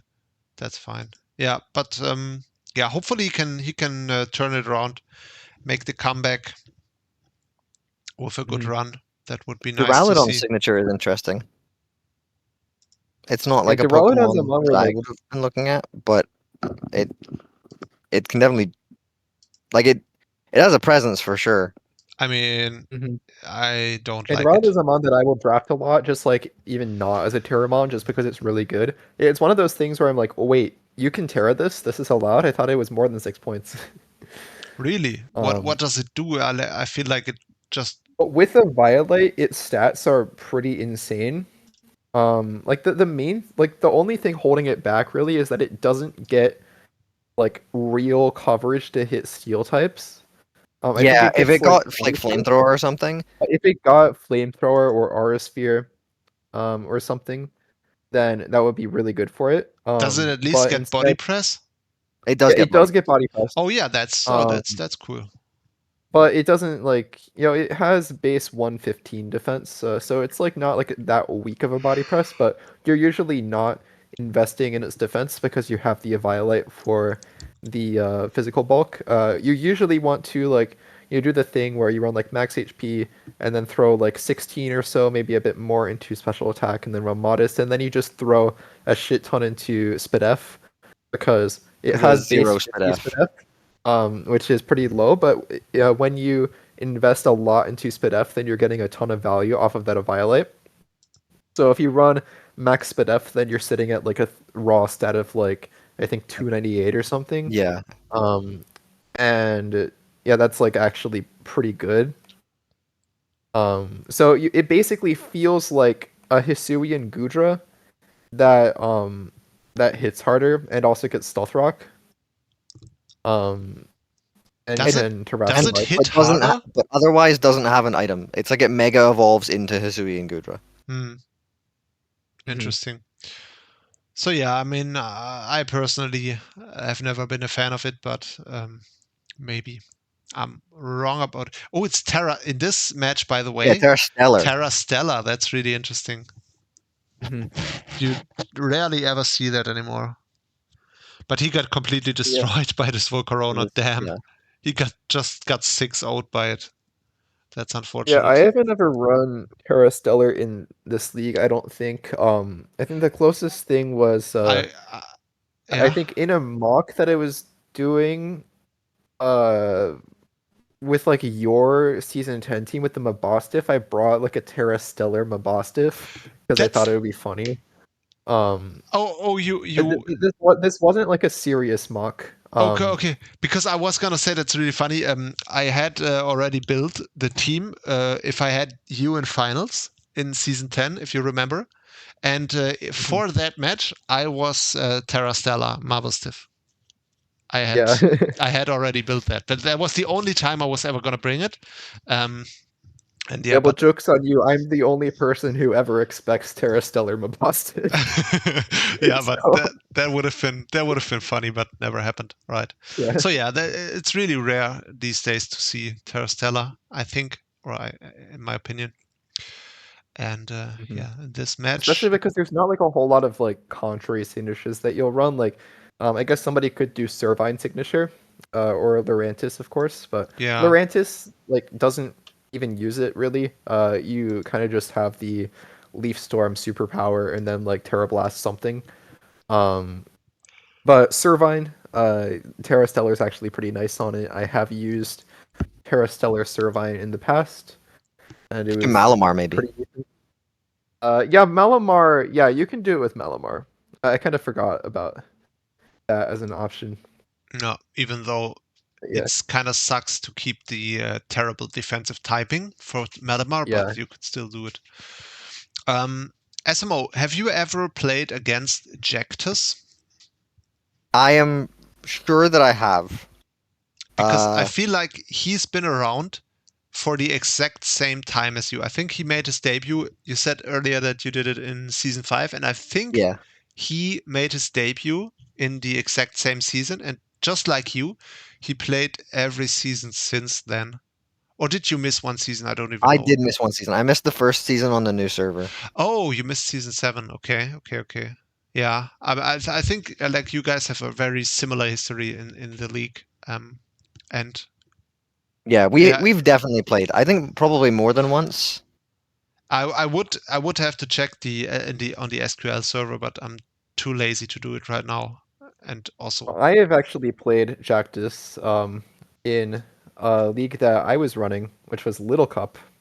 okay. We played week 8. I don't remember the game exactly, but I'm looking at the doc, and apparently I 6-0'd. So, yeah. But my team was kind of broken, so it's you know, I had Stunky.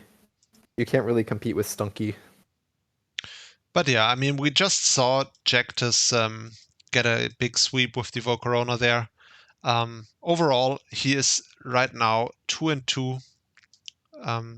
Yeah, and he's leading the kill stats with the Volcarona in his division, which is something at least. So yeah, I mean, Jactus is always a playoff contender. Hasn't popped off that hard, like recently in this league at least. Like I feel like it's kind of overlooked as a top tier, which is like kind of funny to say, but yeah, it's like not a lot of people draft it, in this league. Yeah, because it's like I don't want to say that it's like overshadowed by like Terra sweepers with signatures and stuff, but that's what it kind of feels like, where like people are like, oh, it's non-Terra Volcarona, it's not that good. Yeah, just because even though it is still very good. People are spoiled by the option of Terra being available on the ladder, and yeah, obviously it's so much greater. Like it's one of those monsters just built for Terra to make it really, really broken. But it's still a very, very good mon even without it. So yeah. And the cool thing is you don't even have to run Quiver Dance on it. Like I've had success just running like an offensive Volcarona. You can even put specs on it, or just boots, because obviously it loves having boots. But I in the past have run like a flamethrower coverage U-turn roost type set. And we've seen it run Scarf earlier, and it was also really good in that match. So yeah, you can definitely like a bootleg Moltres with like roost flame body. Defensive. Oh yeah, I've run that set last gen in OU when like Kiram was running the tier. I had Spadef Volcarona with like flamethrower U-turn roost defog. Yeah. So yeah, it's a very cool mon. I like it a lot. And it can definitely do a lot of things. And yeah, Jactus is also a very cool player who so it's really striking to me. It has a lot of similarities to you, SMO, just by the time he's been around, and he also won a season before, just like you. And I feel like you, just like Jactus, you have these seasons where you just do really well, and then you have seasons where just nothing goes your way. And so yeah, I'm glad to see that this season for you at least has been a good one, because I Yeah. think last season was last season good for you? I don't even remember. No, yeah, last season was good. I it was didn't like, go I like went 7-1 or 7-1 something. in the Oh, regular season, and then okay, okay.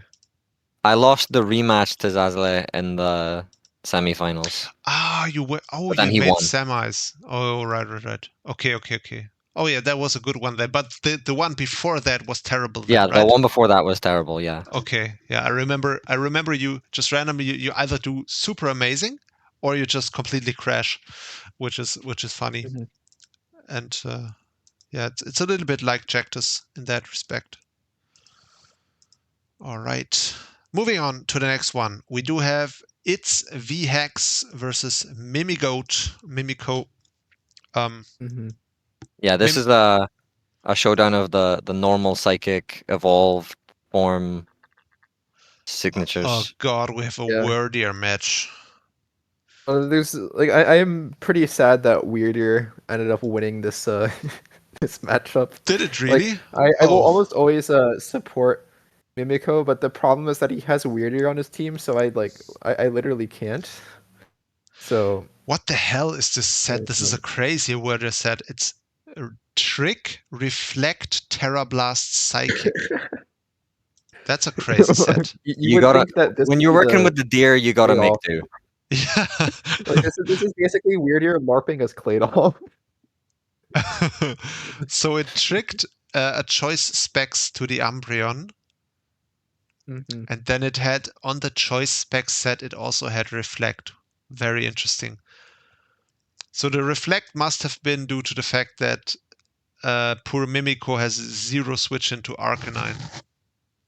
Like, Mhm. he just loses to it. Yeah. That's crazy. So I just think it's funny, like looking at this Weirder set versus Corviknight. Oh yeah, that's true. I guess the idea was to trick it, right? Yeah, well, It you're was probably gonna end up either taking it the or Umbreon. Umbreon. So, yeah, this Umbreon should be like the first switch into this thing. But tricking Umbreon's pretty good because you have like the Jirachi and the Thundi, which obviously appreciate it being locked in, Mhm. and also Arcanine to some extent. Like Arcanine doesn't just straight up break Umbreon unless it's like choice band. It's interesting. The Corviknight clicked so many moves in this match, which I wouldn't have expected it to do because it, in theory at least, it baits in the Thunderous Therian so hard, and also it was an Iron Defense body press set when the opponent has the Thundi, which is a really interesting choice on VHEX's part. I wonder what Mhm. the thought process was there. In I mean, general, Thundi doesn't really want to be switching in on like +2 body press, but yeah, if but I you mean, just come in on Iron Defense, then you yeah, can't like obviously, do anything. why would you wait until it sets up for a million years? Like, in Mhm. general, Corviknight can't do anything to Thundi. Like, obviously, you can't switch in forever, but you can switch in at least like 4 times minimum. Because every single move that Corviknight has, you resist, and Corviknight is also not like a sledgehammer, right? It doesn't really hit that Mhm. hard. So yeah, Yeah, interesting. and since there's a reflect, yeah, there's reflect on the Jirachi and the Weirder. Yeah, Yeah. that's just the So with Arcanine reflect moment. up, Thundi can switch in 4 million times on Corviknight. Yeah. So Yeah, he was yeah. really scared of this Arcanine, but I can understand why. Mhm. All right, that's it. How did Mimiko do overall? Mimigoat, he is 2-1. I think it's Jesus, 2-1, yeah. this is also another one of these divisions that's really evenly matched. Everyone seems to have like one of these records, 2-1, or the Mhm. other way around, which is interesting. Oh, VHEX is actually 3-1. So this was the only match that VHEX lost. Interesting. Mhm.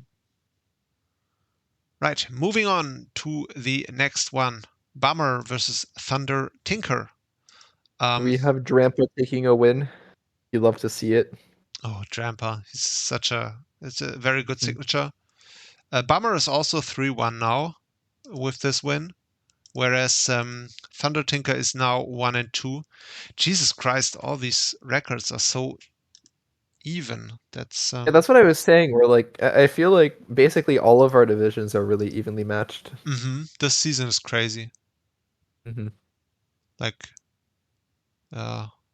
it's really hard to make out a favorite in many of these divisions. Do we want to watch the Thunder Tinker match really quickly? He did bring Gracidea, which is interesting. That Pokemon's cool. Mm-hmm. Yeah, it's Oh, he brought copycat Grafii. That's kind of cool. yeah. He also brought a bunch of low tiers. He brought Gracidea, then the Turtonator, and the signature is actually the Houndoom, which is a really interesting one for Thunder Tinker. I mean, Yeah. Oh wait, that's funny. So he brought the copycat Grafii to try to copy a move off of Mega Aerodactyl to hit it. So I assuming you would want to target like a Stone Edge, but he tried to copycat Ice Fang into it. But Bummer ended up switching to Alolan Muck. And because Got it's Prankster blocked because Copycat, it's a dark the type. Muck was immune to Ice Fang because Muck types are immune to even moves that are called by Prankster moves.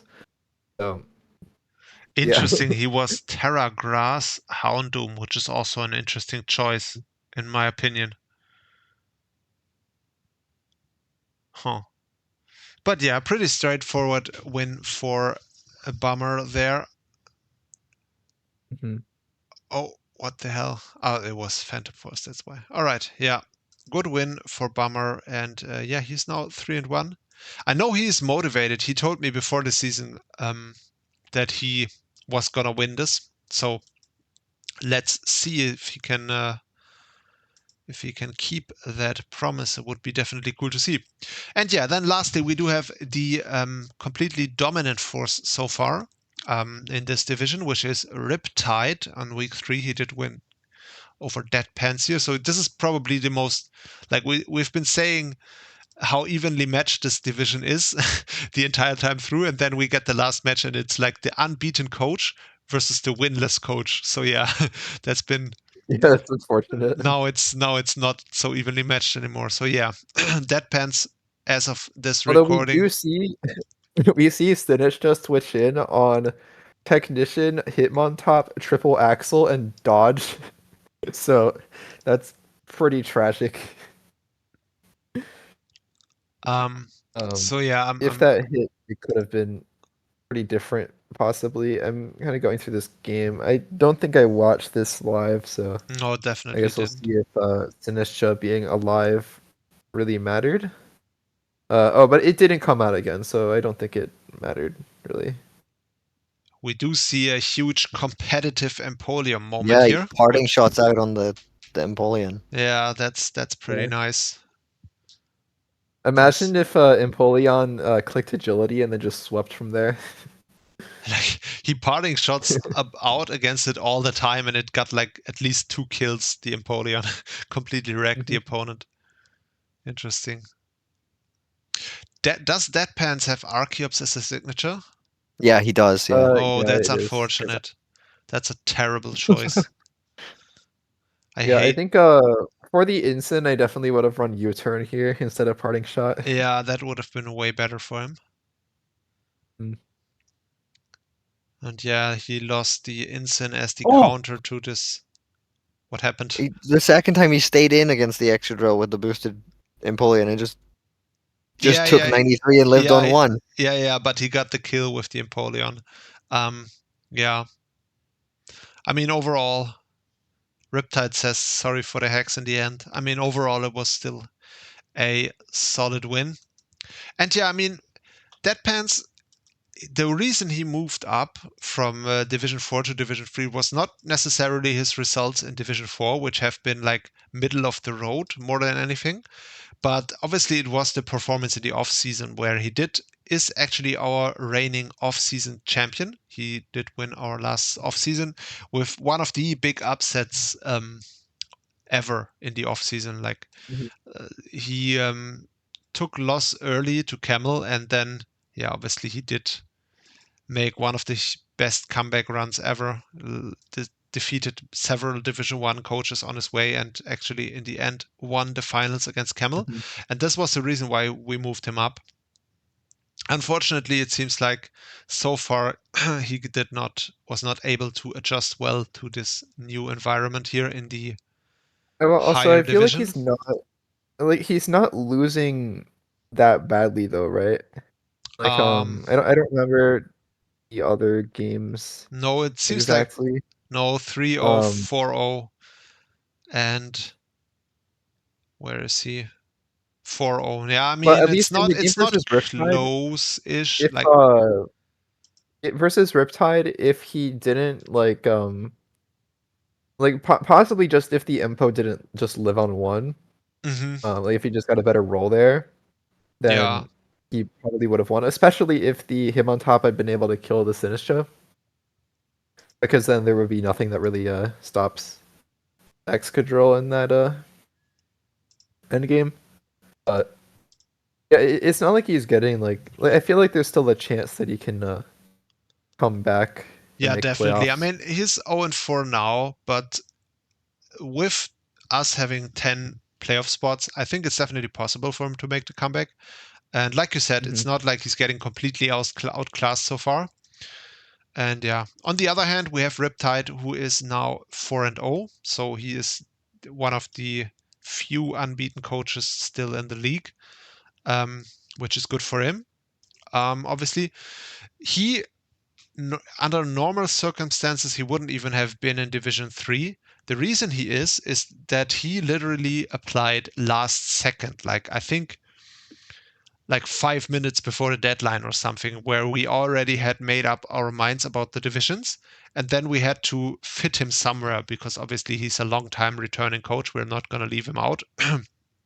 And I think Mhm. either we had already recorded the reveals for Division 2, or we had some reason why we couldn't Yeah, well, I put had to him. record mine twice Okay. because we had Yeah, to maybe. change it. All right, right. Okay. I mean, either way, there was And I some wasn't reason. gonna re-record a third time. There was a reason why we didn't put him in the Division 2, um, even though normally he would have been. So it was clear from the start that he was going to be one of the favorites to win this. And so far he's definitely justifying this. And that's also the reason, by the way, why my bet, obviously preseason bet, was Riptide to win this. By the way, Mhm. Esmo, did you do the betting thing this I season? did do the betting on every division except for the pile divisions. Oh, okay. Do you remember who you bet on for this one? For this division, I bet on myself. Ah, of course. Mhm. Yeah, I mean that's totally fair. I do that all the time myself. So yeah. Do you remember? Okay. This is more interesting. Who did you bet on for Division 1? I bet on you. On me? On Yeah, Trannel? yeah, Nice. on Trannel. Nice. Very good. Good Well, choice. it's I not mean, looking too I good so far, but I mean, I'm totally gonna disappoint you, but I'm at least glad you believed in me prior to the season. Yeah, I mean, maybe I can make a comeback. Who knows? But my goal is to get everybody's hopes up that I'm going to win again, and then I'm gonna bring a Alolan Graveler to finals and just lose. yeah, that would be kind of funny. Even though Yeah. last time you also brought the Shitmon and it still was Well, I good brought enough for the Swirlix, win. but Swirlix was like actually the GOAT, so Yeah, I don't know. true. Maybe my finals matchup will be maybe my finals matchup will be versus you, and I'll trap your Corviknight with a Alolan Graveler, and that's how you'll Yeah. lose the game. I mean, I have already looked at my matchup versus you just really quickly. And I do think there is about a 0% chance I would lose to your team. Everybody keeps saying that to me though. Everybody, like literally everybody that I've talked to in Div 1 is like, yeah, I think I have a good matchup versus you though. It's like, bro, what? I mean, You really think my team is bad? I think this is one of the strongest teams that I've No, drafted. I don't think your obviously, team is bad, but I do think I have one set in particular that I think is a really good advantage. Let's say. I don't know. yeah, I can say the same thing about everybody though. Okay. I mean, I just think it's that's funny just how like we don't play, so I everybody can. I've talked to thinks that they have a positive matchup versus me. So we Like don't even play. ES was saying that he thinks he has a good matchup. I'm like, what? I mean, okay. That's ES though. But Yeah. I mean, we don't play, so I can talk all the shit I want. And the way things are going, I might not even make playoffs. So that's like even more of a reason. But yeah. See, Actually, Camel. I Now think we're talking okay, about I could be ourselves again. wrong. We got sucked into the Unga Bunga ego thing again, Yeah, I which was is a gonna shame. say, I think that Starvin is probably demoralized enough that he doesn't think he has a positive matchup into me, but everybody else probably. All If right. Starvin wins like 3 games in a row, then he'd probably think he has a positive matchup. Okay, let's look at the standings for Griseous Division really quickly. Where we do see, like I said earlier, Riptide is all the way in the front. And then we do see it's VHEX, which is a coach. Did we even talk about him? I don't think. I think we talked about him last episode, but I don't think we. Yeah, because he was like we kind of didn't talk about the first game that much. I don't think. Wait, no, we were talking about the Hitmonchan, right? Mm, And the so yeah, Whiscash. he's definitely more under the radar. Maybe we can focus on him more next time. And yeah, he's doing well so far. But yeah, you can definitely see how evenly matched this division is from like coach 2 to coach 13, and then you have like 3 coaches that are trailing a little bit right now in DTN, Mike Haley, and Deadpans. But yeah, like we said, like you wouldn't be surprised to see either of those 3 make a comeback. Yeah. And yeah, I mean, then SMO. Jesus, why are you 10th with 2 and 1 plus 1? That's crazy. Because I got 5-0'd. Yeah, but I mean, 2 and 1 plus 1 is a really good record after 3 weeks, and you are only 10th. That's crazy. Everybody in the division is 2-2, so it's like... Yeah. Yeah, it's because there's one undefeated player and 3 players who have no wins, so everyone else is overinflated on wins. It's just really funny that with like if you win your game tomorrow, you could potentially go all the way to 2nd from 10th, which is just goes to show how narrow all this stuff is. Like even if you only win 3-0, you would still be third place. Yeah. That's crazy. Yeah. You can't really say that for all the other coaches. I guess Mimiko can also make a big jump, but yeah, if you win tomorrow, you're in a really good position, SMO. Yeah. Yeah. But if you lose, then you have to retire. So yeah, so there's a lot on the line. That's we should no. I'm not gonna record this. I feel like tomorrow I'm gonna be completely unable to talk after this. Actually, my voice is already completely dying, which is a shame. All right. So yeah, this is it for the Griseous Division, and I think, guys, I'm gonna tap out for today. We're gonna have to finish the next 3 divisions tomorrow. I'm fine with that. I should be free tomorrow evening. I'll be busy earlier in the day, but as long as it's like, I guess around the same time as we started tonight. Yeah, that's fine. Do cool you with want to that. be? Yeah. I will be free tomorrow evening, aside from playing my match. Oh yeah, nice. Yeah, I also have to play my match tomorrow still, but yeah, we can definitely fit that somewhere. All right, that's cool. Yeah. So by the way, SMO, do you always work the worst hours? What the hell do you do? Yeah, I work in a restaurant. I okay. just have different shifts every week, but it's. Oh, okay. That's always crazy. Like you always talking about coming home from work at like 10 p.m. or even later. That's Yeah. I would Yeah, not. and at the weekend we close at 2 a.m. Oh, that's crazy. Okay, yeah. No, sorry. No, yeah, 2 a.m. too. I was gonna say 1, but that's not right. We close at 1 most days and 2 at the weekend. Okay.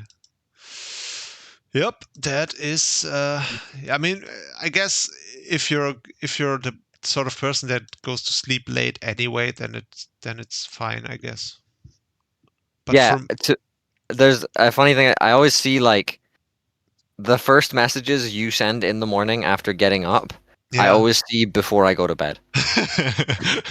yeah, I've noticed that you tend to be up then, and I always assume if I see someone online when I wake up, I always assume that this That they person haven't gone to bed that yet. I haven't gone to bed For because me, that's it's a coin flip. It's a coin flip on whether I've just stayed up late or if I woke up like possibly earlier than you. okay, crazy. Um, Yeah.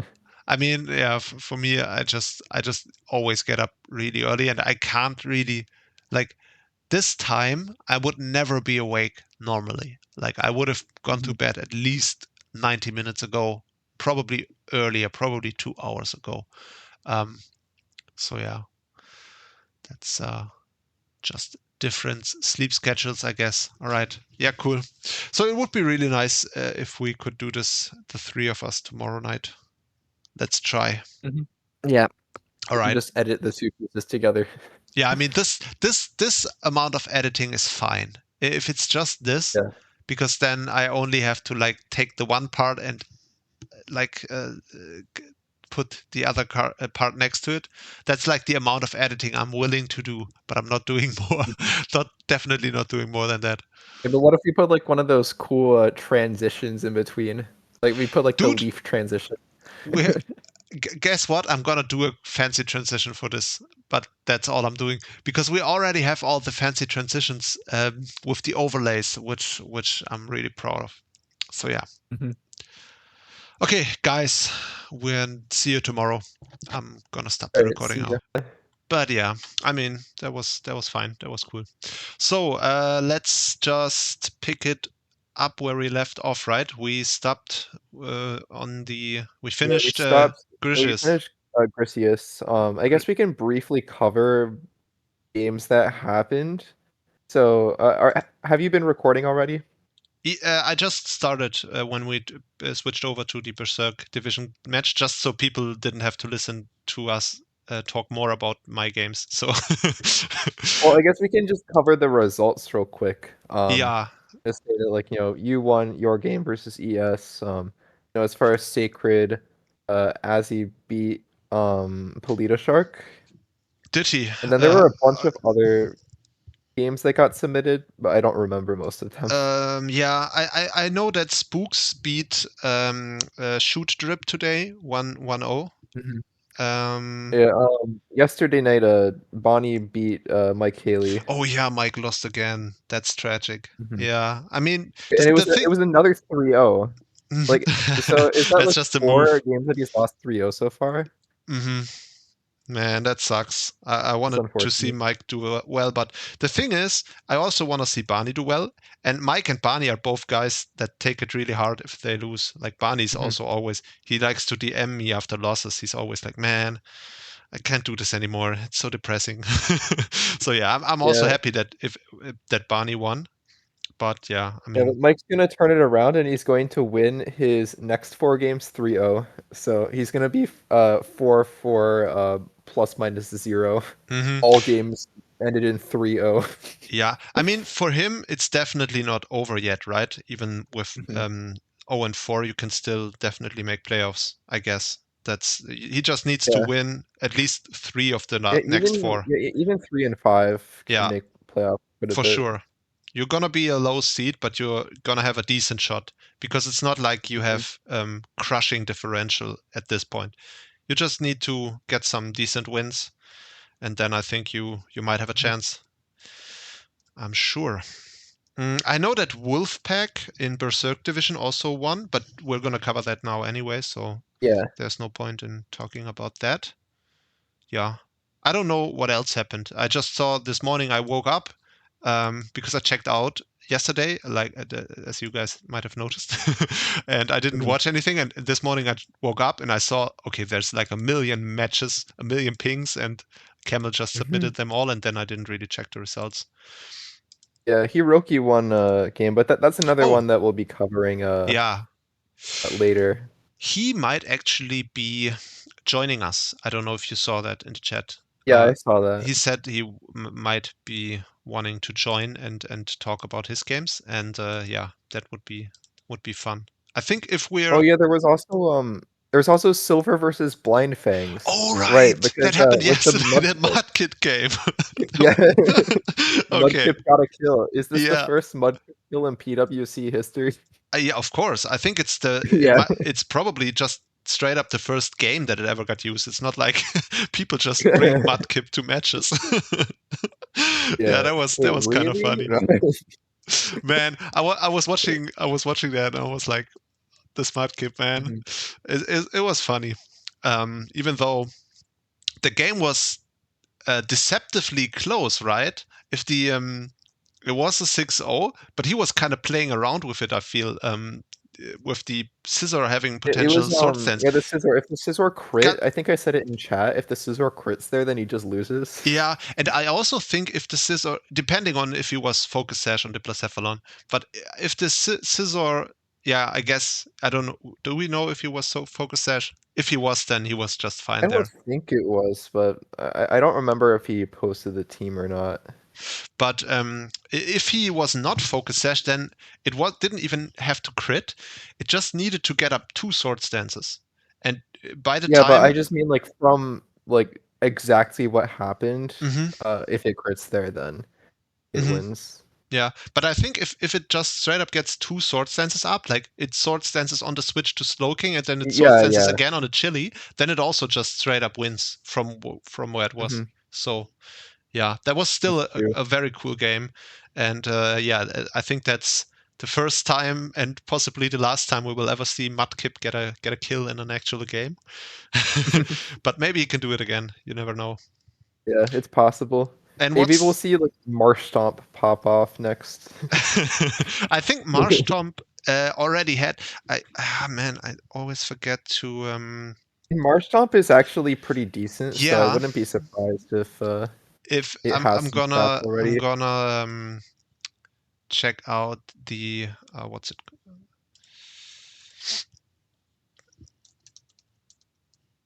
Yeah, it's like Palpitoad, except it doesn't get water absorbed, but it has some other stuff. Yeah.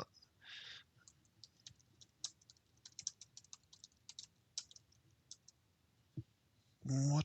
I'm just checking if the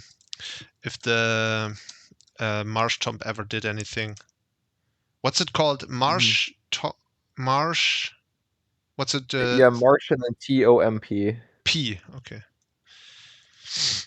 Yeah, it's just Marsh plus Stomp. Yeah, okay, so Marsh Stomp has exactly 1 game, 1 kill, and 1 death. So it got used before. So Mudkip has better stats because Mudkip has 1 game, 1 kill, and 0 deaths. 0 deaths, yes. Yeah. It probably also has a better games to kill ratio than Swampert, if I had to guess. I mean, yeah, for sure. But yeah, because I don't cheating. think Swampert has like 1 kill per match. No, definitely not. It has 86 games, 45 kills, and 68 deaths. So yeah, Mudkip is officially the best mon in the Swampert line.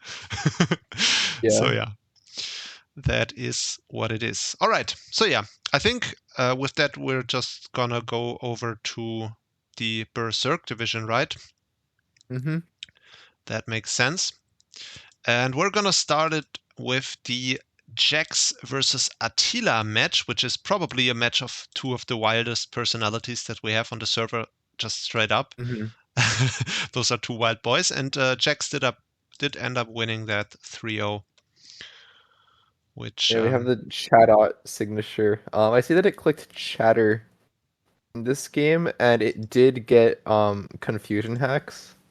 So that's kind of cool. Yeah, I mean that's just kind of what it does. Attila just did he have specs? I think that specs Lele, right? He brought there. He just got a turn 1 kill with it. And he had a huge lead here. Or had a lead, let's say. Wait, you mean Specs Feeney? Fini, sorry. What did I Yeah. say? You said Lele. Lele, right. You're too I'm still, Lele pulled from the game you just had. yeah, Yeah. exactly. I'm still in that headspace. Yeah. Damn, Attila had a lead here. I wonder what happened there. Did he get swept? Oh yeah, he gets swept by the Quakoval, right? Mhm. No, he Well, doesn't. the Cockleball got burnt, but Yeah, true. Ooh, there was a big confusion there by the yeah, that's what I was saying. Where the chatter yeah. Yeah, was able that to was get the actually kill in pretty the big, and then he got swept by the Cinderace. Yeah, well, that happens. So Attila didn't have a lucky season so far. He had some close games. He had this insane match versus Skeptor Bird, where he had a huge I comeback. And remember watching that one. Yeah. yeah, but I'm not supposed to cover that match, so I'm not gonna. But yeah, I mean Attila is at this point 1-3. But you never know with Attila. He might make the comeback. He's playing Anubion next. I know that. And yeah, anything can happen there. And for Jax, do we know anything about how Jax did? He lost to Brett Enthusiast this week. Did get a win over Talon Anderson. He's 2-2 now. Yeah. Mm-hmm. All close matches. And 2-2 is solid. Yeah. I mean, I'm 2-2 with both of my teams. Although one of the losses in Wi-Fi wasn't mine, but yeah, but yeah. that the one loss you just had, you had a bad week last week.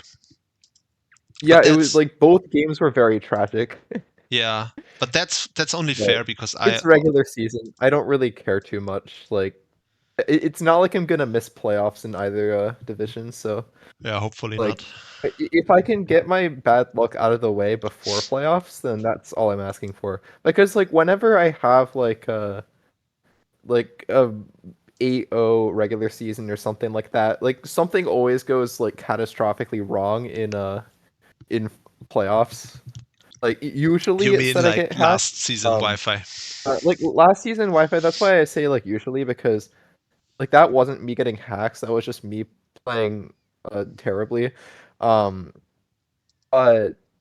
yeah, usually it's like, I have a really good regular season, and then I just like get like astronomically bad odds in like semifinals or finals. But when I go like 5-3 or something, then I end up winning. So just gotta target that 5-3 again, right? Yeah, that's the goal. But yeah, I mean, Jax at this point, it's 2-2 for him. All still in the running.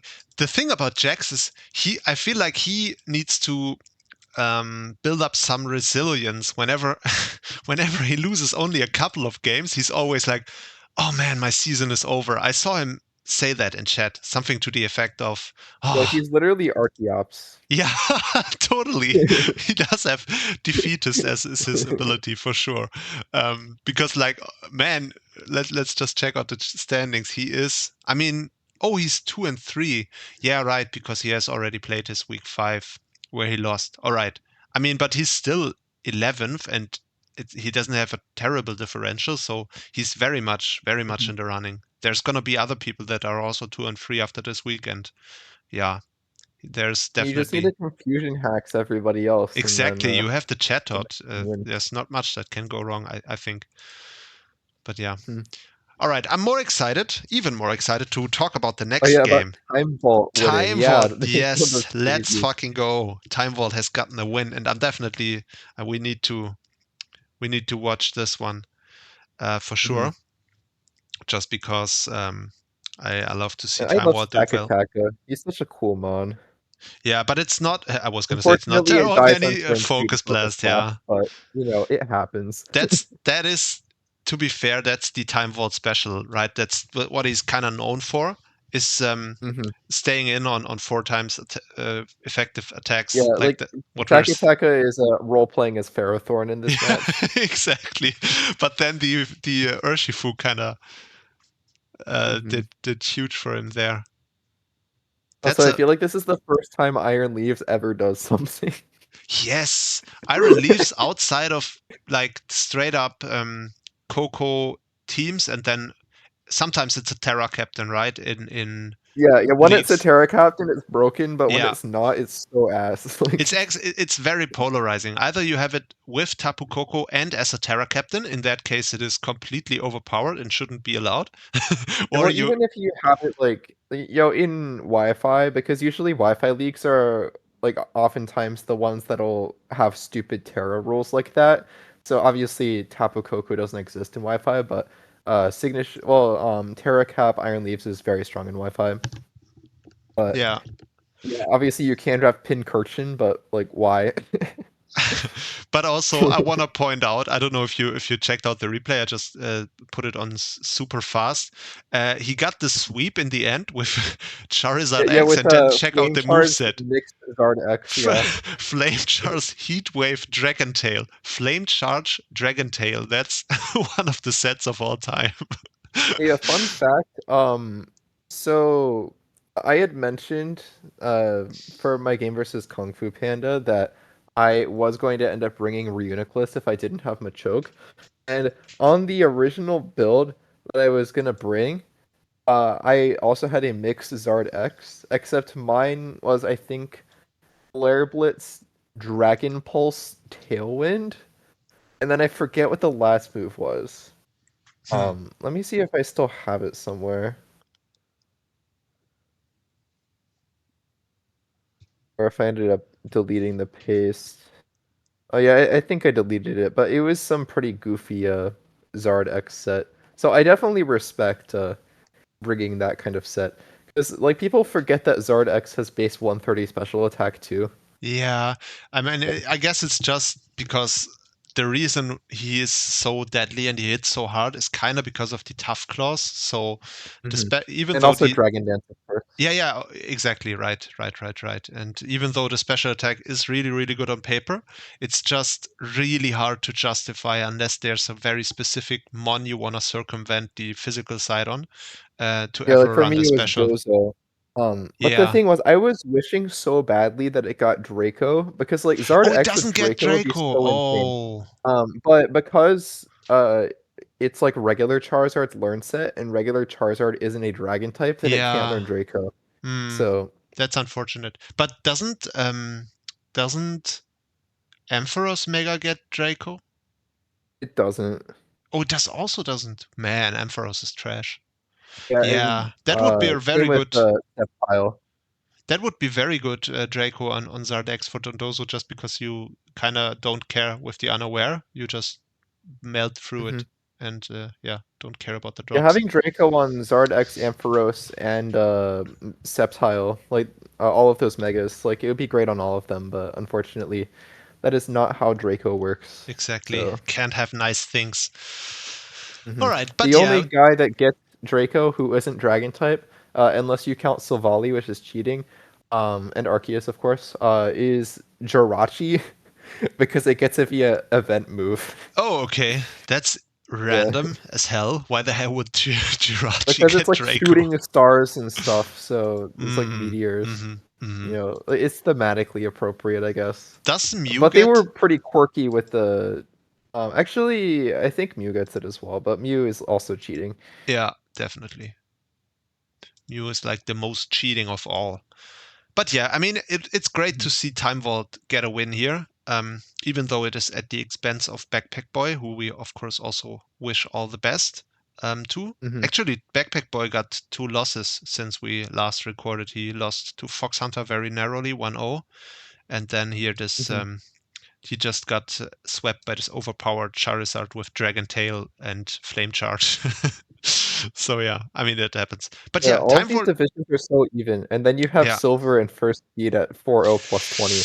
But yeah, we're gonna come to Silver. I want to talk about Silver more, but looking at Time Vault, he's actually not even doing that badly. He's 1-2. That's fine, and he still has one match to go, obviously. So if he wins that, then he's actually doing just fine.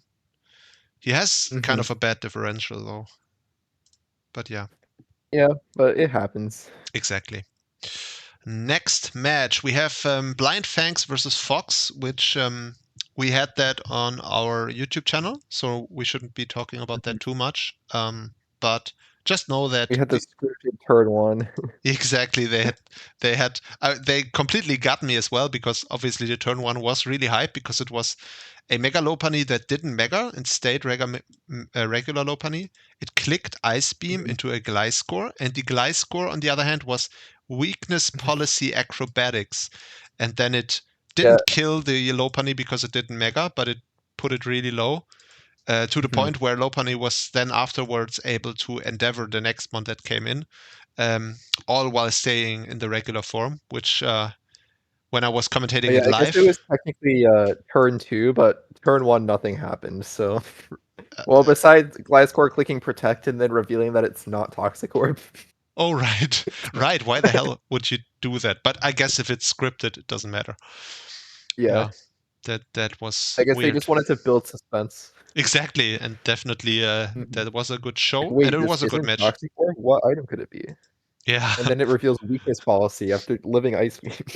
That's like the oldest trick in the book. I feel I've definitely seen that before. The old anti-ice berry acrobatics thing on Gliscor versus Lopunny. That's like a classic. Whenever the Lopunny is there and it thinks it can just stay in and kill a Gliscor, then Yeah, I mean, like, it's pretty strong into, like, Mega Medicham as well, because that thing exactly. always tries to, like, Ice Punch. Exactly. I think I saw that exact sequence before. I think we had that in season 5 or something. It's definitely on the YouTube channel as well. From one of the games of season 5, where we had that exact same sequence. We had Gliscor facing off with Mega Medicham on lead, and it was Yachi Berry acrobatics and killed the Medicham turn 1.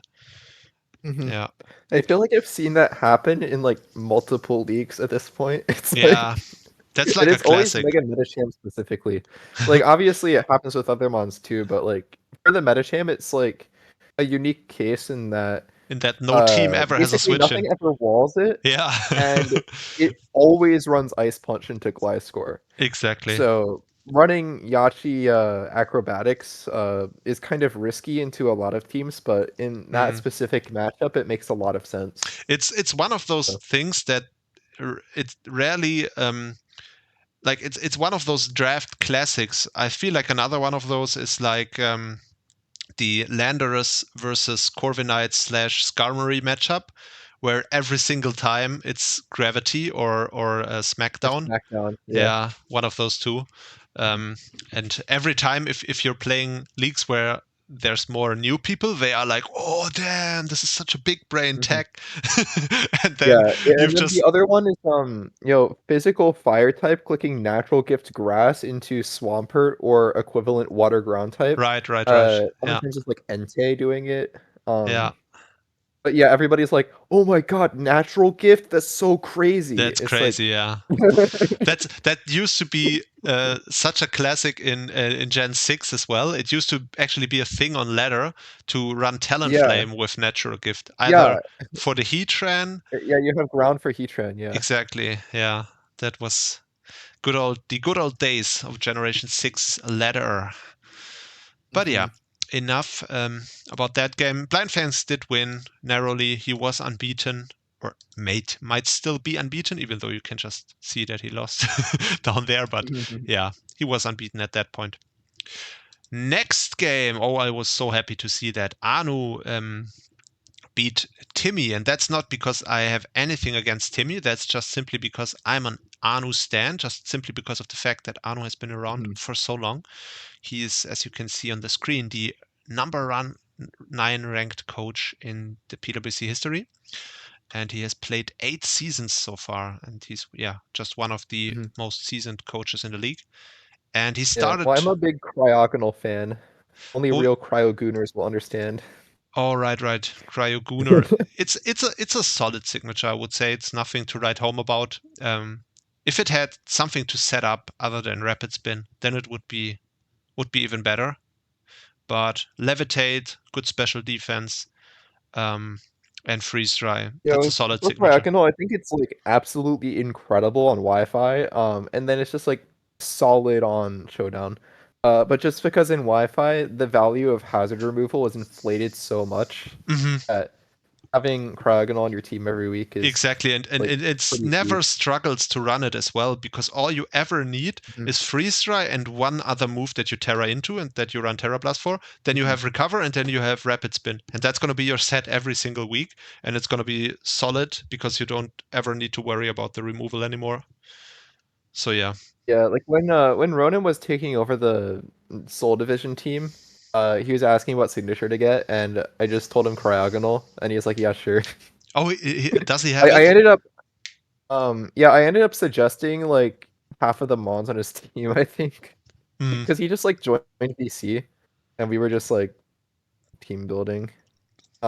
Yeah, it was so we got the Cryogonal, and then he was asking whether Chomp, like keeping the Chomp or getting Zygarde would be better, and I said I'd prefer the Zygarde. And then he got Metagross because he likes Metagross. I think we talked about it in part one. yeah, That like definitely. we both That, feel like Metagross is like kind of weird, but it works really well on the right teams. yeah, Um, and then I suggested the Beware, Cofagrigus, and Ariados. So yeah. yeah, but when I picked up the Wi-Fi div team, like I wasn't expecting Cryogonal to be available, but I was really hoping it was because when I like looked at the team, I'm like, man, there's like why is the hazard removal on this team Halucha? and, Yeah, that's and just a it's like okay, Wi-Fi moment. there's also Drift Bloom, which gets defog, but you don't usually want to be using Drift Bloom as the defogger, and I also just don't really like Terra Drift Bloom that much. Like obviously it can do things, but I just think it's really predictable, and I don't like signatures that are really predictable. Yeah, And so when I picked up same. the season 10 one, like I was almost tempted to drop the Jolteon, but I'm like, nah, that's like probably overreacting a little too much. Hmm. But yeah, and then there was also an Oricorio on the team, which like I don't want my best defogger on the team to be Oricorio. So Yeah, true. But yeah, I mean, it's yeah. Wi-Fi. In the end, you're gonna run heavy-duty boots on every mon anyway. No, but I want to have leftovers on Kyurem because like they took away Roost, and it's so sad. Yeah, just don't How run am I the gonna stupid subspawn substitute people without? set every week. But yeah, I'm just gonna bring sub protect lefties every yeah. week. Just stall everyone out. By the way, I'm Mhm. I'm I'm running the Anu game on on the Mhm. screen right now, and this game was cool because Glastrier got brought and it actually got a kill, and the Mhm. Cryogonal That was Terra fighting. yeah. Yeah, we actually had 4 ice types in this game. Yeah, and also we did see a electric terrain Regieleki, which is like a set that I just don't ever understand. That's like I don't think you will ever see that outside of Berserk Division, to be honest. But in Yeah, Berserk Division, it's like OP tech. like sure, I guess you have the bundle, but like and there's Right, right, right. the Mammoth was dead, just click electric move. Yeah. Right. Then we have Thunderclap, Raging Bolt here. By the way, I have it on normal speed. That's why you probably have overtaken me at this point. Because I will put it to hyper fast right now. But yeah, I mean, it's definitely great to see Anu do well because I know he lost his first match. And now he's back. He is 2-1 now because he also won his week 2 Mhm. against Beanie Alien. Very close, 1-0. And yeah, now he's is on the win column. And I hope he can make a playoff run this time because if you look at his stats, if you go over to his team information, it will tell you that he played 8 seasons, but he only made playoffs, only quote unquote made playoffs 2 times so far. So I'm hoping Mhm. this can be his third playoff appearance, and yeah, hopefully maybe the first time he can really go deep with the run.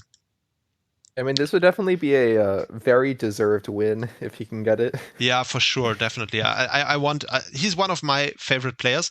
Not many people have like a huge connection to him just because he doesn't really talk ever.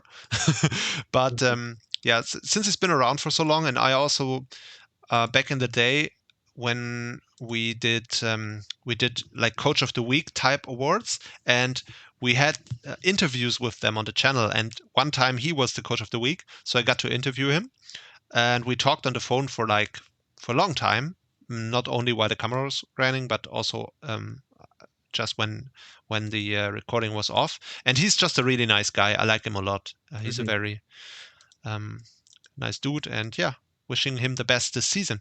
And as for Timmy got off to a really great start. He was 2-0, coming out the gates really strong, but he has now taken 2 losses in a row. He lost. Oh, he was the guy who lost to Wolfpack today, and lost to Arno before, of course. And that's interesting because I don't know if you know Timmy from other servers. Do you? I think I've seen him places, but I haven't like played in a league with him.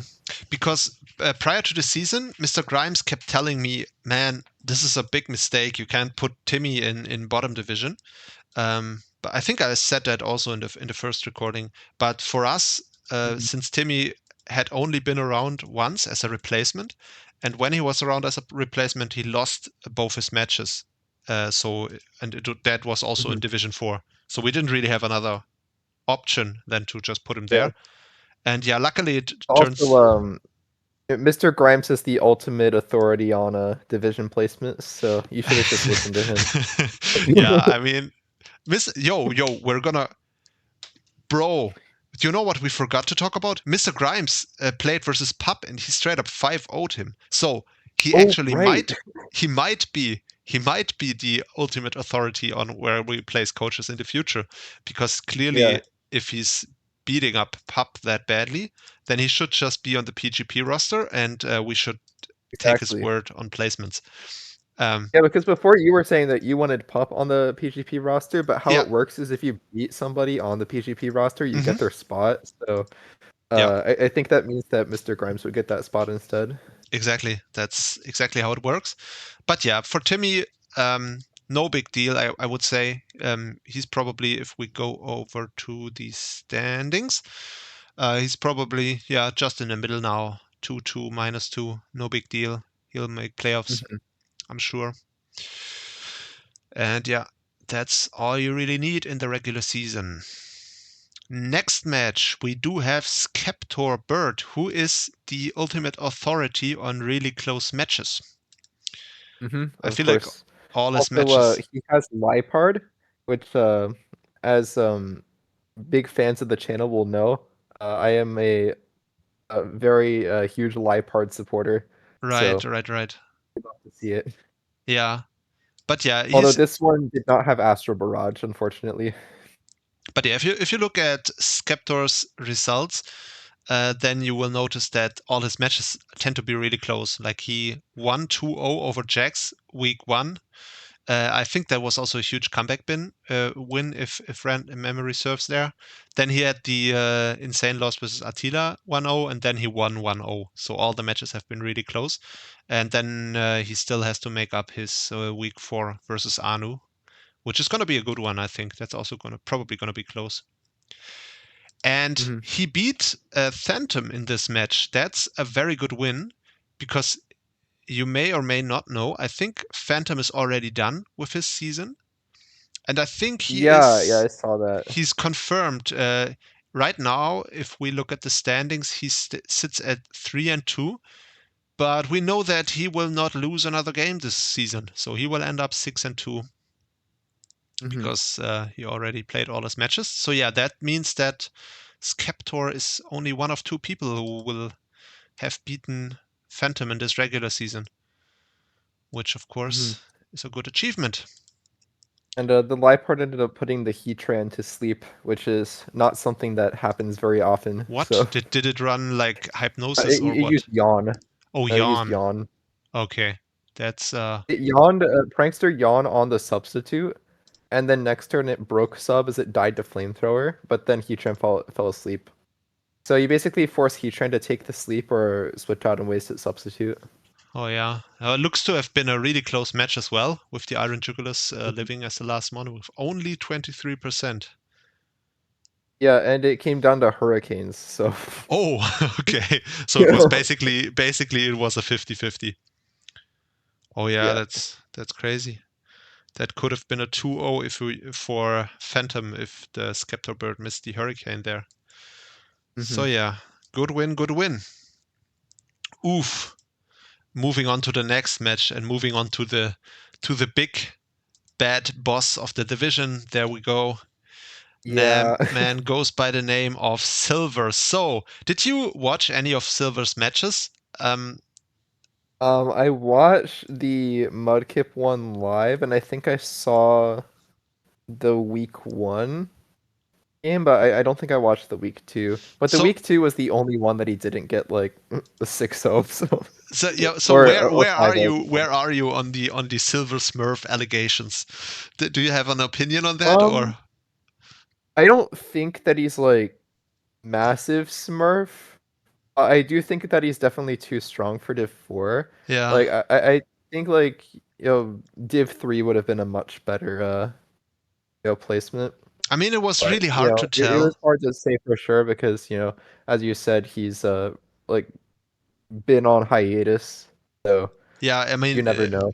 that when we're saying he's been on hiatus, we're not talking like he's been out of the game for like 6 months, but the last match he ever played was in 2021. So, and he didn't even know the new mons prior to the season. At least that's what he told us. So, yeah, we were kind of unsure where to put him, and even though he did well, you gotta keep in mind the last time he played, he was also in bottom division, and it was kind of a mirror of what happened now. He kind of destroyed everyone.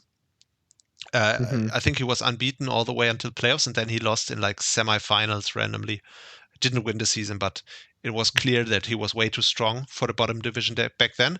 But that was 4 years ago, and the competition has gotten like 10x stronger since then, and he has been out of the game, and he didn't know all the new mons. So yeah, that's basically why we put him there. But yeah, clearly Rust is just not a thing, and he seems to be Although I doing guess Div 4 hasn't been power crept as much as like the other divisions. So this. Yeah, you may be right. You may be right about that. This is true. Yeah, Division 4 has kind of stayed what it is, or what it has been. yeah, like also I feel like the one benefit of having Polito run through season 10 is that we kind of have like a new bar as far as what a Smurf is. Right. So But if you look at the pace that Silver is setting right now, I think he is on pace to at least match Polito Shark. Just because I know that Polito Shark's record was 11-0 plus 48, and Silver is right now 4-0 plus 20. So if you kind of do the math, then he will end up at like plus almost plus 60. So yeah, yeah, but of course that's not but of probably course not gonna happen. like differential in playoffs tends to skew lower than regular seasons. So That's exactly true. Yeah, and I also don't think Silver's team, while it is a good team, it's not quite as broken as what Polito Shark's team was when he was playing. Didn't he have like Coco Dragapult or something crazy? like that. Yeah, Yeah. he had not only was he smurfing in the lowest division, he also drafted like he abused the fact that people draft more casually and just amassed the craziest team ever and just destroyed people the entire season. It was kind of funny to watch. I also think it's funny how like Silver didn't know any of the Gen 9 mons, and the only Gen 9 mon that he drafted was Roaring Moon. So I'm just imagining the thought process. Like he's looking through the new mons. He's like, "Wait a minute, this thing's kind of broken." I gotta say that he didn't have that on his team. but he drafted stuff that he likes to draft. And then he came to me because obviously I know him back from season 5, and he told me after the season afterwards, yeah, what do you think of my draft? And I was like, then I told Oh him, right, yeah, okay, you made a bunch of Grace trades. yeah, Yeah, he exactly, had King Gambit at first. right. And I told him, I don't know about King Gambit. I think you could make these switches and the team would be a little bit better. And I told him to get the Roaring Moon, which I think. So the Mudkip was a Grace pickup as well. Yeah, That's pretty I clutch. told him. Yeah, of course, I told him about Mudkip. It's a huge value pick on the 1 point tier. I told him basically if you don't get it, then I think the team just doesn't work. And yeah, that definitely paid off in week 4. I do so B Barrel. So I don't really have anything against B Barrel specifically, but it's just one of those mods where like it's mostly Bidoof's fault. Where Bidoof is so overhyped as Yeah. like a mainstream funny mon, where they're like, oh my gosh, I'm so quirky, I drafted B Barrel. And yeah, so people will like always do that, and it's just a waste of a low tier pick. But instead of wasting it on something funny like Mudkip, some people still have the copium of like, oh, it has simple swords dance. It can actually do something. Yeah. No, it doesn't. It doesn't do anything. Like, just get a web setter. It's not that hard. No, you should always get Mudkip, just because you know it's gonna well, do. you get Mudkip, but if you're getting 2 1-pointers, then just pick up like a Swirlix or a Cutie Fly or something like that. Yeah. Just Yeah, anything. it's just super funny that the fact that we have this 1 kill standing here in the kill stats. Wait, does it show up in the stats? Let me check out the stats. Surely it shows up somewhere here. Oh yeah, it's It the does. It shows number top 2 NFU, in the yeah. top not fully evolved. That's where it shows up. Number 1 being Bisharp, which is kind of cheating, but Right. And then it's also number 2 in the top low tier standings right now. yeah. So I guess if he And brings then it Torchic again. is number 3. Holy shit. Oh wait, Torchic has a kill as well. Where's Trico? What the Somebody hell? needs to get Trico. Why the hell does Torchic have a kill? Man, we kind of have to find that. How did that happen? I completely missed that. Yeah, I don't remember when that happened. Does Torchic get the speed boost? Can you does, yeah. actually sweep someone with Torchic? You can, but Yeah, it's you can in Little Cup. All right. Yeah, I mean, even in Little Cup, it's not that good.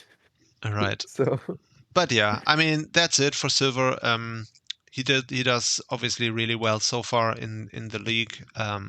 Hopefully he slows down a little bit and doesn't completely destroy everyone until the very end. That would be kind of sad to see, but I don't think so. I don't think it's like this as bad as it was with Polito Shark. That's my personal opinion. but what I was going to say about B Barrel was that I think Corrupt reached out to me for, I think it was his league, where he had drafted a team and he was asking like, okay, like for the final 1-pointer, I'm between Barrel and Charge-a-Bug, and I want your opinion. And you know that I'm like a huge Charge-a-Bug fan. I mean, Charge-a-Bug's kind of broken. Yeah, it is broken, like especially when it's 1 point. Like it's like, in my opinion, Charge-a-Bug, if it's 1 point, it's almost always like the biggest value you can get on a 1-point mon, just straight up. So I told there's him. One other. Do you know there's one other goat as well? There's Machoke, but no. It's Dottler. Dottler is my goat because Dottler actually gets body press.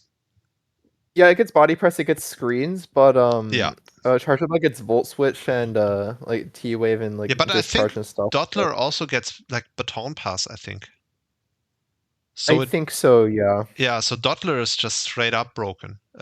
Whereas Charge-a-Bug is also kind of cool, and it also is a little bit of a meme funny mon, right? Because of the buzz thingy. personally that Chargebug is better than Dottler, but it really depends on the team. Like honestly, the main thing about Chargebug is that the typing is just unironically good. Yeah, Like you can just run Fizdev Chargebug into Ogerpon Wellspring, yeah, and you can just beat it. right. Like, But then again, but anyway, Dottler what I was gonna is say, broken because it gets with body press. yeah, of course, you can run body press and not get the boost off of a Violet, unfortunately. Um, Yeah, but if only it you was can like iron that. defense. I think it legit gets iron defense body press. So Yeah, it does. Chargebug gets it too. I mean, most of the cocoon mons do. yeah, But that makes anyway, sense. the corrupt was saying like, okay, do I get Chargebug or Bibarel? And I'm like, yeah, Chargebug is incredible. Bibarel is like the worst mon of all time, so you should get Chargebug. And he's like, okay, cool, thanks. And then later he asked me for team advice, And he and got the on the team that he drafted, I see that he got Bibarel. And I'm like, you've got to be kidding me! Like you probably asked, he like, what is the probably point of asking me? he probably reached out to me and asked me the same question, and I told him, dude, you should always get Bibero, just because it gets simple sword stance. Oh my god. No, that's not actually true, but it would have been funny. Yeah, but so you got. Well, actually, I think what it was is that he was like talking to someone else, and they were like, "Oh my god, but Barrel's so funny. You should draft it." Because I bet obviously, 100% the simple sword stance line was being said. Someone oh, told it's him, always said. yeah. Like it comes up every single time. But anyway, he was asking me like, what changes he should make to his draft, and I forget exactly what like the changes were, but oh yeah, so he had Asia Slash originally, but he wanted to drop like Asia Slash and something. I think it was Claydol for Latios and Deblade. And I'm like, no, I wouldn't do that. Asia Slash is like way better than Deblade. Like Deblade can be good on the right team, but it's just not a replacement for Asia Slash. And uh and I gave him some other suggestions. But I was saying like I kind of like Latios because it's a dragon type and he didn't have a dragon type on his team. And he was saying, well, I don't know, I kind of don't like dragon types. I'm like, wait a minute, you just don't like dragon types? That's well, can I see what dragon types are left and then maybe we can find one that you like? And he's like, well, there's Salamis, but I'm not really sure. I'm like, yeah, I don't like Salamis that much in this team, but can you just send me the link to the doc? And he's like, okay. He sends me to the link to the doc. Dragapult is just sitting there undrafted. And I'm like, bro, what the fuck? Why Okay. is Dragapult undrafted? And he's like, yeah, I thought about it, but I've just like never tried it out before, so I don't know if it's good or not. Okay, You should get could make it Dragapult. a series to find out.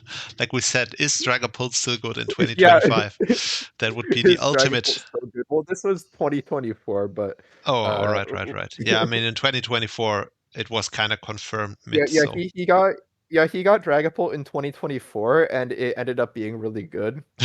So we know that Dragapult is still good in 2024, but 2025 is the new year. Like, who knows? It could right. be terrible now. It could be Like, terrible we now, need yeah. to do the science. Right. The science isn't out yet. Mhm. Okay, so next person is Golden Mazda, the one of the best newcomers to the league in terms of just how much he brings to the server in activity and just being positive and everything. He's amazing. I love him. He's Mhm. also from Singapore, which is another huge plus, obviously, just because we have many people from Singapore now, which is awesome.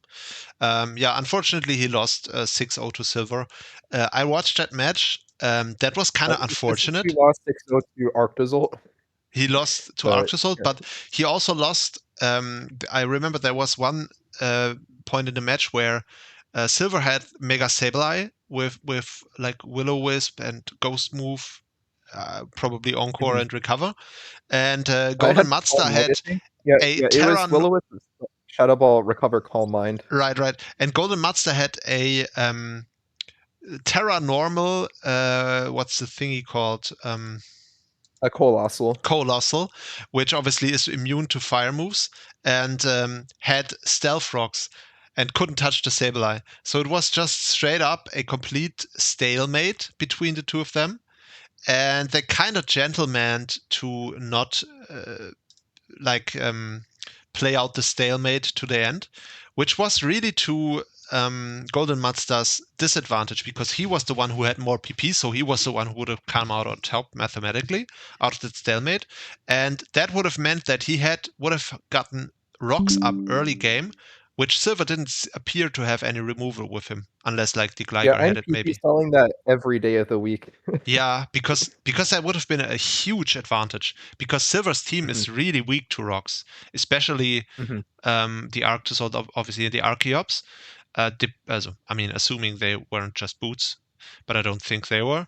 And yeah, that would have been a huge advantage for him. Instead, it was the other way around, and Silver got to keep up rocks all game, which really hurt Golden Mazda in the long run.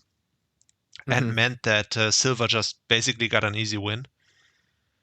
And yeah, that's just what happened there. But I do think, even though Golden Mazda right now isn't doing amazing in the standings, he is quite the decent player. I think he might have a good playoff run in the end. Jesus, I'm just watching the match. Possible. The Arctosaur is just breaking him. Yeah, also, as far as rocks going up, there is the Mega Salamence on Silver's team, which obviously does not like switching into rocks. So. Oh, right. Didn't even see the nickname, yeah. Yeah, Mega Man's, of course, it can't run boots, so that's especially unfortunate if you have rocks on the side of the field. So yeah, I think that's a 6-0. But I think the stalemate was just complete. What's it called? If there's a crossing and it goes two ways and you can go one direction or the other. What's that called? You know what I mean? Wait, Man, what? You know when there's a way and it goes left and it goes into the dark area, and then it goes on the right side, it goes into the light area, and you can either go left or right. What's it called? There's You mean a fork in the road? a or... fork in the road. That's what I was. That's the word I was, or the term I was looking for. Yes, the fork in the road in this match was definitely the stalemate, and I think he kind of, being a gentleman, he kind of gave up a huge advantage there, which could have altered the way this game went. I'm pretty sure. If I'm in that matchup and somebody asks me for the to not PP stall, I'm hitting them with the / offer draw. Yeah, right. But yeah, I think Golden Mazda, let's just check out where he is in the standings now. He is... Oh, he's doing fine, actually. He's 6. Number 6, 2-2 plus 3. So, yeah, that's all. Actually, Very fine we don't for him. have anything about offer draw in the rules. If somebody did actually pull that, would we just allow it? Like, is it just like a 0-0 no winner? Yeah, I guess that's what it would be. It's basically the same as a no contest then. Yeah. That would be pretty funny if somebody does that. Yeah, that would be funny. I mean, please don't do that. People trying to run, it wouldn't be... You have all these people trying to run sub baton pass after we said that it wasn't very good. So maybe after we say that in this episode, then people will try to / offer draw in their game. Yeah, I was gonna say, why are you giving people ideas? That's oh man. I already know that next match Jax is gonna offer draw. I know it. Or Attila is just gonna go, all right. Like the turn. These are the kinds of tips and tricks you can only find on the Pogcast. Yeah, exactly. I guess if you made it to this point, which is definitely 4 hours into the podcast now, then you deserve to know about this trick. You can the hidden tech. Yeah, the hidden tech of offer draw. The only downside is that usually your opponent won't even know that / offer draw exists, so they won't even know how to accept the draw. Do they have to accept it also with a command? Yeah, they also have to / offer draw. Then no way. That's never gonna work. So there's a button, but when they first introduced it, which was like the last time that I've ever thought about it really, then your opponent would have to also / offer draw. Yeah, there's no way that ever is gonna work. So you need to have 2 people who both watch the podcast. Right. Which is never gonna happen. So yeah, we talked about Wolfpack He got it off to a rough start. Wait. Is Wolfpack a dark horse? Looking at the schedule, he sits at 2-2 now, and he started off with 2 losses. But looking at the schedule, his 2 losses were Fox and Silver, and those are like 2 of the big threats. And he's also the only person who to not get completely destroyed by Silver. And then he now went on Didn't he to. do pretty well last season? I forget. I think that may be true. I mean, maybe you can check out an Let old me doc. check. Yeah, Yeah, I'll right check now. the Origin doc. It was Origin last season, exactly. Yes. He went 6-2 plus 10. So Oh, right. Yeah. I mean, we had a lot of that record is very good, but it's still only top 5. Like we had an 8-0, 7-1, 7-1, 6-2, 6-2. Oh, it wasn't as balanced as it is this season then. Yeah. But yeah, I mean that's someone to keep an eye on then, because looking at it, like he took the losses on week 1 and 2 against the strong opponents, and it wasn't that bad. And then he went on to win over Beanie Alien, and then he beat Timmy as well today. So yeah, that's definitely good. Let's check out his schedule. What's he see? He's playing Skeptor Bird, then he's playing Attila. Then what else? Phantom. Phantom. Yeah, Phantom Pie, and then Oh, that means that means that he's lost to Phantom already. Nubion, yeah. But yeah, I still believe that this is definitely someone we will see in playoffs. I'm pretty sure. Yeah. All right. Yeah, I think I had him on my playoffs bet because of him doing well last season. And this leaves us with his opponent, Beanie Alien. And the thing about Beanie Alien is he lost all his matches, but somehow I don't feel like he is that bad of a player, to be honest. Let me just check the result. So he lost to Phantom, which is obviously a good player. Then he lost really close match to Anubion, 1-0.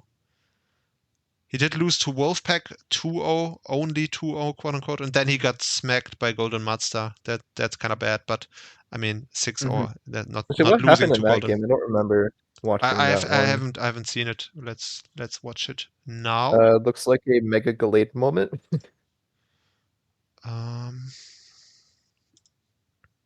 We love to see the no stab Mega Galade. EQ Leaf Blade Ice Punch. I mean that you can do that sometimes, right? If it's specific coverage that means that you hit the entire team. Obviously, it's not like it's not like you really need anything else into this team. Yeah, exactly. Yeah, you kind of actually, the normal Galade just doesn't do the trick here, because you need coverage for Lando and you need coverage for Aegislash for sure. And then I guess you just want to hit the Gastrodon really hard as well. That makes sense. I guess you could have run close combat over the Leaf Blade. Man, why do people like this is another like lower division classic where people keep bringing the L Smash Contrary Shuckle. Like it never does anything. Right. Stop it. Just run webs like a normal person.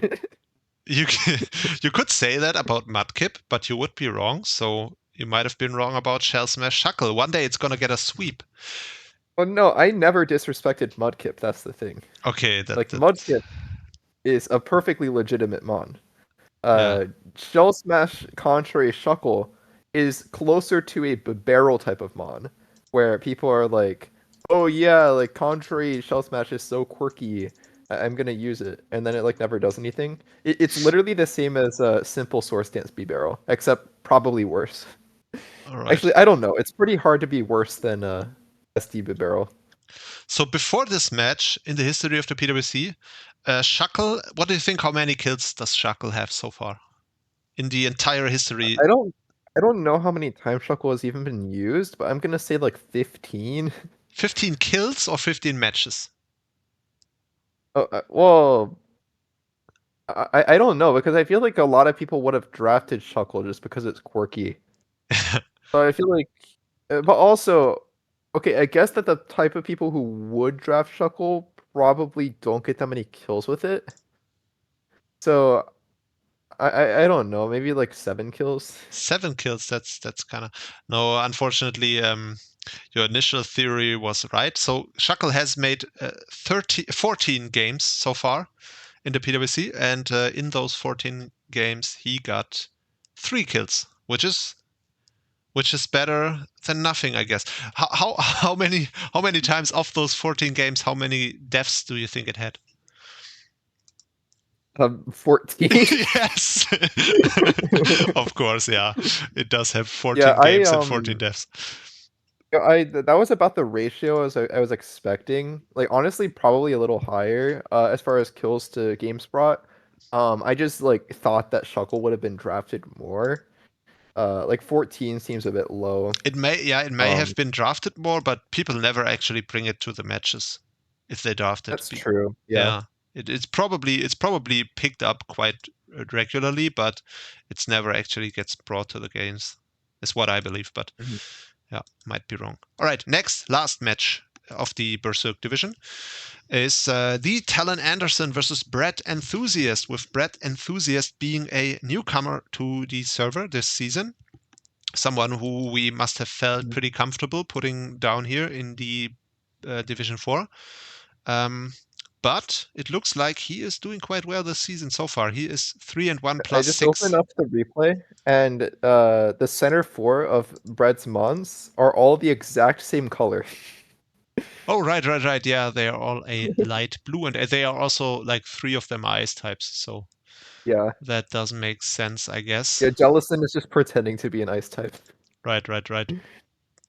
And also the Tinglu kind of has that color on its antlers or whatever the thing is Yeah, supposed to kinda. be. It's close enough. It's like a darker shade of like Glaceon's. Yeah, I guess like But if you look at Tinglu's this, hat is the same color as Glaceon's feet.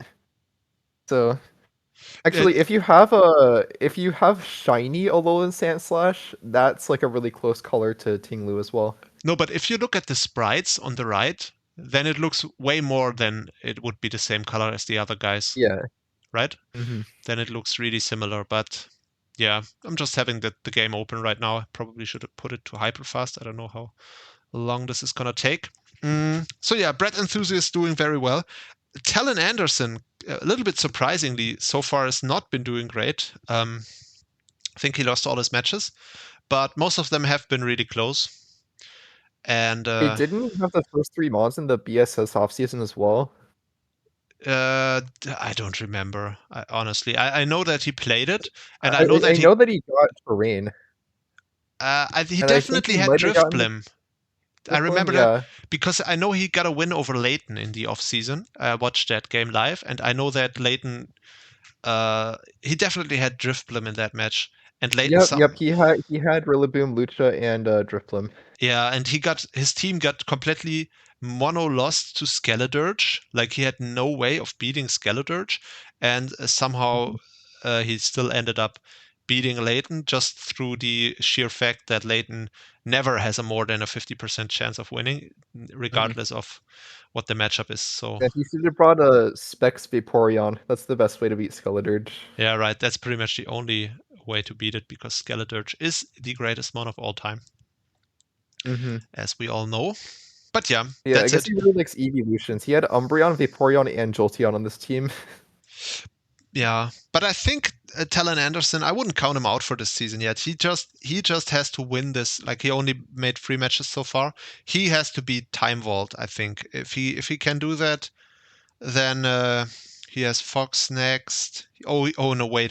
He plays Fox next, then Silver, then Beanie Alien, which I guess, and Timmy Rel. Yeah, he kind of should win this match over Time Vault if he wants to make playoffs. I think. Otherwise, it's going to be really rough for him. All right. Yeah, I think with that, let's take one last quick look at the standings here. Wait, don't we have a fancy thing for the standings too? We do. Nice. You're gonna be blown away by the optics of these videos. Yeah, I'll I'm have to telling see you. the new Yeah, this is technology. completely insane. It's like Yeah, like the optics of this combined with the optics of using AI images and running VGC next season. Yeah, we're gonna You have like 20,000 members in our are Discord server. no, unironically, this doesn't sound like a terrible idea to me, VGC, like one division, Mhm. or do you think that's a bad idea? I think it'd be no, I think it could be cool. Yeah. I would play in that division for sure. I think Ronan also, then Teresa already said, and yeah, I think that we can keep that in mind. Maybe we're gonna do that. Mhm. But yeah, looking at the standings, we do have silver on top, obviously. That's not gonna change anytime soon, I don't think. He would need to take 2 big losses in order for that to happen. And then we have, yeah, everyone else has already taken a loss. So overall, it looks really well balanced. I think also Beanie Alien, why do I say Alien? Alien, can also get some good wins this season, I think. Mhm. And I yeah, mean, I don't blame you. Like the first time I read the name, I thought it was Beanie Allen. Beanie, yeah, And I only realized later that it was Alien. yeah, right. So, Yeah, I blame the low resolution screen, which makes the I mhm, look like a lowercase l. mhm. Yeah, well, all right, that's it for the Berserk division. Let's move on. And guys, brace, brace, brace. I have this for screen, and now watch this, guys, watch this. Boom. No, boom. Oh my Yeah, now we god, got it. I We got the couldn't see that, transition but to it must have Azure been really Division. cool. It's insane. It's insane. So yeah, Mhm. shout outs again to Lilia for creating these overlays that you guys are gonna be blown away by. So normally these podcasts are kind of meant to be listened to just while you're doing something else. You don't necessarily want to be glued to the screen just watching the entire time. But I think this really is different, just simply because of the amazing optics of these overlays and the Mhm. transitions between them. So yeah, I would urge you Yeah, to. actually, if you do have this on in the background, then you should just tab in whenever we're switching divisions, just so you can see like whatever the cool transition is, which Right. I still have no idea what it looks like, but I'm imagining like it's the it's coolest transition ever. it's gonna be the biggest letdown of all time just because I hyped it up so much. No, but Yeah, I it's think sure it's great. specifically this Azure Division one looks really nice because the colors just I like the colors. But yeah, Mhm. there we go. We have the Azure Division. Which do we have anything to announce here? And also we gotta speed up a little bit. We have already talked for 1 hour again. Oh, by the way, Mhm. I have a match scheduled in 45 minutes. Um, Ooh, we should have that live yeah, on but the that's a podcast. completely separate league.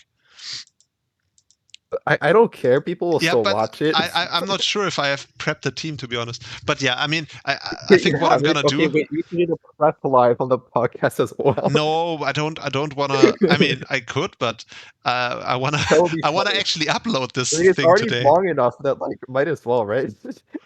No, let's. So first of all, I have some notifications. No, but they are just random.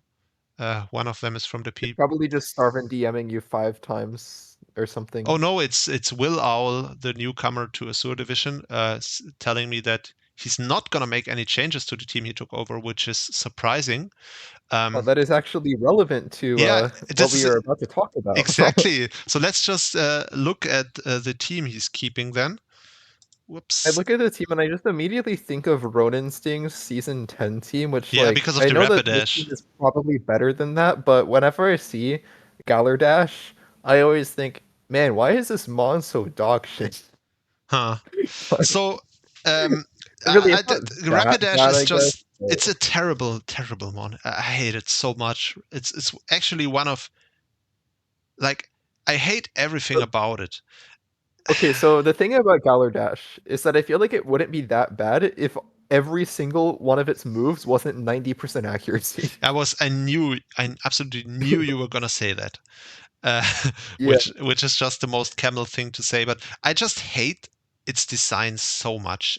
It's so My Little Pony bait, and okay, so I actually really like Galarian Ponyta's design, but Galarian Rapidash just feels kind of odd to me. Like they could have done better with it.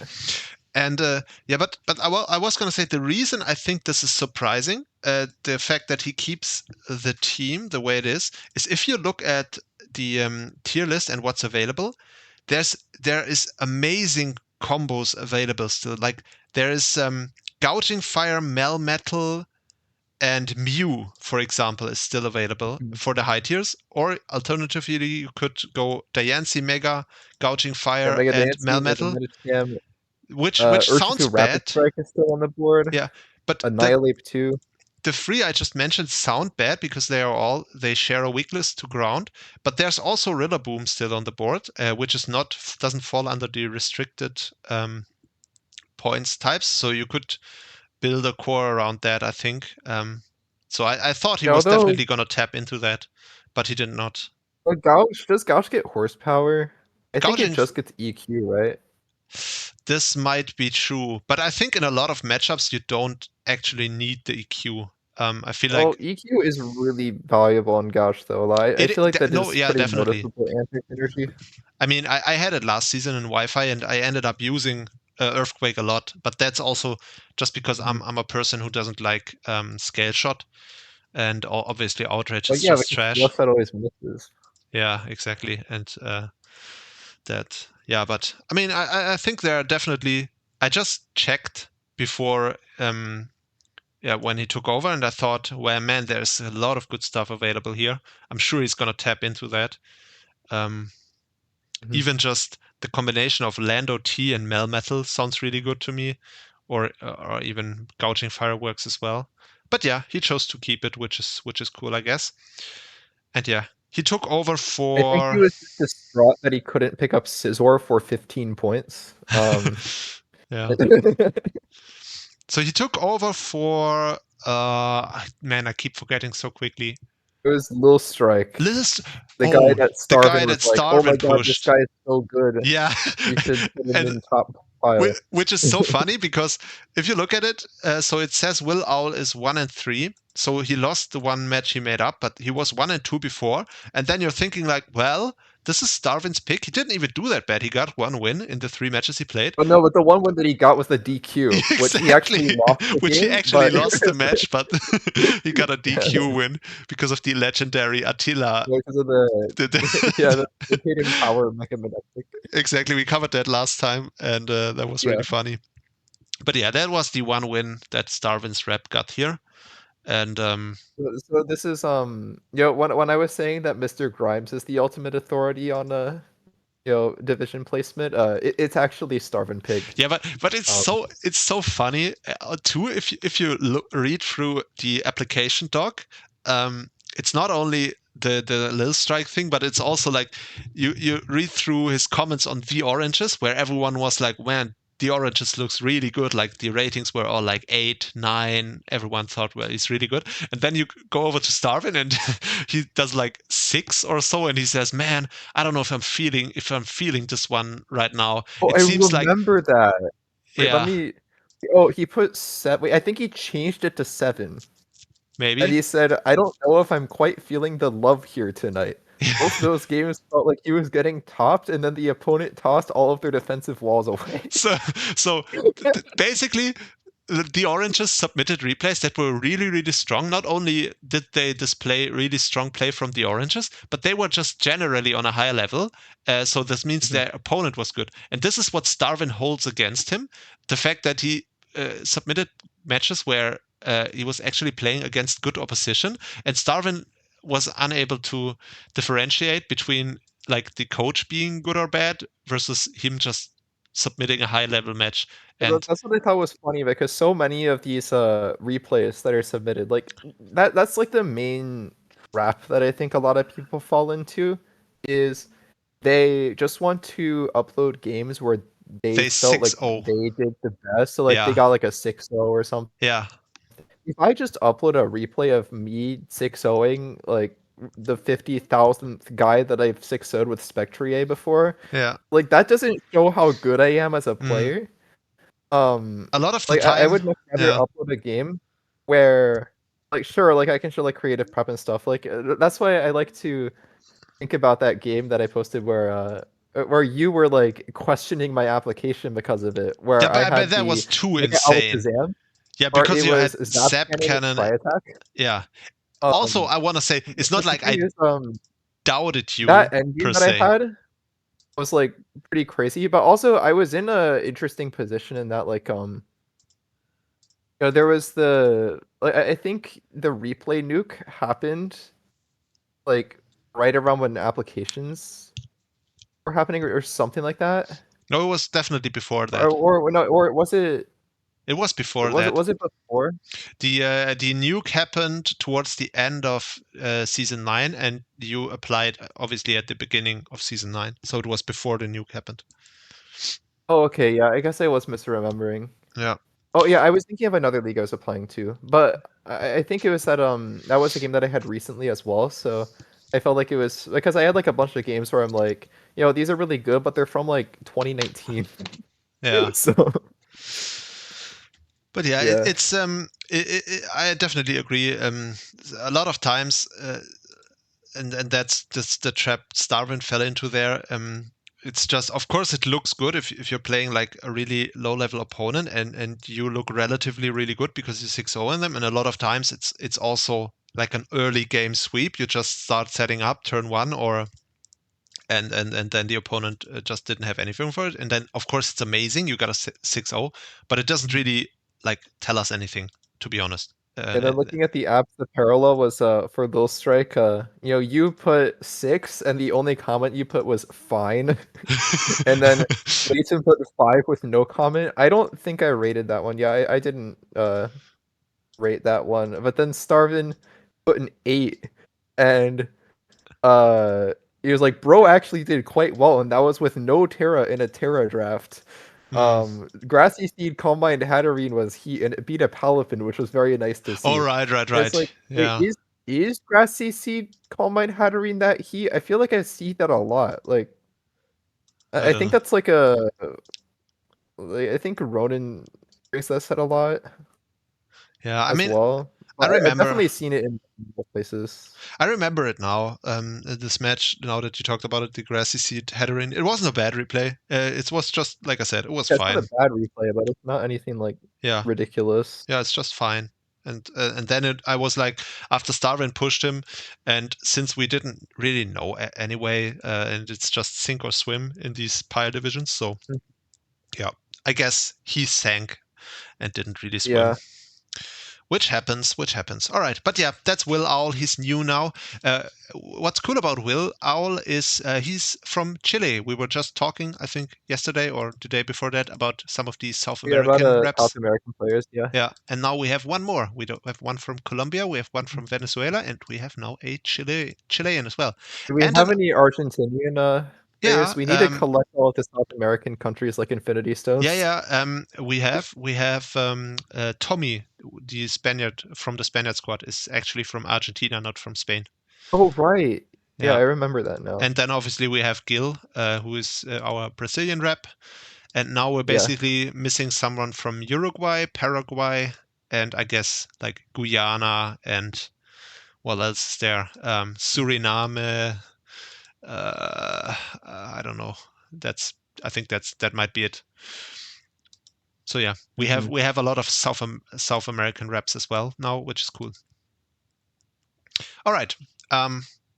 So yeah, that was a forfeit win because drop, I guess. So we can move on to the second one. This was when Strike was a ghost. This was so weird. So they scheduled the match, and Strike messaged Royce Snover like, "Hey, are you around to play in like 2 hours?" And then Royce answered immediately and said, "Yeah, that's fine, 2 hours." And then 2 hours later, Royce showed up, and Strike never answered, and he was just never heard from again. He didn't show up to the match, even though Did something happen to him? I was actually unsure because I also messaged him afterwards, DM'd him, of course, and just making sure, was everything all right? You didn't show up. Can you confirm that you're still around? And I waited for over a week. I never got a response. I messaged him several times. You saying that. Yeah. But I think, wasn't it the thing where like we saw him online though. No, that was Munch J. This was the guy that Oh, that was Much J, right? he was online the entire time, and then in the end he just ended up blocking me and leaving the server. Yeah. But That Strike gets you on the blacklist. Yeah, Strike didn't actually block me or anything. He was never online. He never replied. So I hope everything's fine. But yeah, after like almost 2 weeks, we decided to just replace him because yeah, what else are we gonna do? Yeah, there's nothing else we can really do. Yeah. All right. But yeah, that was Royce Snover's first win, which he followed up with another win over Lilia this week. So Royce Snover turned it around after a bad start, which is good to see. Let's just do a quick NBA watch because NBA checkup, I guess. through all the goons, because like we said in the first podcast, they started off really bad in the pile divisions. Yeah, but then Eager and MT105 are Yeah. doing quite well, 3-1. They turned it around, and I think And then we Lizip have see it two well of them as well. at 2-2. Yeah, Lizzie and Royce Snover are both 2-2. Yeah. And then unfortunately Stormtide is 0-4. Right. Yeah, but Stormtide, that's kind of on me. I feel like that was just bad placement from me, because first of all, Nahima told me he's like just drafts really casually, and his application replays were also like completely insane. It was like cast form and free weathers, one of the replays. And I was like, okay, I have zero idea why I put him in top pile. That was just bad. That was just my fault. Shouldn't have done that. Yeah, no, even I'm never submitting the cast form replay. So yeah, that's but yeah, overall you can see that they got some really good wins. For example, Eager got a win over It's Hydra, who's like a really highly esteemed coach in this division. And yeah, Stormtide got a narrow loss over Dritewake. What else? MT105. Oh, he got a 6-0 over Benja Boy, who apparently isn't a bad player. And Lizipsi got a win over Lilia. So yeah, the NBA dudes overall are doing well everywhere. I don't think there's a division where they really overall do badly. They're doing well in top division. They're doing fine in Division 2. And here in the Pile division, overall also doing well, I would say. So with that, It's Hydra, let's just talk about him. I think he's one of the favorites, even though he is now 2-2 ±0 because he took 2 losses in a row. But I still think with the early dominance he showed, he's got a solid team as well. I think we're definitely seeing him in playoffs. Even though the Iron Valiant looks kind of random on this team. It looks kind of out of place a little bit. I mean, it's just a bad mon, so what can you say? I don't think it's a bad mon. mon. Yeah, no, I was just joking. I was going to make a PGP comment. Okay. But if I got a real fighting type like a Hera Annihilate, then right. Yeah, of course.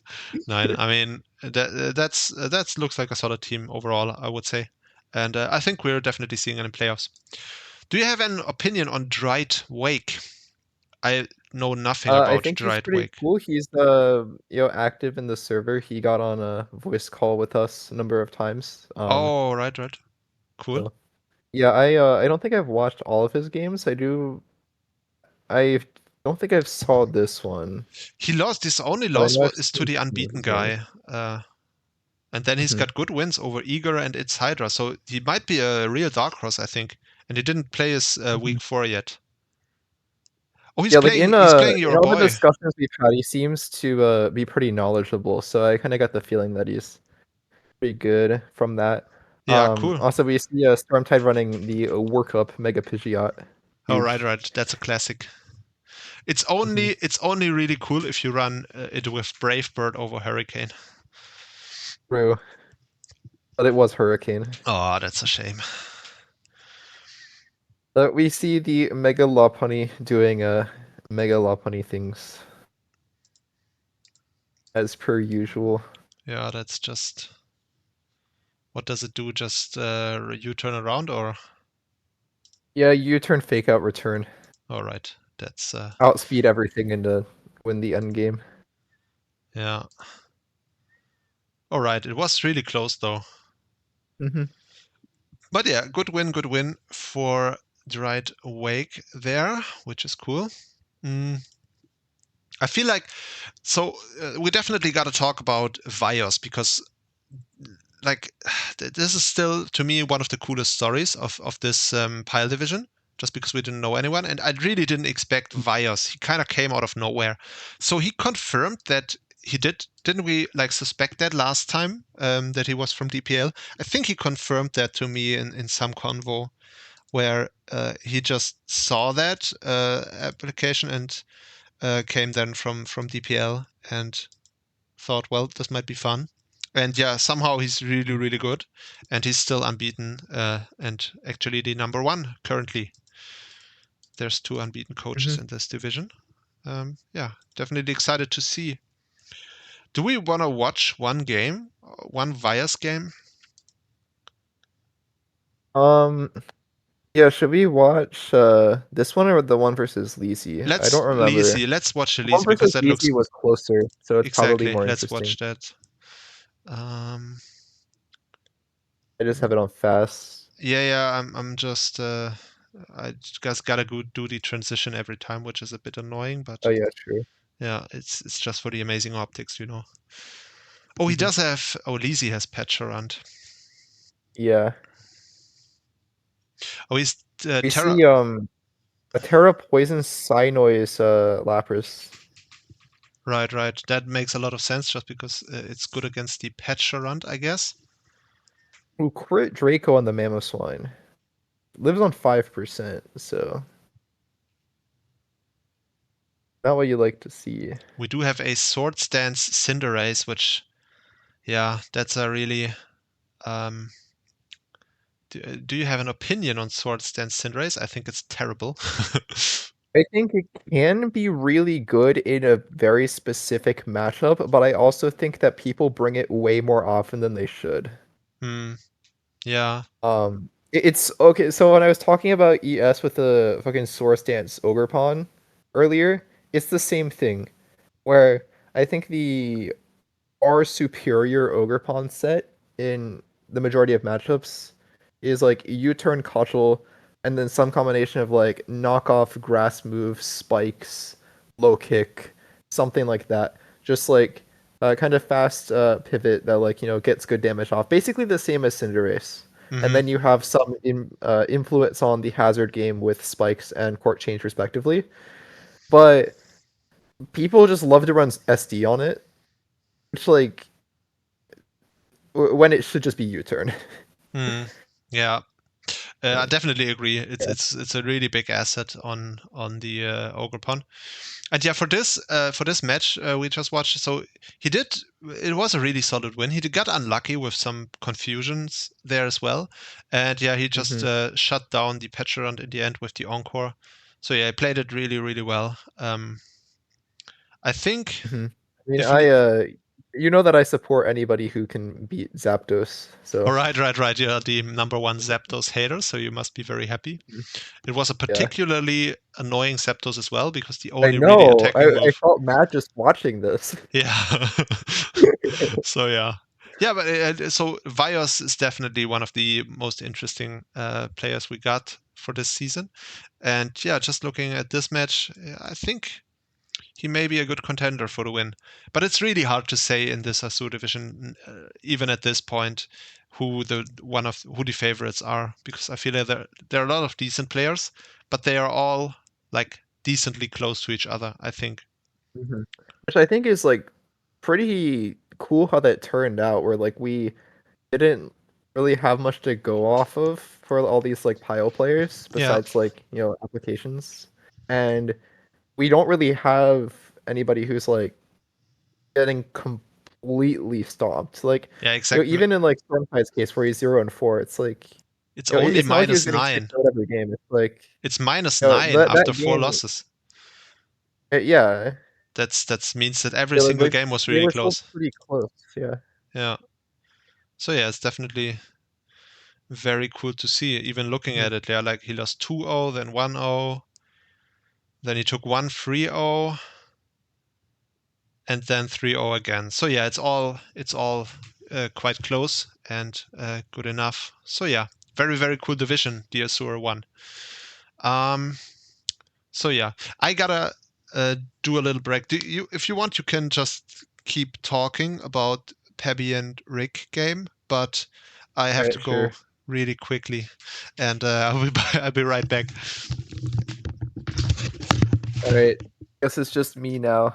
So I watched the Pabby and Rick game live. I don't remember everything about this game. If I could, then I would play the replay, but only Trannel can do that. So just imagine that there's a really cool replay going on. But here, obviously, Rick has the Rain team, and Pabby has the Gigalith. I forget if there's much other Stance energy on here, but in this game, it's just a Gigalith, potentially Sand Force Gastrodon, which I don't remember. But you're not bringing Sand Force into a Mega Pert. That would be a little crazy. But I just remember from this game, the Gigalith was basically what won the game, where you have a Sand Tube Toxic Rocks on it. And I think and Protect was the last move. So just full on like stall Gigalith. And I remember it being pretty strong here. I'm just going through the replay. And yeah, it seems to be pretty even game for most of it. Yeah, you're basically trading kills all the way through. You get to 3-3 at the end. Torn T being kind of annoying. The Torn T has the lagging tail, which I think is oh right, yeah, it was Switcheroo Delmise with lagging tail, and it stole the heavy duty boots. Which game are you still Pebby Yeah, versus Rick I'm or? just going through Abby versus Rick. Interesting. I basically I watched that game live, so I was trying to give myself a refresher on that. But basically, the Gigalith ended up carrying kind of where it was a Toxic Rock Sand Tomb Protect Gigalith, and yeah, and obviously Rick has the Rain team, so that was very valuable in this matchup. But I was saying how the Delmise was Switcheroo Lagging Tail, and it gave the Torrenti a lagging tail and stole its heavy duty boots. Okay. So yeah, that's I mean that's a good win for Pebby, definitely. Pebby seems to be, of all the Spaniard dudes, he seems to be doing the best, I think. So far, at least, in this division. Yeah, in this division for sure. And yeah, so that's cool to see. Is currently at 5th position, so this is nice. So yeah, while we're doing this, I'm gonna really quickly let my opponent know that I'm not gonna be playing him today. Leave stone Oh, you're schedule. joining another game? Yeah, Oh dude, my god. it's literally Monday, right? It's the new week. I don't have to play him on Monday. Oh yeah, that's true. Well, Uh, I guess I didn't know if it was no, the it was game was from this week or last week. no. So, I since I'm only doing 5-minute prep for all these games anyway. I think I played the last game of that league on Monday as well. So last Monday, Mhm. because I literally I just do and go in 5 minutes. The game for today. Yeah, I did my prep already for the next Ledian Cup game for the NBA offseason. I haven't prepped for anything else though. But building for Ledian Cup is more fun, so it's easier to have the motivation to do that. I have some really cursed EV spreads on here though. All right. So yeah, I just told him I'm not gonna play him, so this means that we can take our time with this, which is cool. Cool. All right. Where did we leave off? We As for left off. the next game, we have a Shadow versus Night Dazer. All I right, do want to Shed. say for Night Dazer, obviously he was my guy. He has Yeah. taken quite a long break from draft, and he's just now coming back. And yeah, after week 1, it seems like he had no rust at all. But I think in week 2 and 3, the rust is kind of showing. I don't remember the whole games. I remember from week 2. he forgot that he has to bring Pikachu. Like Mhm. so for week one, like I haven't been like building his teams for him. Like he's been building like the full teams, and then for week one and week It's two, like he like that's a um really nice way to go about it initially. So the first statement is, so I haven't been building the teams for him. Like that was the default. yeah, I just want to specify that Okay. because like I want to like dodge the allegations Right. of that like I kind of want him to like get back into it on his own. So I Mhm. would kind of just give like small suggestions for the games, and like for week one, I forget exactly what advice I gave, but that was basically like all him building. And for week two, he posted the team, and it had like Pikachu on it, and I forget exactly what the first build was, but I'm like, hey, you look really weak to Terra Ground Articuno, so you should probably take a look at that. And he's like, okay. And then he kind of like went and made changes on his own, and he didn't like send me like the updated build. So I'm like, okay, I'm just gonna like trust him to figure something out. But he loads into the game and he doesn't have Pikachu Oh, because he just forgot for some reason. oh damn. So and his opponent's like, you have to bring Pikachu, and he's like, oh, I forgot. And then I was like gonna watch the game. I'm like, bro, why didn't you bring Pikachu? It was on all of the pastes that you sent me. So I'm like, okay, you just need to load up like the exact pace, like the last pace that you sent me. I need you to load up that team, and then after the game, you're gonna like exclamation point show team, just so I can confirm that you brought the same team. And then similarly, yo, like his opponent, Eager would keep the old game open and then show team in both games after the fact, just to show that he didn't change his team in Mhm. between games. So we were able Mhm. to do that just to like you know, so that this wouldn't just be like a instant forfeit because my guy did a stupid and forgot that he has to bring the Pikachu. Right. But this also meant that whatever adaptations he made for Terra Ground Kuno, he just didn't have. So sure enough, he kind of just got fucked by Terra Ground Kuno, which was kind of unfortunate. And then there were some other things that happened in this game. I don't remember exactly. Hmm. But I then for the just week three game, yeah, I don't remember that much about it, I so I'm just probably gonna watched through watch it. it. So this Shadow guy is that he played in week 3 seems to be really solid because he's also one of these unbeaten Mhm. coaches at this point.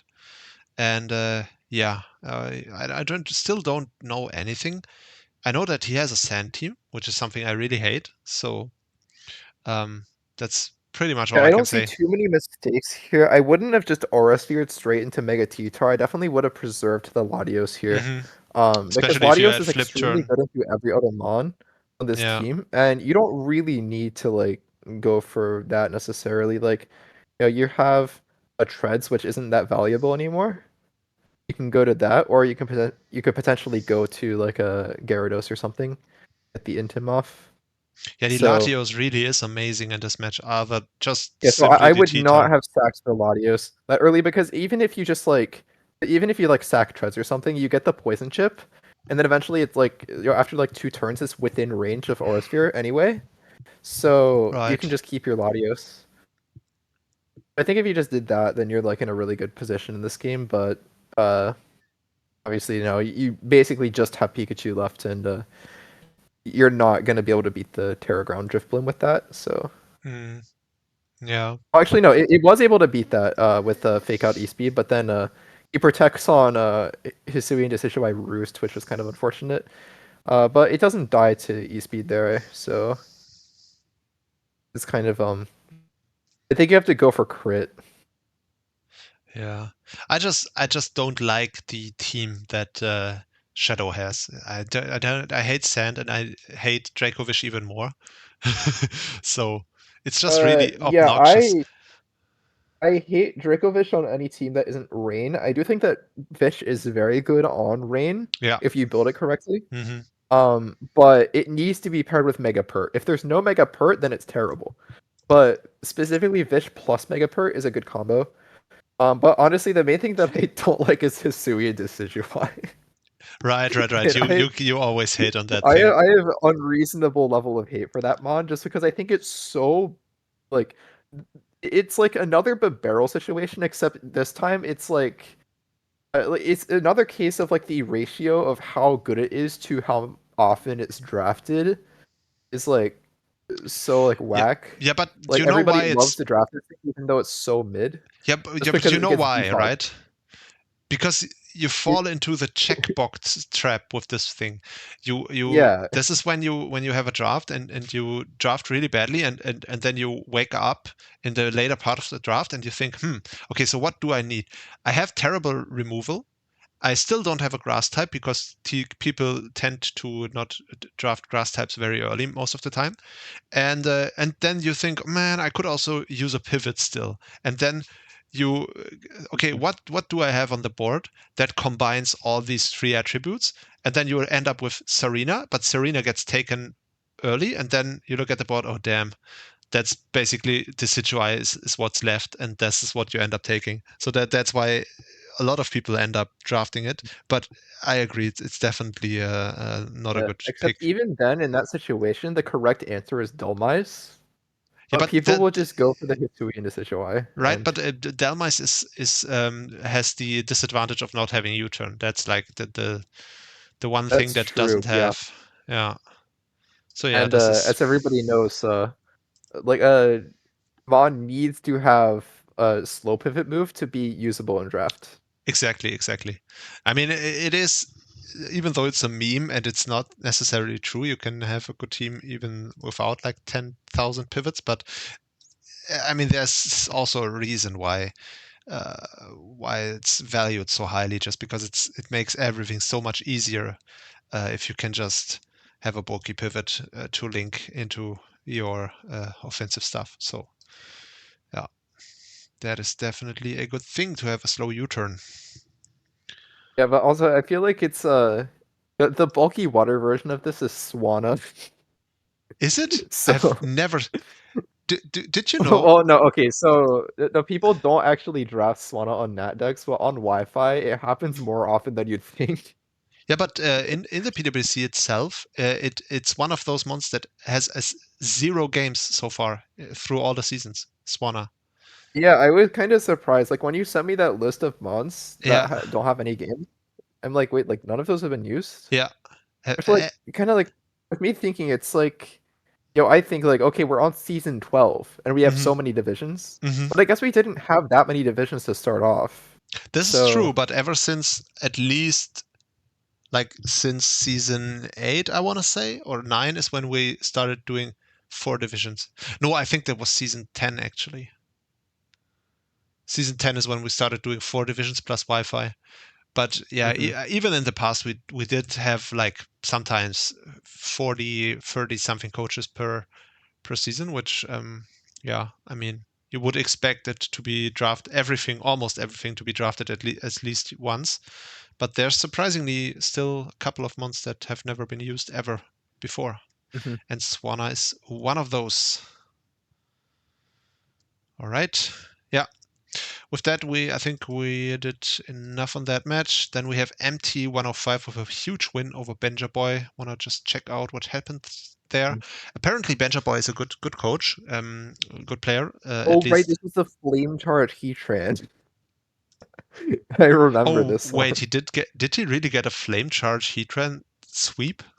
Well, oh, no, it didn't sweep necessarily, but it killed the last three mons, so it's Oh, like okay, half okay. of a sweep. But it did it need the flame charge for that? Uh, yeah. No, not There was really. a No, no, no, Crobat. no, no. No, it didn't. It killed the Oh, the Houndstone and Crobat still outsped it afterwards. right. Yeah. Okay, So yeah. yeah, So I guess the flame charge was not needed, but it is kind of funny. I think the superior way of sweeping there is no, it's power gem, not ancient power. I was gonna say the superior sweep would be ancient power boost, but It's true. yeah, power gem works too, I guess. So yeah, this looks like it was just a really rough game for Benja Boy, which is unfortunate. Looks like the Heatran got a kill on the bundle with Power Gem earlier as well. Hmm. which, I mean, do you really need Power Gem to kill? Like, Magma Storm is probably still almost the same base power as a super effective Power Gem, coupled with the fact that Iron Bundle's special defense is made up anyway. So, Yeah, well, also, like, with the speed tiers here, the Iron Bundle can probably run, like, max HP, so... all right. Oh, yeah, this is a really slow team on Benja Boy. Yeah, and he also does straight up has nothing for the bundle unless he's like special defense Necrozma. I mean, Spit Up Necrozma can kind of handle it. It doesn't really beat specs, though. Yeah.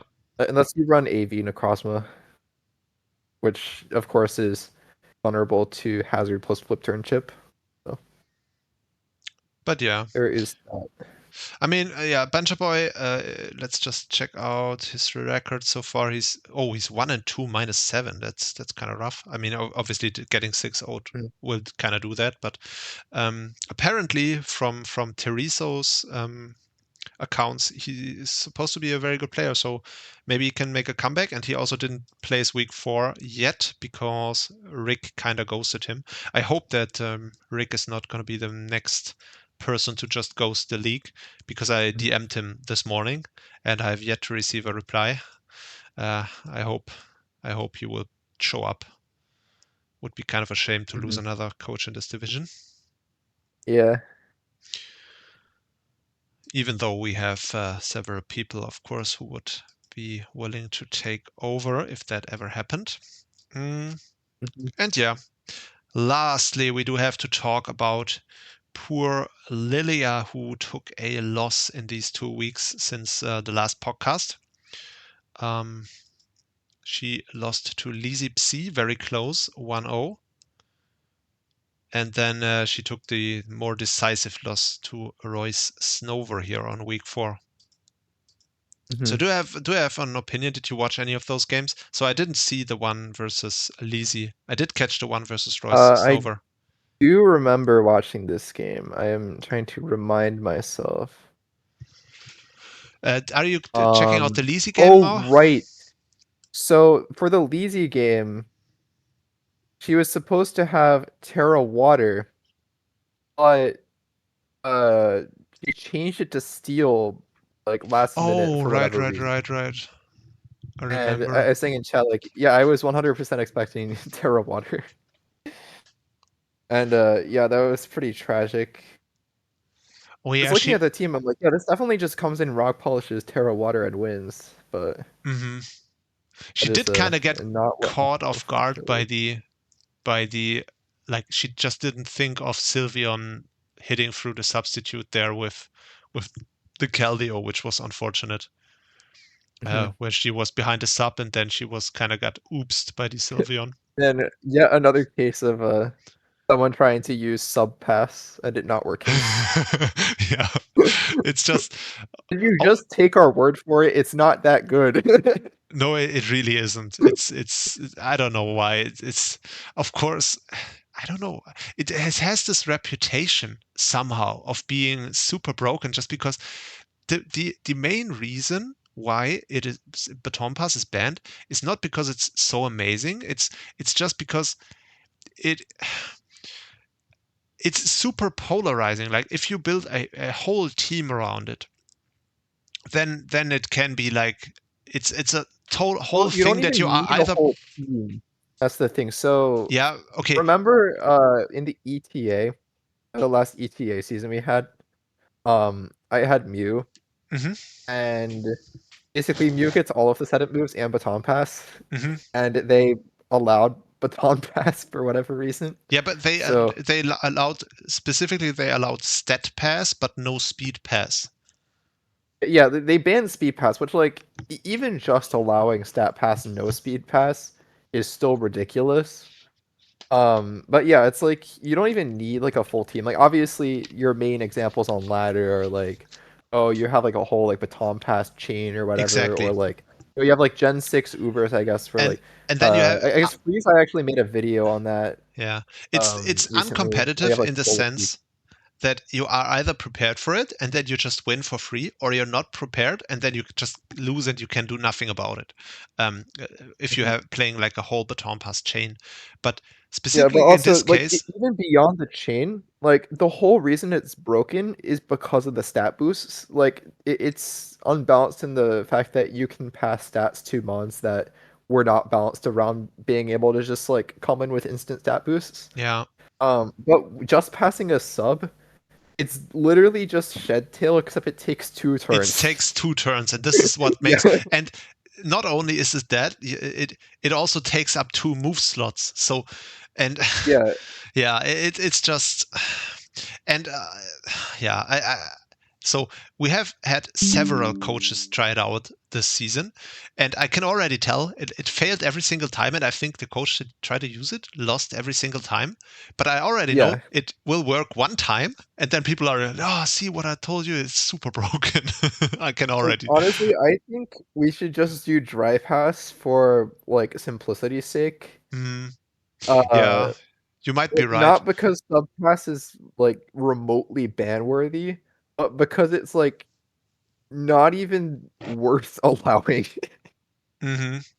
It's So like the fun fact: the reason why we have it is simply because this is a relic of the old server, and this was a rule back then, and it just never got changed. But yeah, yeah, well, we have a lot of relics of the old server, mainly all of the low tiers being terrible. So yeah, we this is need true. to We can revamp like what this. what I'm saying for next season, I kind of want to go in and just redo all of the lower tiers. Yeah. And then obviously I'm not just gonna like I'll post them and then the other admins can yell at me. Yeah, Um, this is but definitely a really good change.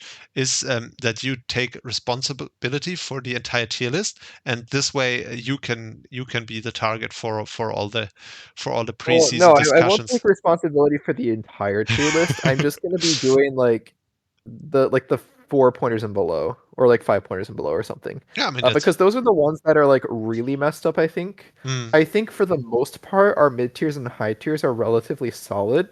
Like obviously yeah, there are I some think so things that can be too. shifted around, but I mean, I don't think that there's anything that's like super egregiously wrong. But the low tiers are like you know yeah, pretty yeah. pretty awful. This is fair. Yeah, I mean, never. No one ever really bothered to fix those, right?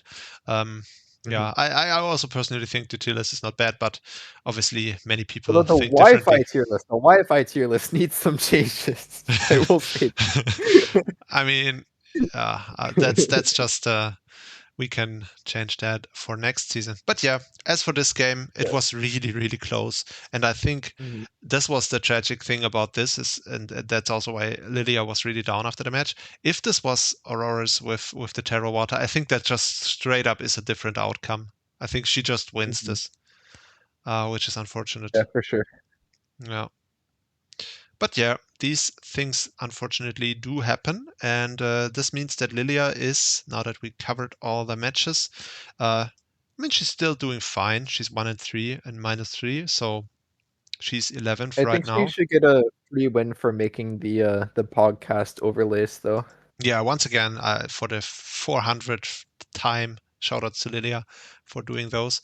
And looking at her schedule, I mean, she has tough opponents ahead. Now she's playing the Eager 99 guy, who's not too bad. After that, she does play against the unbeaten Shadow. Then she plays against Dridewake, who we just figured out is really good as well. And then she's playing your guy when he has shaken off Mhm. all the rust in week 8. Yeah, exactly. So yeah, It'll be his final four. this is a tough schedule, but I mean, Mhm. hopefully she can make something happen. That would be amazing. I definitely want to see some of the Spaniards at least make playoffs. That would be nice.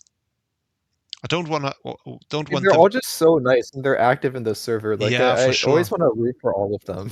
Yes, same. They're just like they're just several amazing newcomers this season. Like we've been talking about Golden Mazda, definitely one of them. Then all the Spaniards are amazing. I think also Terizo is a really really cool newcomer as well.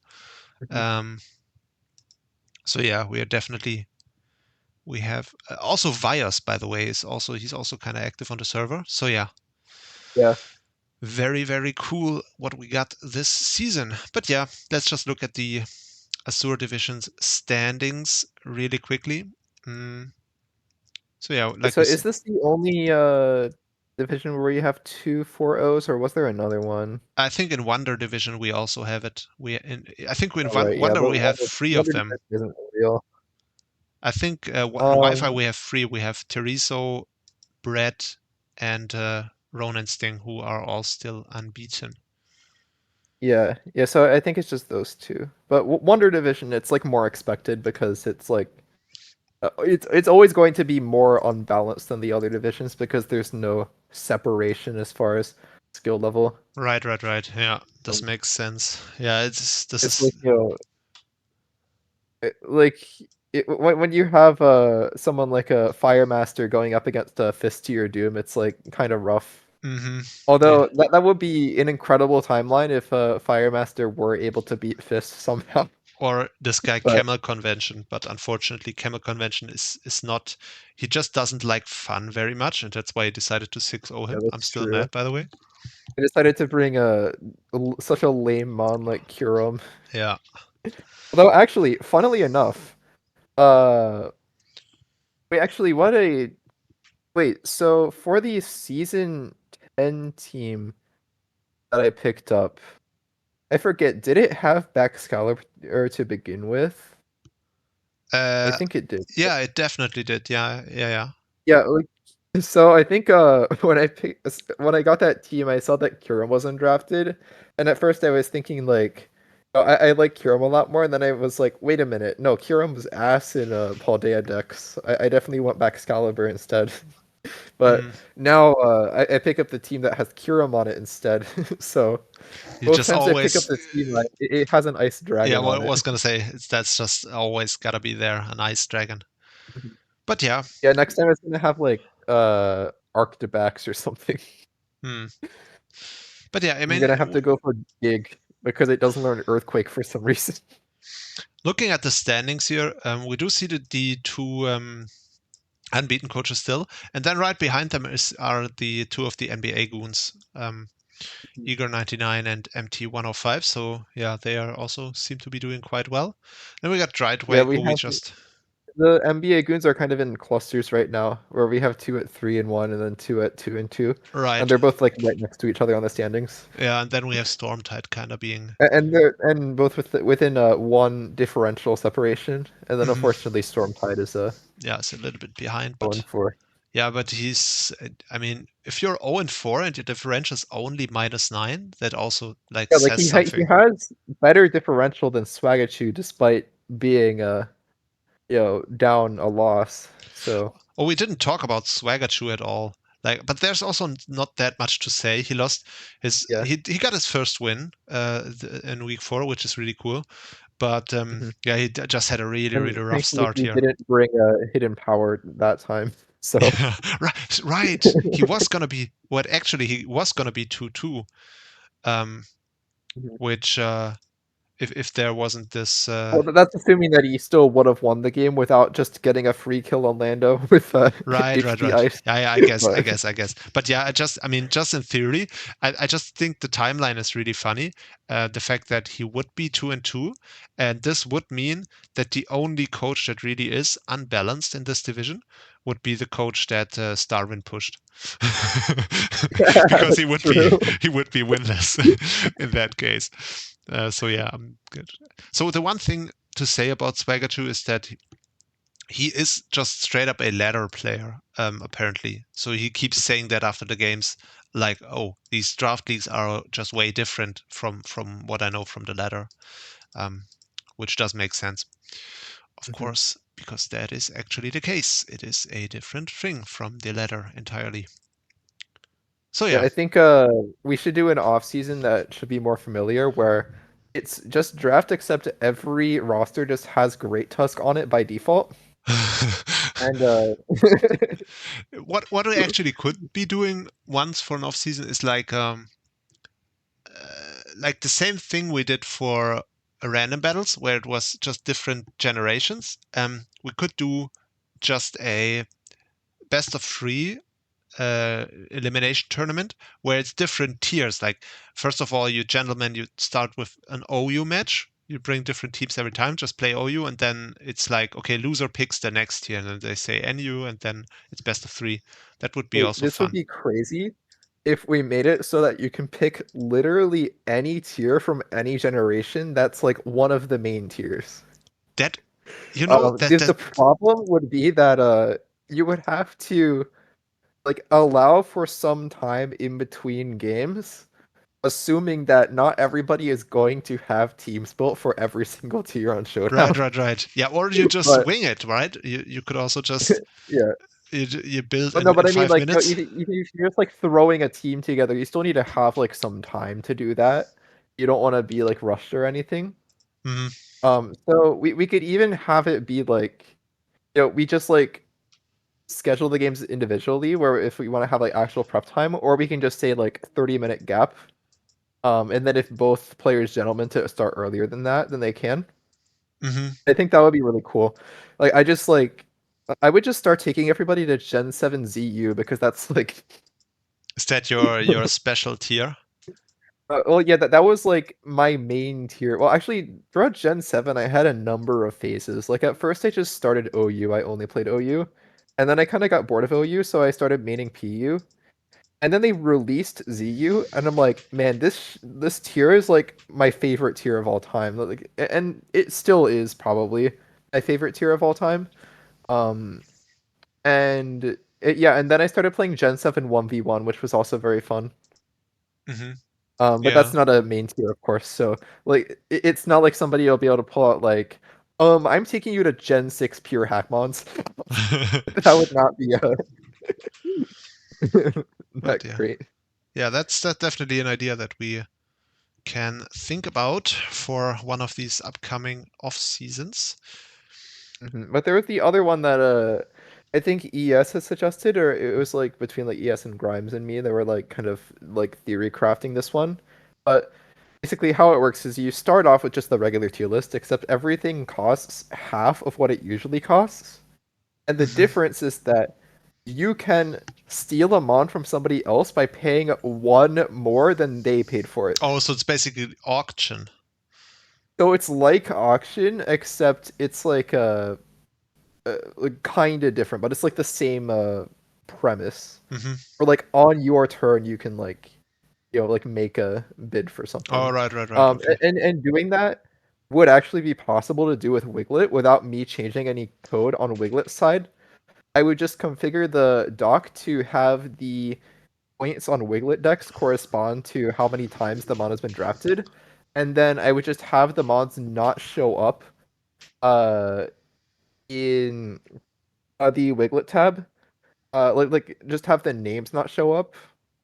That way, instead, I would just have the like point values show up and then have those correspond to numbers on Wiglet decks. So, in that way, like the bot would be able to figure everything out without me putting in like a special case for like, oh yeah, if the server is PWC and it's this division, then use these rules for the draft. Like, I think it's cool that we can actually do it just by changing the doc.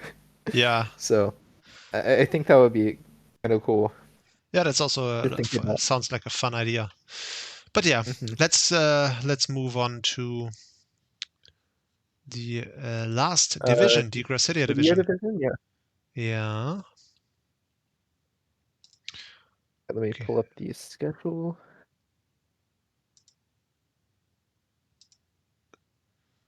Nice. All right. This.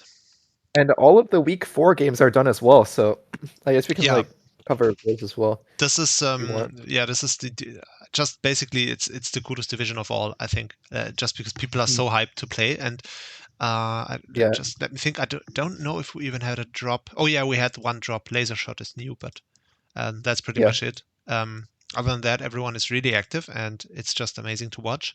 And overall, all these matches are really close as well. By the way, do we want to try and get Hiirooki to join now? He just DM'd me as Yeah, well. you can yeah, Oh, you right, can right, shoot him a right. DM and see if he Yeah, wants yeah, to yeah, yeah. join. Wait. He actually DM'd me. Where is Hiirooki? PWC talk. Um. Either you can have him join PWC voice, and then I'm drag him I'm in just here. trying to find him to give him the Or yeah, you can just give him the commentary squad role as well. yeah. I think it's funny how you can just like forcefully drag people into a VC that they don't even have access to if they join another VC.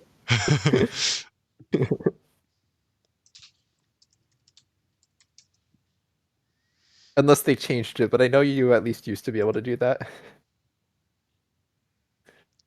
So where is? Hopefully he's around now. Oh, I see Starvin has sent me a ping. Oh no, is this good news? This can't be good Wait, news. he said, by the way, remember that Galar Rapidash team from the beginning of the season that I asked for your advice on? Someone just took over the team and made no changes, LMAO. Yeah, he actually did. So I don't think my advice was that the team sucks, but I don't remember. Yeah, I definitely, if you said that, I definitely agree with you. So I hope this. I was just trying to find the right role for it. Maybe I can add hi.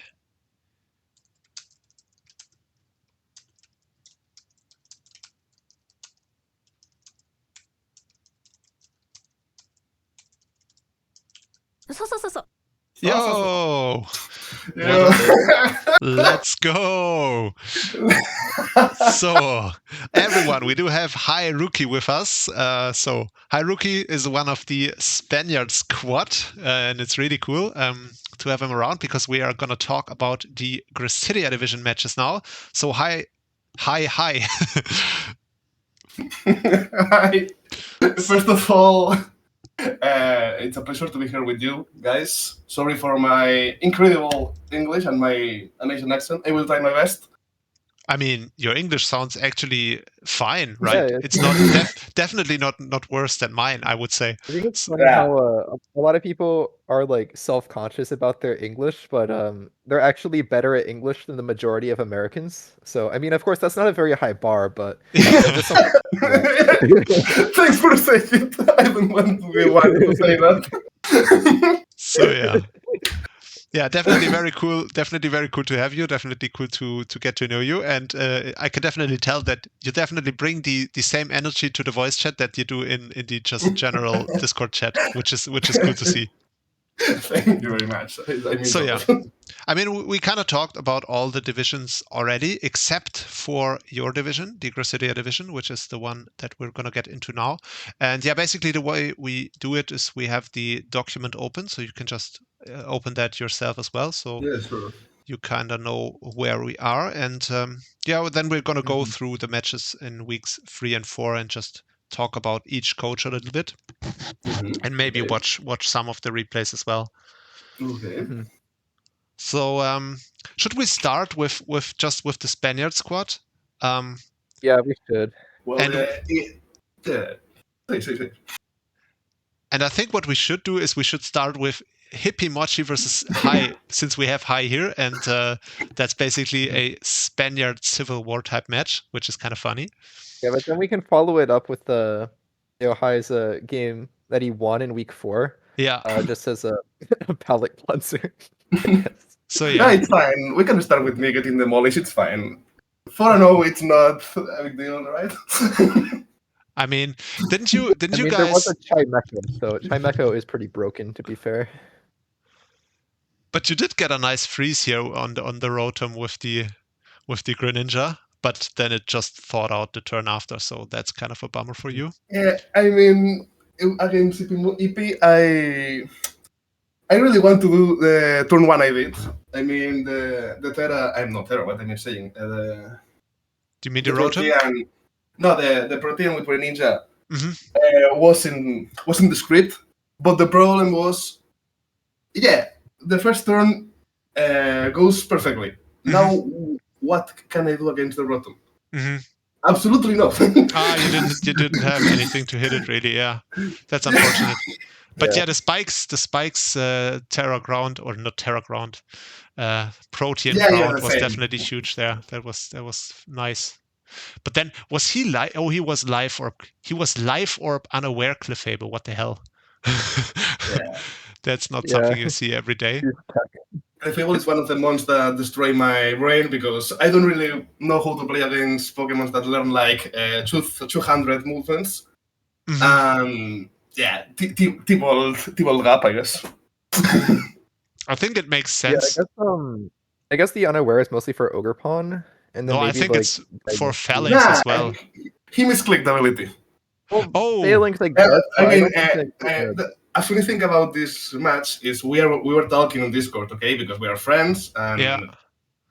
when the moment he said, "Oh my god, I misclicked the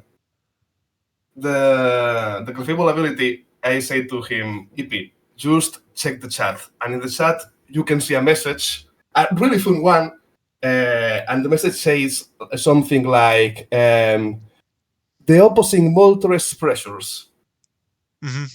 You don't really want to use pressure never with Moltres. Yeah. Obviously, I didn't want. So yeah, it's fair. He trolls one ability, I troll the other. Playboy, it's not that important, right? Yeah. So yeah. I guess like pressure could have merit if you're trying to stall Terrapagos out of Terra Starstorm, but obviously we see Meteor Beam here, so you're not gonna want to be using that as the Yeah. answer regardless. I Yeah. had to get the Maru try to counter a bit the Terrapagos, if I remember right. But yeah, it was Also, one game.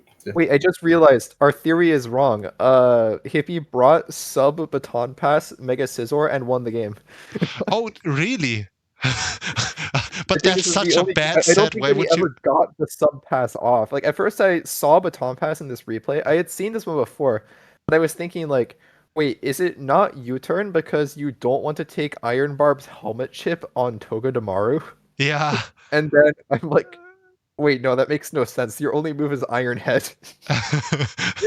And so he's basically solely to run sub baton pass. He decided to run a completely trash scissor set, which is Yeah. Man, what? Oh. Just stop running sub pass. It's not good, please. Yo, I actually I remember this. We talked about this, right? High after the match. So while this looks kind of decisive before, because it was a 4-0, this very last turn where you were up with the Diancie against the Rotom, if you actually got a crit on this turn with the Diancie on the Rotom, then you kill, and then you just sweep the entire rest of the team, because the Terra Steel Rotom was at 12%, so it wasn't gonna take anything. Chimeco was parried and low, and the Terrapagos was also parried and low. So yeah, that was basically just one crit away from you getting the comeback win there. The problem, because I don't really like to depend on a crit in some move to win, is I really got crit 3 times in our pawn in the same fight. And I really need the HP in other pawn to wall things, just to sack him in other moment. And the other thing is, I literally killed Moltres against Clefable because no reason. Because I'm bad at the game. I'm like, I don't know what I say. I just killed my Pivotmon against Clefable because I don't really know what to do. So yeah, a crit wins me the game, but I don't really think I deserve the win. So it's fair enough that didn't happen. Yeah, of course.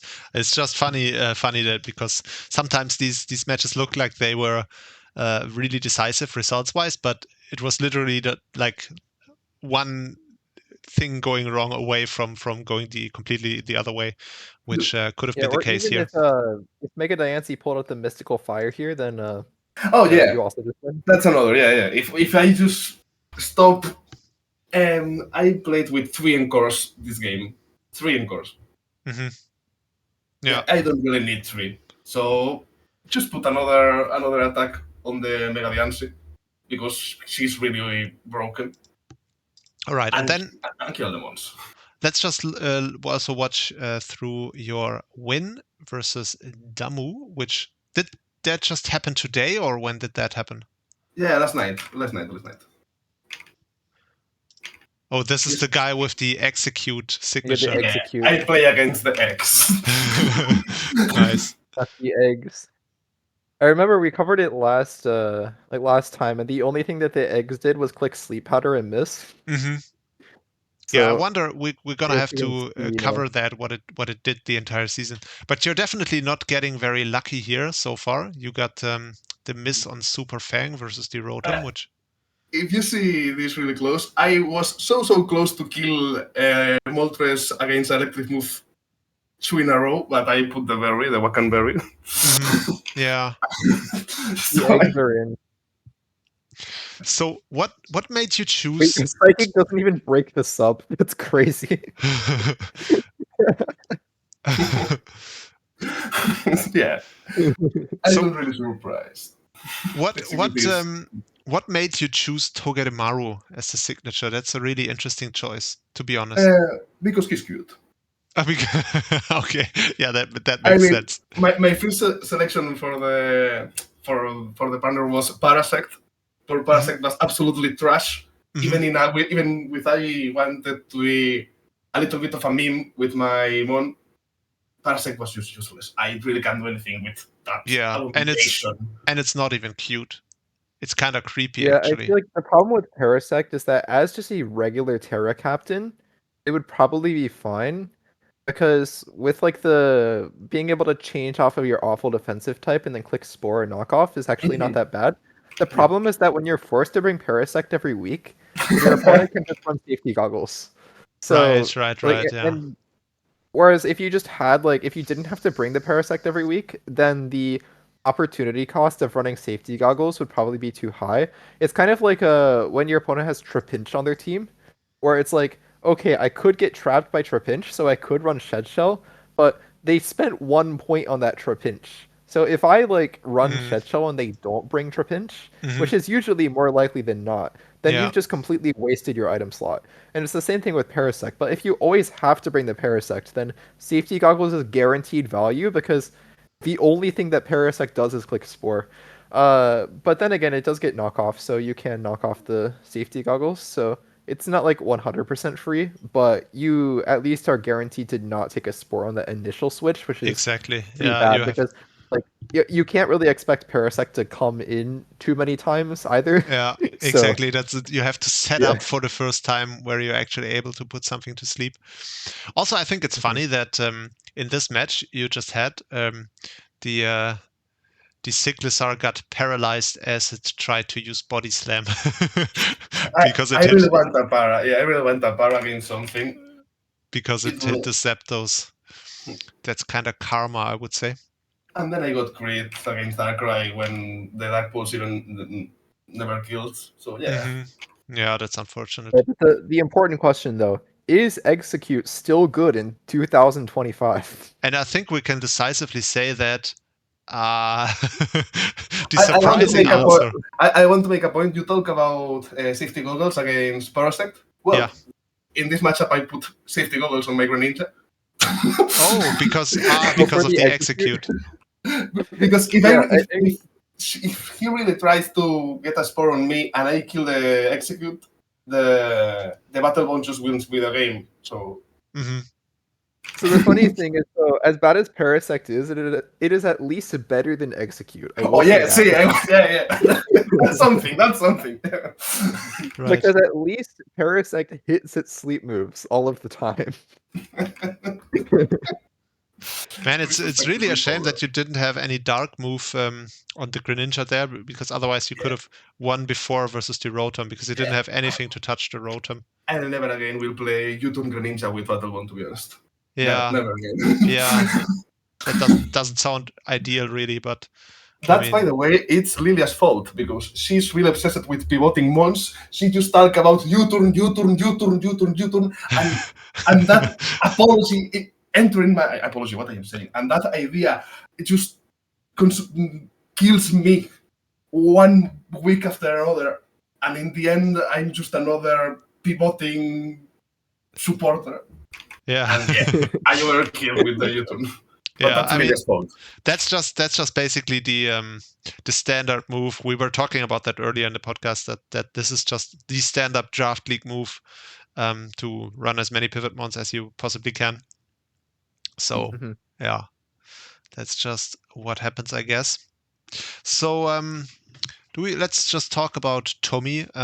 So Tommy is also part of your clique, right? Correct. Yeah, he's doing kind of fine actually, no? Right? He Tommy won. has one problem, in my opinion. If you really see his matches, he used like 7 Pokemons in. Yeah, he changed. He changed Gliscor for Araquanid for their Pokemon, but he only used 7 of his Pokemon. Yeah. So yeah, it's a bit easy to build against him, to be honest. I mean, he has a really top-heavy draft, but he does have Coco Bundler, the combo, which looks really broken. Yeah, it is. And also, I think Scyther, personally, I think it's one of the best signatures you can have in this. So yeah, it looks like you don't really want to go up against this one because he's really scary offensively. With between Bundler, Coco, then it's Blacephalon and Kartana, which can just snowball either way from the special and physical side. So yeah, this looks like a really scary team. I mean, I play against him next week, so if anybody wants to share tips with me, I'm really open to that.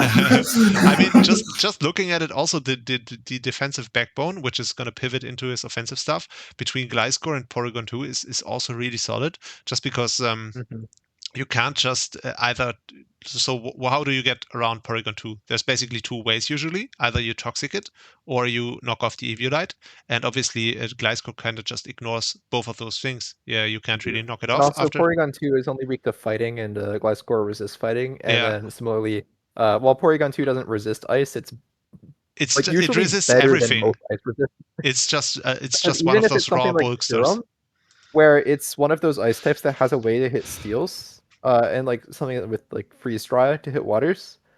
Porygon 2 just doesn't care. Yeah. And especially like if there ever is like a water that comes in, you can just switch into Porygon, it will teleport, and then you go into either Coco, Bundler, or Kartana. All 3 of those guys really appreciate the bulky water being in because that's where they get their stuff off. So yeah, this looks to me like a really, really strong team. I wouldn't be surprised to be honest, if Tommy, I think Tommy is also my bet to win the thing. Yeah, partly because the team looks really, really strong. To me, at least. Also, with Scyther, you can do the secret technique of clicking Roost at full HP versus a Monu outspeed. Yeah, but that's only if you... if you do that, then you basically unlock a secret mode where you just burn your opponent every single turn. Yeah, but that's only if you unlock the skills of the Karakasa, which it's just kind of his special. Yeah, it's like it's a technique that's been passed through his bloodline. Right. So Hiirooki, personal question: who do you think? So I asked Lilia this prior to the season, but I'm not gonna say what she said because then she's gonna be mad. But who do you think out of the Spaniards, who's the best? First of all, she said probably Pabi. Yes, I think so. Yeah, she said that. And answering to your question, please, that's not.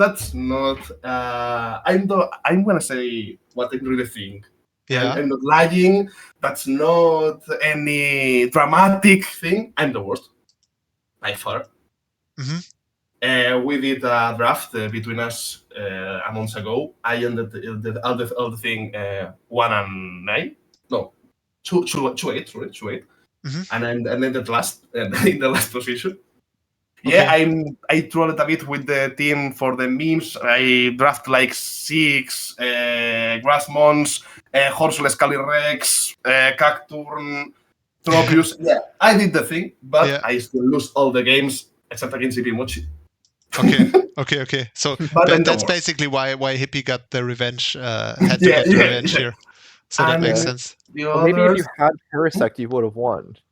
Like, yeah, that's a really good point. That's really good point. Or did you have it because you had so many grass types? Then you might as well just draft Parasect as well. I picked Smeargle, and Smeargle cost like 14 in our draft. Oh, okay. I Okay. think it's just a VGC moment. I mean, not that your league was VGC, but I know that you have VGC players in there, and Smeargle is a menace in VGC, so I can see why it would be overvalued. I picked Urshifu until the last day and released it 1 hour before the limit just to know what you place him. I mean, I hosted Urshifu a bit, but yeah. And the other guys, for me, it's a really hard question. Probably Pav is the best. Yeah, Probably Pav is the best. you agree. I mean, Yeah. right now, just from the results so far, if we're looking at the Azure Division, definitely Pabi is also the one who is the highest in the standings currently. But yeah, for this division, it's actually you, Hiirooki, right, who's doing the best so far between I yourself. don't really know how I'm 3-1 right now, to be honest. Yeah, but that's really cool. I really want to see, personally, I want to see as many of the Spaniard of you guys to make playoffs as possible. So I would be really happy if you could keep the run going and actually make playoffs in the end. Because, yeah, I really think it would be a cool thing to see many of you guys do well. And maybe one of you guys can even win the season. That would be In awesome. Pavlovsky we trust, as people say. I just want to say something about what you said. I don't know if it happens to any other people, but when I see my replays, when I see my games, I only talk about them. That's horrible. Really? Every other game I see good plays, I see nice reads, I see good preparation, and when I see my games, it's like, man, what the fuck I'm doing? Yeah, I mean, what's this? Right. I mean, that's kind of. I think that gets better as you get more experienced. A lot of that is just because when you are nervous, your brain doesn't really function the same way, right? If you're in the so to speak in the fog of war as you're in the match, you are usually sometimes you're nervous, and obviously when you are nervous, then you're just not thinking straight, and maybe you look at things very narrowly. And as you get more experienced, usually the way you are not as nervous anymore in the games, and then you can keep a more keep your cool more, so to speak, and then it gets better. But yeah, I mean, in the past, that was definitely I can relate to that as well. There were some games where I was like, dude, what the hell were you thinking there? That just happens. But yeah, I think that gets better as you get more experienced. Yeah, probably. For me, one thing that really helped with like the nerves for draft was just not taking it that seriously.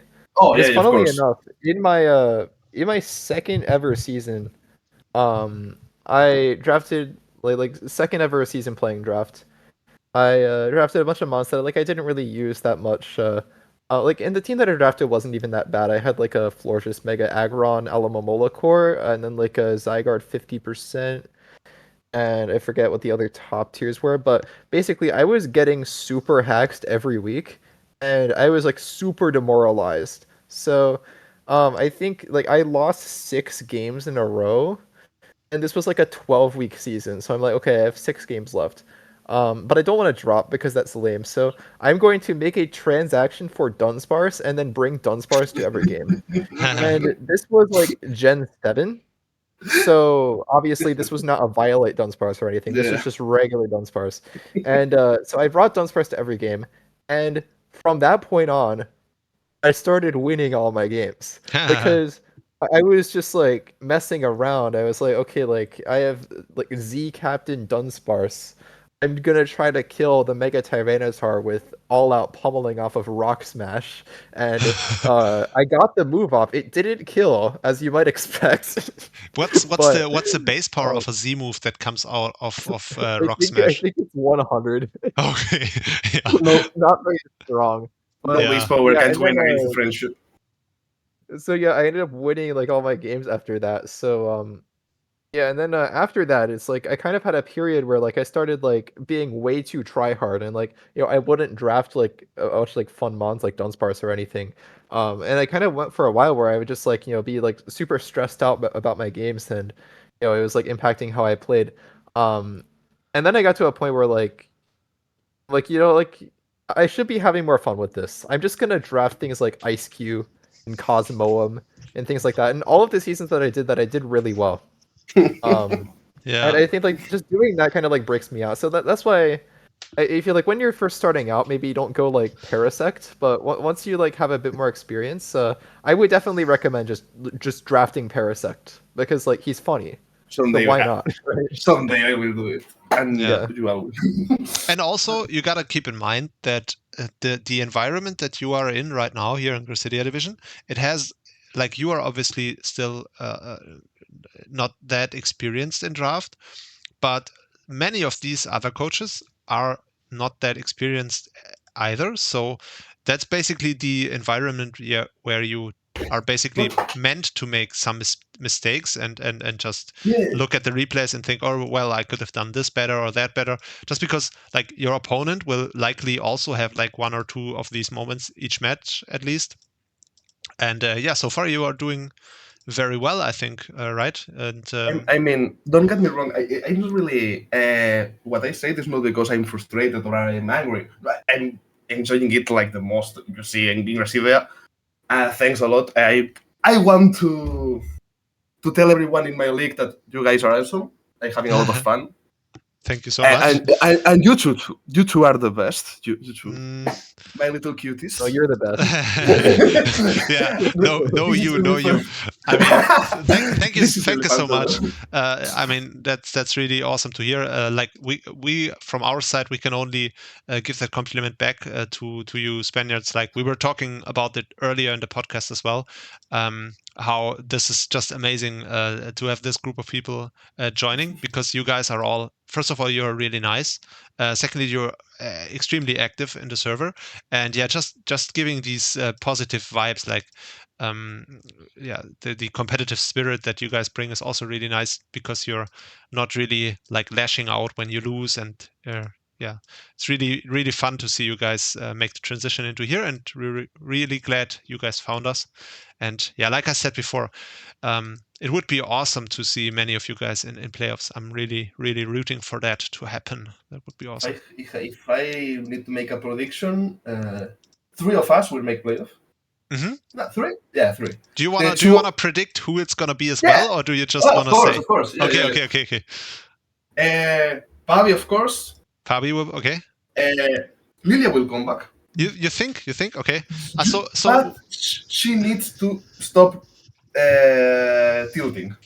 Oh, is she tilted? Because she's always so sad after the games. I always feel bad when she loses. I feel horrible, like especially the one after the Aurorus, where it's like, I was expecting Terra Water to come out and sweep, but then she was saying like, man, I changed the Terra Steel. Oh, yeah, no, it was tragic. It was so tragic. Yeah. Yeah. But yeah, Lilia can come back perfectly. Yeah, she definitely is not a bad player. I think so too. But she has a tough schedule ahead of her, which is what's going to be tough. Who's her next? I don't really remember. She's playing the Eager 99 guy next. This is one of the NBA dudes, and then she's playing the coach who's still unbeaten at this point, Shadow. So that's gonna be challenging, but she can do it. I think so too. She can definitely do it. And in our division, it's really hard to say. I still think I will troll and then like 3-6 and get out of playoff. For any reason. So you are 3-1 right now. If you lose every single match, you're gonna end up with a 3-5 record. And 3 3 losses, 3 wins, 5 losses, and this is still not out of the realm of possibilities to make playoffs with this record. So I think you just need one more win. I think you need one more win. Like I think the 3-5 is questionable considering like your differential isn't that high. Like, yeah, and also it's gonna be very. If you did lose 4 times in a row, it would be pretty rough. But I don't think that you're gonna lose 4 times in a row. Yeah, you just need one more win probably. Yeah, let's see. Yeah. And I'm still thinking, as an honest opinion, EP will win our division. Oh really? Yeah. Okay. Yeah. He's really good. I'm sad because he is so nervous before the games. He really is a really insecure person, but he's so damn good, man. Mm-hmm. Yeah, I remember watching his week 1 match. That was really strong. He 6-0'd his opponent in week 1. I remember. And yeah, so I wouldn't underestimate him. Personally, I think just from the team's perspective, I think, like I said earlier, Tommy is really strong. But you seem to not think that Tommy is gonna make the comeback, or do you think he can bring it back?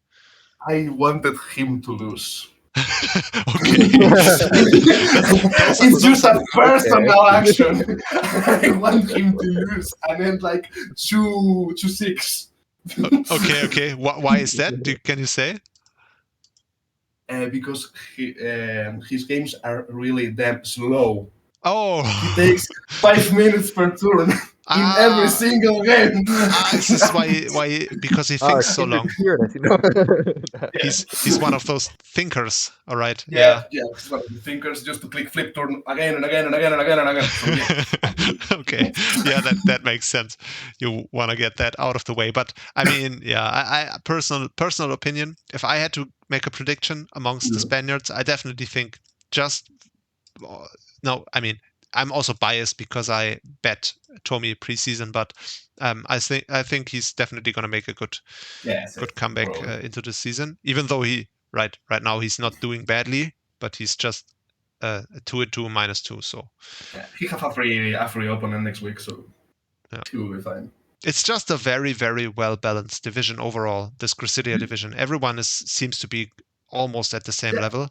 I talked to Bobby about so in that terms, and what I said is it's a league and everyone can win everyone, but I don't see the top 2 losing against anyone. I don't know if it how to say it. First and second, it's probably locked, and the guy who joined week 2 is probably the third best. Oh, the armor strip guy. The laser shot. Yeah, that's. Yeah. These 3 guys looks like the big deal in the division. Yeah. But the other guys literally can beat each other in every time. Yeah, and I think also in playoffs, right? The sample size is so small. You only need to have one match where something goes wrong, and then you're just straight up out of the competition. So even though maybe Seb Stolen, like right now, he looks really broken. He looks like he's a really strong player. Apparently, he has a lot of competitive experience as well, despite being new to draft. I think, like in playoffs, it happens so quickly, and you're just out. Like this happened to Camel last season in Wi-Fi, for example. So even if he might be dominant right now in the regular season, I think this is still very much up in the air who's going to win this. So this is like these pile divisions are so cool. A better example would be season 10, showdown where you were more dominant in Wi-Fi. Confusion. Yeah, you were more dominant in Wi-Fi than you were. Well, no, I was more dominant in Wi-Fi for sure. Yeah. But I just mean as far as like me actually going out. I think that a more realistic scenario is like looking at the team, like let's say you try to bring Meteor Beam Celesteela and you just miss the Meteor Beam. I think that like that's like more of a parallel to me versus Letter in season 10, where I just like lose to Confusion. Instead of like, okay, the win con is that you gentlemen to a drunk game and you don't drink anything, but the it's not true that I didn't drink anything. I did drink. You drank 1 beer, okay? Yeah, right. So that's not nothing. You know, I'm German after all. I can't take beer that well. That's true. Yeah. By the way, hi, Rookie. I was gonna tell you if I ever come to Spain, I'm gonna reach out to you, and then we can drink. I can bring some beer with me. You have a house in Spain forever, so just let me know. And you will enjoy the best day of your life. Awesome. That sounds awesome. Yeah. Definitely never been to Spain. Maybe it will happen in the future. It would be definitely awesome. But yeah, I mean, let's just cover some of the rest of what happened in the division. So Jealous and Enjoyer, he seemed to be just really dominant as well. He had a very good 3-0 win record. Obviously, he's smashing everyone with the Masquerade the first 3 weeks. And I was just waiting. I was waiting for people to start running Mirror Herb versus him, because as good as Masquerain is with Terra and Intimidate and Sticky Webs, and in the end, you kind of know what it's going to do. Like the big threat is always it terraing and just obviously quiver dancing and running away with it. And yeah, that's kind of easy to counter once people catch onto it.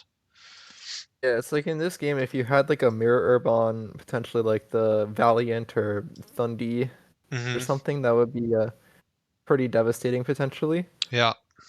Or even the Blastoise, if like you get the mirror herb and then Shell Smash, so you just have double boost. Right, That'd be kind of funny.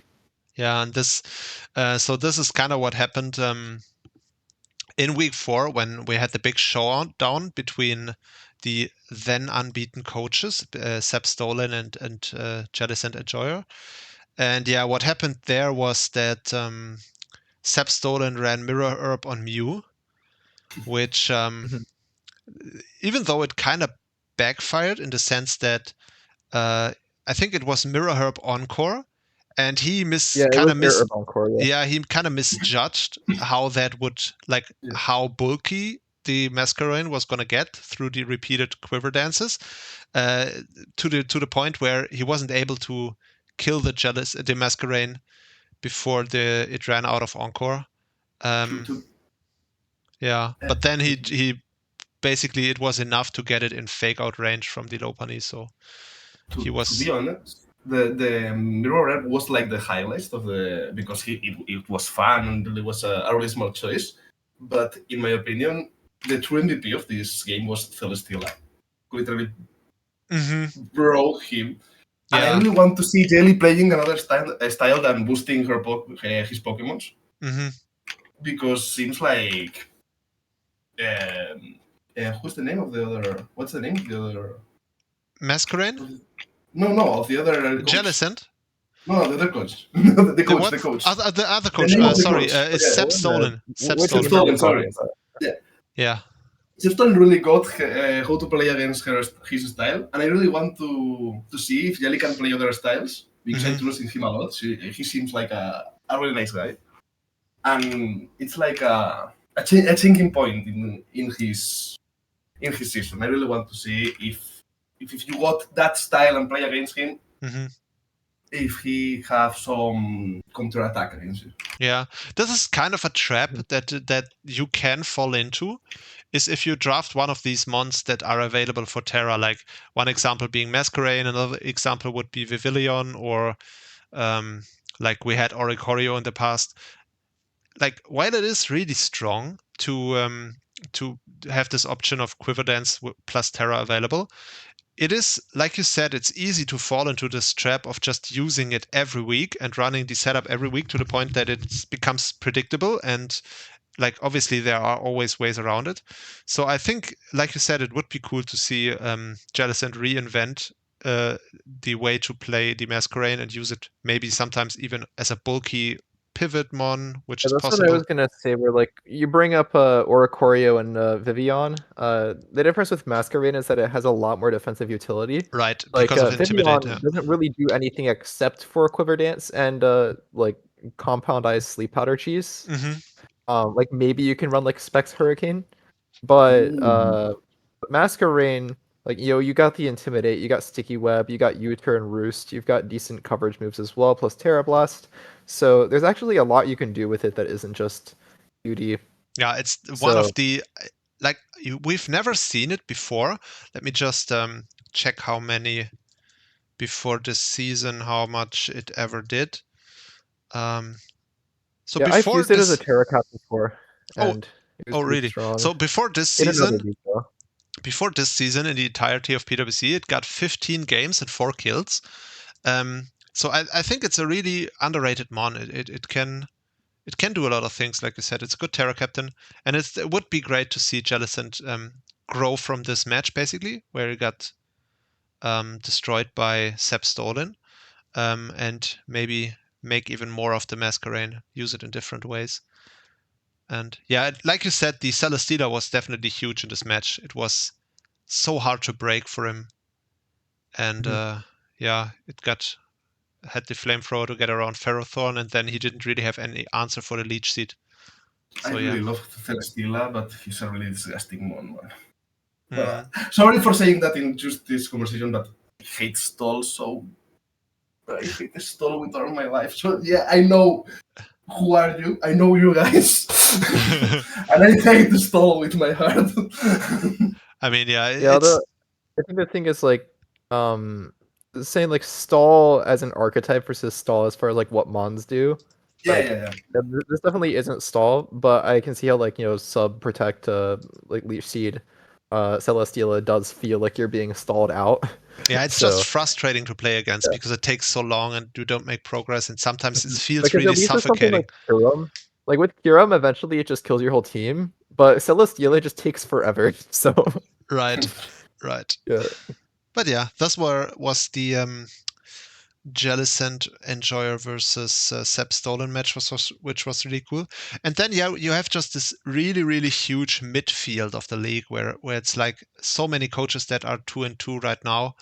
And like you said, we have the strong newcomer in Lasershot. This is something. So he took over the team when he was like, was he even? I think he was 0-1 when he took over, and he just won every match so far. And yeah, didn't really. Oh, he got a good win over Nobody, 4-0, and then 3-0 over Hot Rod Toaster. So yeah, we're gonna see how that goes as the season moves on for Lasershot. The You team see, Amateur ran Terra Bug Aggron, which is kind of crazy. Terra Bug Aggron. That's kind of funny. Yeah.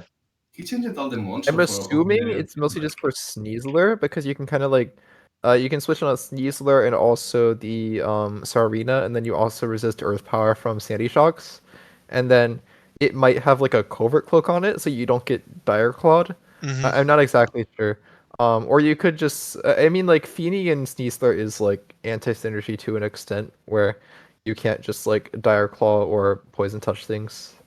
Right. So you might not need to run the Covert Cloak, but Yeah, it obviously also you do have the Misty Seed, which is the main reason for drafting those two. So yeah, it's an interesting mid-ground Terra type in this matchup. I would say it's definitely not a terrible choice. Mhm. But yeah, I'm a big fan of Terra Bug in general. I just haven't seen it used on Aggron ever. So yeah, I'm kind of having regrets. Remember how I talked to you about Terra Iron Thorns before? I kind of wish I had gone with Terra Bug on that. Now, that seems like a really fun choice. Yeah, it's definitely fun to run with the pin missile. Yeah. But yeah, J-Work, who is also new, he got a good win this week, which is cool to see because he's now also 2-2. So that's looking like another solid contender. Nobody 777 is also 2-2. Also got a win this season, this week, so I should say, against Hippie. Oh, that's unfortunate for Hippie. I love how you're just laughing at your friends losing. I love that Damu actually got a win with his execute signature, which is he's a good player. He plays good matches, but execute is just so damn bad. Yeah, he's just playing with five. He's just playing with 5 months, which is kind of a disadvantage. So he's just too good to play with 6 months. So then we had the match between Sadie and Max, which are two coaches who have been struggling so far this week. If I remember right, it was a Mega Venusur masterclass. Oh, right. I can't remember it, okay? Yeah. Actually, Max is also 2-2 now. He isn't even doing that bad. Just Sadie, unfortunately, has lost all her matches.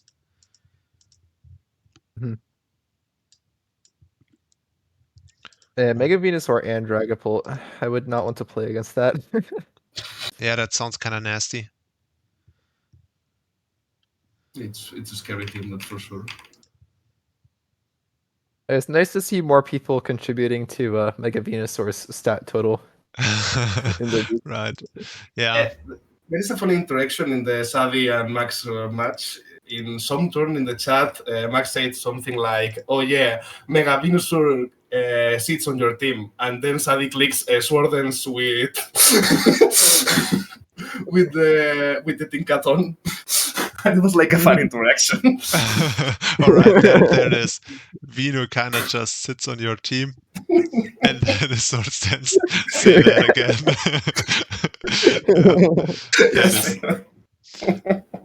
That is indeed kind of funny.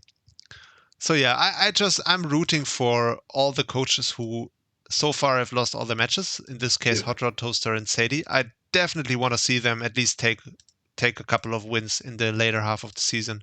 That would be good to see. Everyone will win at some game. I'm pretty sure anyone ends like 0-8.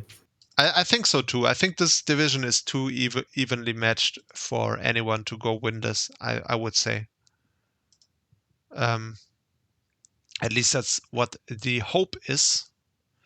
I mean, of course, nobody is JJ Games the best in the world, so maybe we won't see a 0-8. Oh, by the way, we have another. JJ Games is just too powerful, and the only reason he goes 0-8 is because he has to seal away his true potential. Otherwise, he would just 16-0 everybody in the division. Right. So.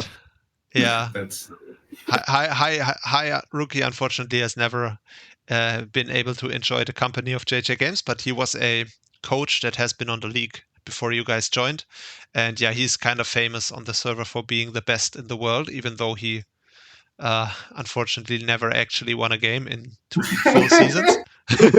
But how many seasons did he play in again? He played 2 full seasons and 1 full off season, and in those, unfortunately. There is a quote I really like about these things: is some people win the competition and some people win the people's heart. This exactly, guy and important thing. He was definitely the type of person to win people's heart, in his own way, I should say. He would also win the heart of Automod by constantly getting his messages blocked because they had too many links in them or something when he was advertising other servers. Right. So yeah, another coach I want to talk about really quickly is Major Comeback, just because this is also one of those newcomers to the server who is really, really refreshing because he's so active. Yeah. And he's just having a perfectly decent season. He is 2-2 plus minus 0 at this point, and he just win, loss in that order. So yeah, he's due for a win this week again. Yeah, he have a climate battle this week. He plays Sun against Rain, if I remember right. He played against time issue. Yeah. Because IBC is a Rain team and his team is a Sun. Oh, right. That's a tough matchup. Yeah, just looking at it, he doesn't really have much for the Palafin, especially not if this is in Rain. So. Yeah. However, he does have Executor instead of Execute, so that is right. So he's basically a step up from Damu. That's an hybrid for sure. Yeah. I play against both. I played against Execute and against Executor. Oh, right. Did you? And I won against it. So now you just need to play against Ololan Executor. Someone. Did anybody draft Olola Eggy in this division? I don't know. If someone have it. No. Yeah, nobody has it. It'd be funny if we had all 3 of them, though. It's time to change my team, I guess. But yeah, this match, Major Comeback match, was 52 turns long, so I'm not gonna watch through it. It really was really slow one until one mom dies, and yeah, you know what happens with. Yeah. That's kind of how these things go. Oh man, the one before that was really, really close. That was the end game was King Gambit with only 7% HP left, and then it just swept, which is kind of crazy because it. The one before, when before King Gambit. Right? Yeah, it was at 29%, and it was facing off with a Latios, and it didn't click Sucker Punch, so the Latios was attacking it, but the Latios was unable to kill it from 29% because it only had Thunderbolt, and that was really unfortunate.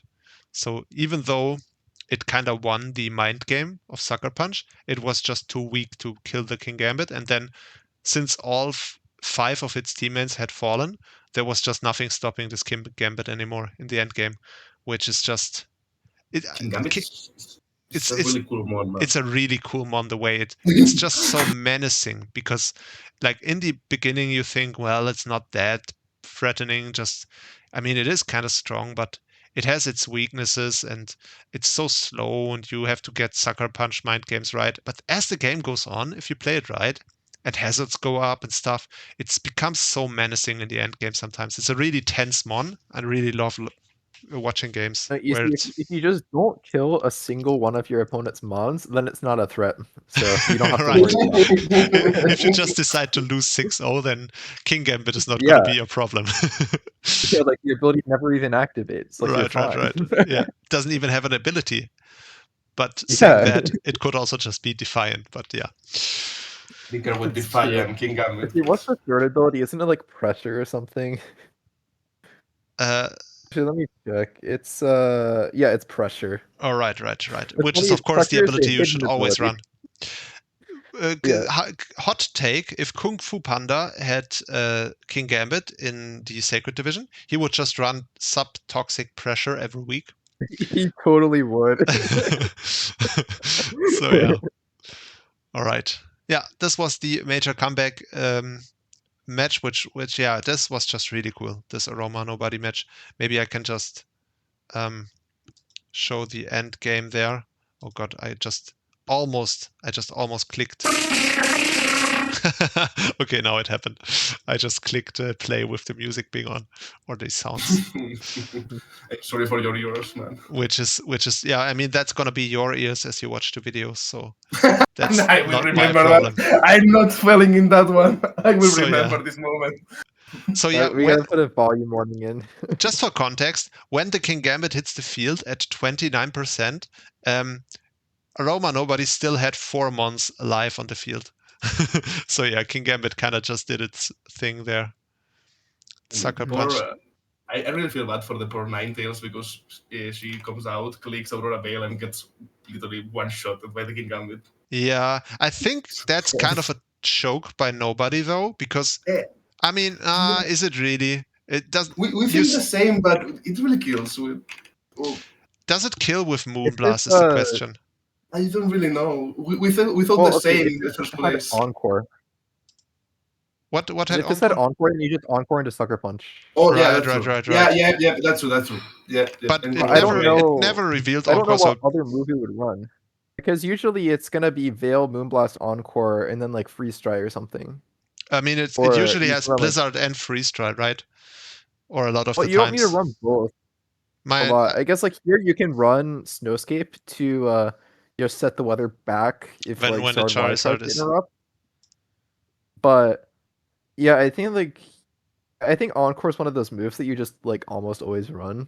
With or at least should almost always run. Sucker Punch. Yeah, it's kind of tragic, even though the way it also killed everything through the Aurora Veil. I wonder if the Aerodactyl had roost, and it roosted on the first Sucker Punch. Maybe it could have lived the second one, but it's really, I don't know if it could have. I don't really know. Yeah. It's a maybe the Ninetales learn set was Veil, Freeze Dry, Weather Ball, Snowscape. So it just had no way to hit this. Yeah, maybe. But yeah, then we had the match between Spoots and Hot Rod Toaster. Two of these guys who, like, I can't really say that much about because they kind of fly under the radar. Though Spoots is another guy who is at 2-2 right now. And I think Hot Rod Toaster is the other person who didn't win a single match yet. God, Mega Chomp is so ugly. Medicham. Oh, yeah. No, Mega Chomp. Yeah, I understood. Yeah. Sorry, I understood Medicham, and I was like, well, you're right about that too. Yeah, listen, it's not the most beautiful one, but it's not horrible. Yeah. I mean, it's not McMurder. Of course, it's not as pretty as Togedemaru. Nobody would argue that. Yeah, but. But yeah. The important question is, what is your favorite Vivian form? The pink one. The pink one. Mm-hmm. I like the. Say. I like the desert one personally. Do you know which one I mean? It kind of has Yeah, I know what you mean. It's the sandstorm one, right? right. Yeah. I like that one, and I like the just white snow one. That's also cool. With that said, there is one billion dark blue color patterns. It's really beautiful. Hmm I don't really Yeah, know the name, to be honest. yeah, I like the monsoon one. It's like the blue patterned one. Also, I like the just like the sun one. The reasoning for that, I was talking about Gen 7 1v1 earlier, but there was this team that I built for Gen 7 1v1, which was like sun/beach themed, where it was Zard Y, Vivian Sun, and Palosand. And that was actually the first ever team that I got to I forget if it was top 100 or top 50, but it was like some big milestone with. And yeah, it was very interesting. So I kind of have some nostalgia for the just Sun Vivian form. So yeah, the last But coach yeah. that we haven't said anything about is AOM Alexander, and he is not 2-2 right now. He's 1-3. But yeah, I don't really know. He does have a really scary team between Iron Valiant and Roaring Moon. That's a lot of sweeping potential there. Also I has don't the really know Blastoise. I don't really know who will let these 2 months together, to be honest. But yeah, I mean, yeah. it is. You also got to watch out for the Terra Bug Aggron. So I there's mean, it's that. Quillfish Hisui, so is the Terra captain for AOM Alexander. But yeah, looks like Oh wait. So then where was the Aggron from? Wait, am I remember? Wait, oh, it must be. Oh, it's Mega Aggron on this team, right. right? On this team, it's Mega Aggron, but that's Yeah. hardly got Okay. a Terra bug. So Yeah, I just remembered. I just remembered Aggron's signature, and I just I mean, assumed it was to be fair, Aggron with Aggron. Mega Aggron with Terra bug would be kind of broken too. It would. So yeah. Although you could also just run Terra Water, but you know, So yeah. trade off. Did we talk about J work? Not really, right? But I mean, he's No, also not yet. like everyone. I feel is he's 2-2. He spent all his traits already, which is like the most noteworthy thing. He spent all of his 5 traits already. So this team is set in stone. Is he the one person who's taken? Yeah, he's the only one who has taken the loss to the execute so far. Oh, that's that's a feather in his cap, right? Respect, yeah. Yeah. Yeah. But yeah, I think with that we have Oh, basic. I'm watching this game, and the Farigiraf comes in on execute, and I'm like, okay, it's definitely Sap Sipper to take the sleep powder. No, it was not Sap Sipper. It just goes to sleep. So it must have been commercial or touch you. So why do you just bring that in hard on execute? So I just skipped to the end and this match, and it looks like execute clicked sleep powder 3 times, leech seed twice, and psychic once. So it actually did something in that match. Yeah, it got the sleep powder and leech seed off versus Farigiraf. Like, I'm not sure. Like I'm wondering what the other ability is, because like why would you not run Sap Sipper into execute? Because if you're Sap Sipper versus execute, it literally does nothing. Nothing. Yeah, that's true. By the way, execute has but I guess it could gotten be 1 kill almost already. nothing. So we already have officially have execute on the board for Nice. kills. This is You also got awesome. execute and Mudkip on the board. We Right, love to and see it. Torchic. Nah, but the Torchic got a kill. Torchic got a kill as well. Yeah. Yeah, in Berserk Division. In Berserk Division, yeah. Second Now- and third place are Mudkip and Torchic. Yeah, but So we just Berserk, need to get Trico on the leaderboard somehow. but Berserk Division are crazy, man. These guys are so scary. Yeah, they are. In the worst of the ways of being scary. They are something else. That's why these matches are the most fun to watch, in my opinion, at least. Totally agree. That's really great to watch sometimes. But yeah, I think that's pretty much it. We've been talking for 3 hours again, which means that the entire podcast is going to be over 6 hours long this time. I think we got a lot of content. A lot of content, yeah. So people can clean their entire house top to bottom That's true. while watching this. And also my voice is dying. I can't talk anymore. It's getting too much. But yeah, thank you so much for joining. Hi, that was actually quite fun. I gave you Yeah, this. thank you. It's great. Yeah, that was cool. I gave you the commentary squad role, so you're gonna see the voice chat now whenever we do commentary. You can always feel free to just hop in if you want. We have this with several other coaches as well. Yeah, if you ever want to, it's obvious. Of course, there's no obligation to do it, but you are welcome to do it if you want, which would be cool. It's always a pleasure, guys. I really enjoyed that. And as a last comment, I just want to say two big things. The first, I want to say another time, thanks guys for what you do. You are amazing. You did a really great job, and this is so damn fun to do. So That's thanks. really great to hear. Thanks for let us enjoy this really good experience. And the second one, and more important, Ipimochi, pesetero petardo, eres un subnormal. Thanks, guys. Take care and see you next time. Yeah, see you. Bye, Bye. Hiirooki. Thank you so much for joining. All right. So yeah, with that, I'm sure those were very, very nice words towards Hippimochi. Because like he said earlier, Hippimochi is a insecure person, so you wouldn't want to say anything mean to him. That would be kind of devastating, probably. But yeah, with that, also Camel, thank you so much. That was fun again. I really admire your ability to talk for 6 hours straight. I feel like my voice is always just completely dying by the end of it, and you just sound like this was minute 1 of the recording. So Yeah, this is nothing. I can go for 8 more hours. So I admire the Eventually we will work our way resilience. up. We will have a 24-hour long episode. You should do this together with Gil, because Gil is the same way. He one time he recorded a power ranking, and it just went on, no breaks, for 5 hours I straight. remember that. Yeah, and by the end of the 5 hours, he just sounded like he had just started. You could start the recording on minute 1, and then you just skip ahead to hour 5. It just sounds the exact same energy level, same voice, no changes. And yeah, I just can't do that. I have a more sensitive voice, unfortunately, which will need a break at some point. So yeah, thank you so much for joining. And guys, I hope you enjoyed these 6 hours of content. Yeah, see you guys for week 6, probably when we will do the next one. Bye, guys. Jesus Christ.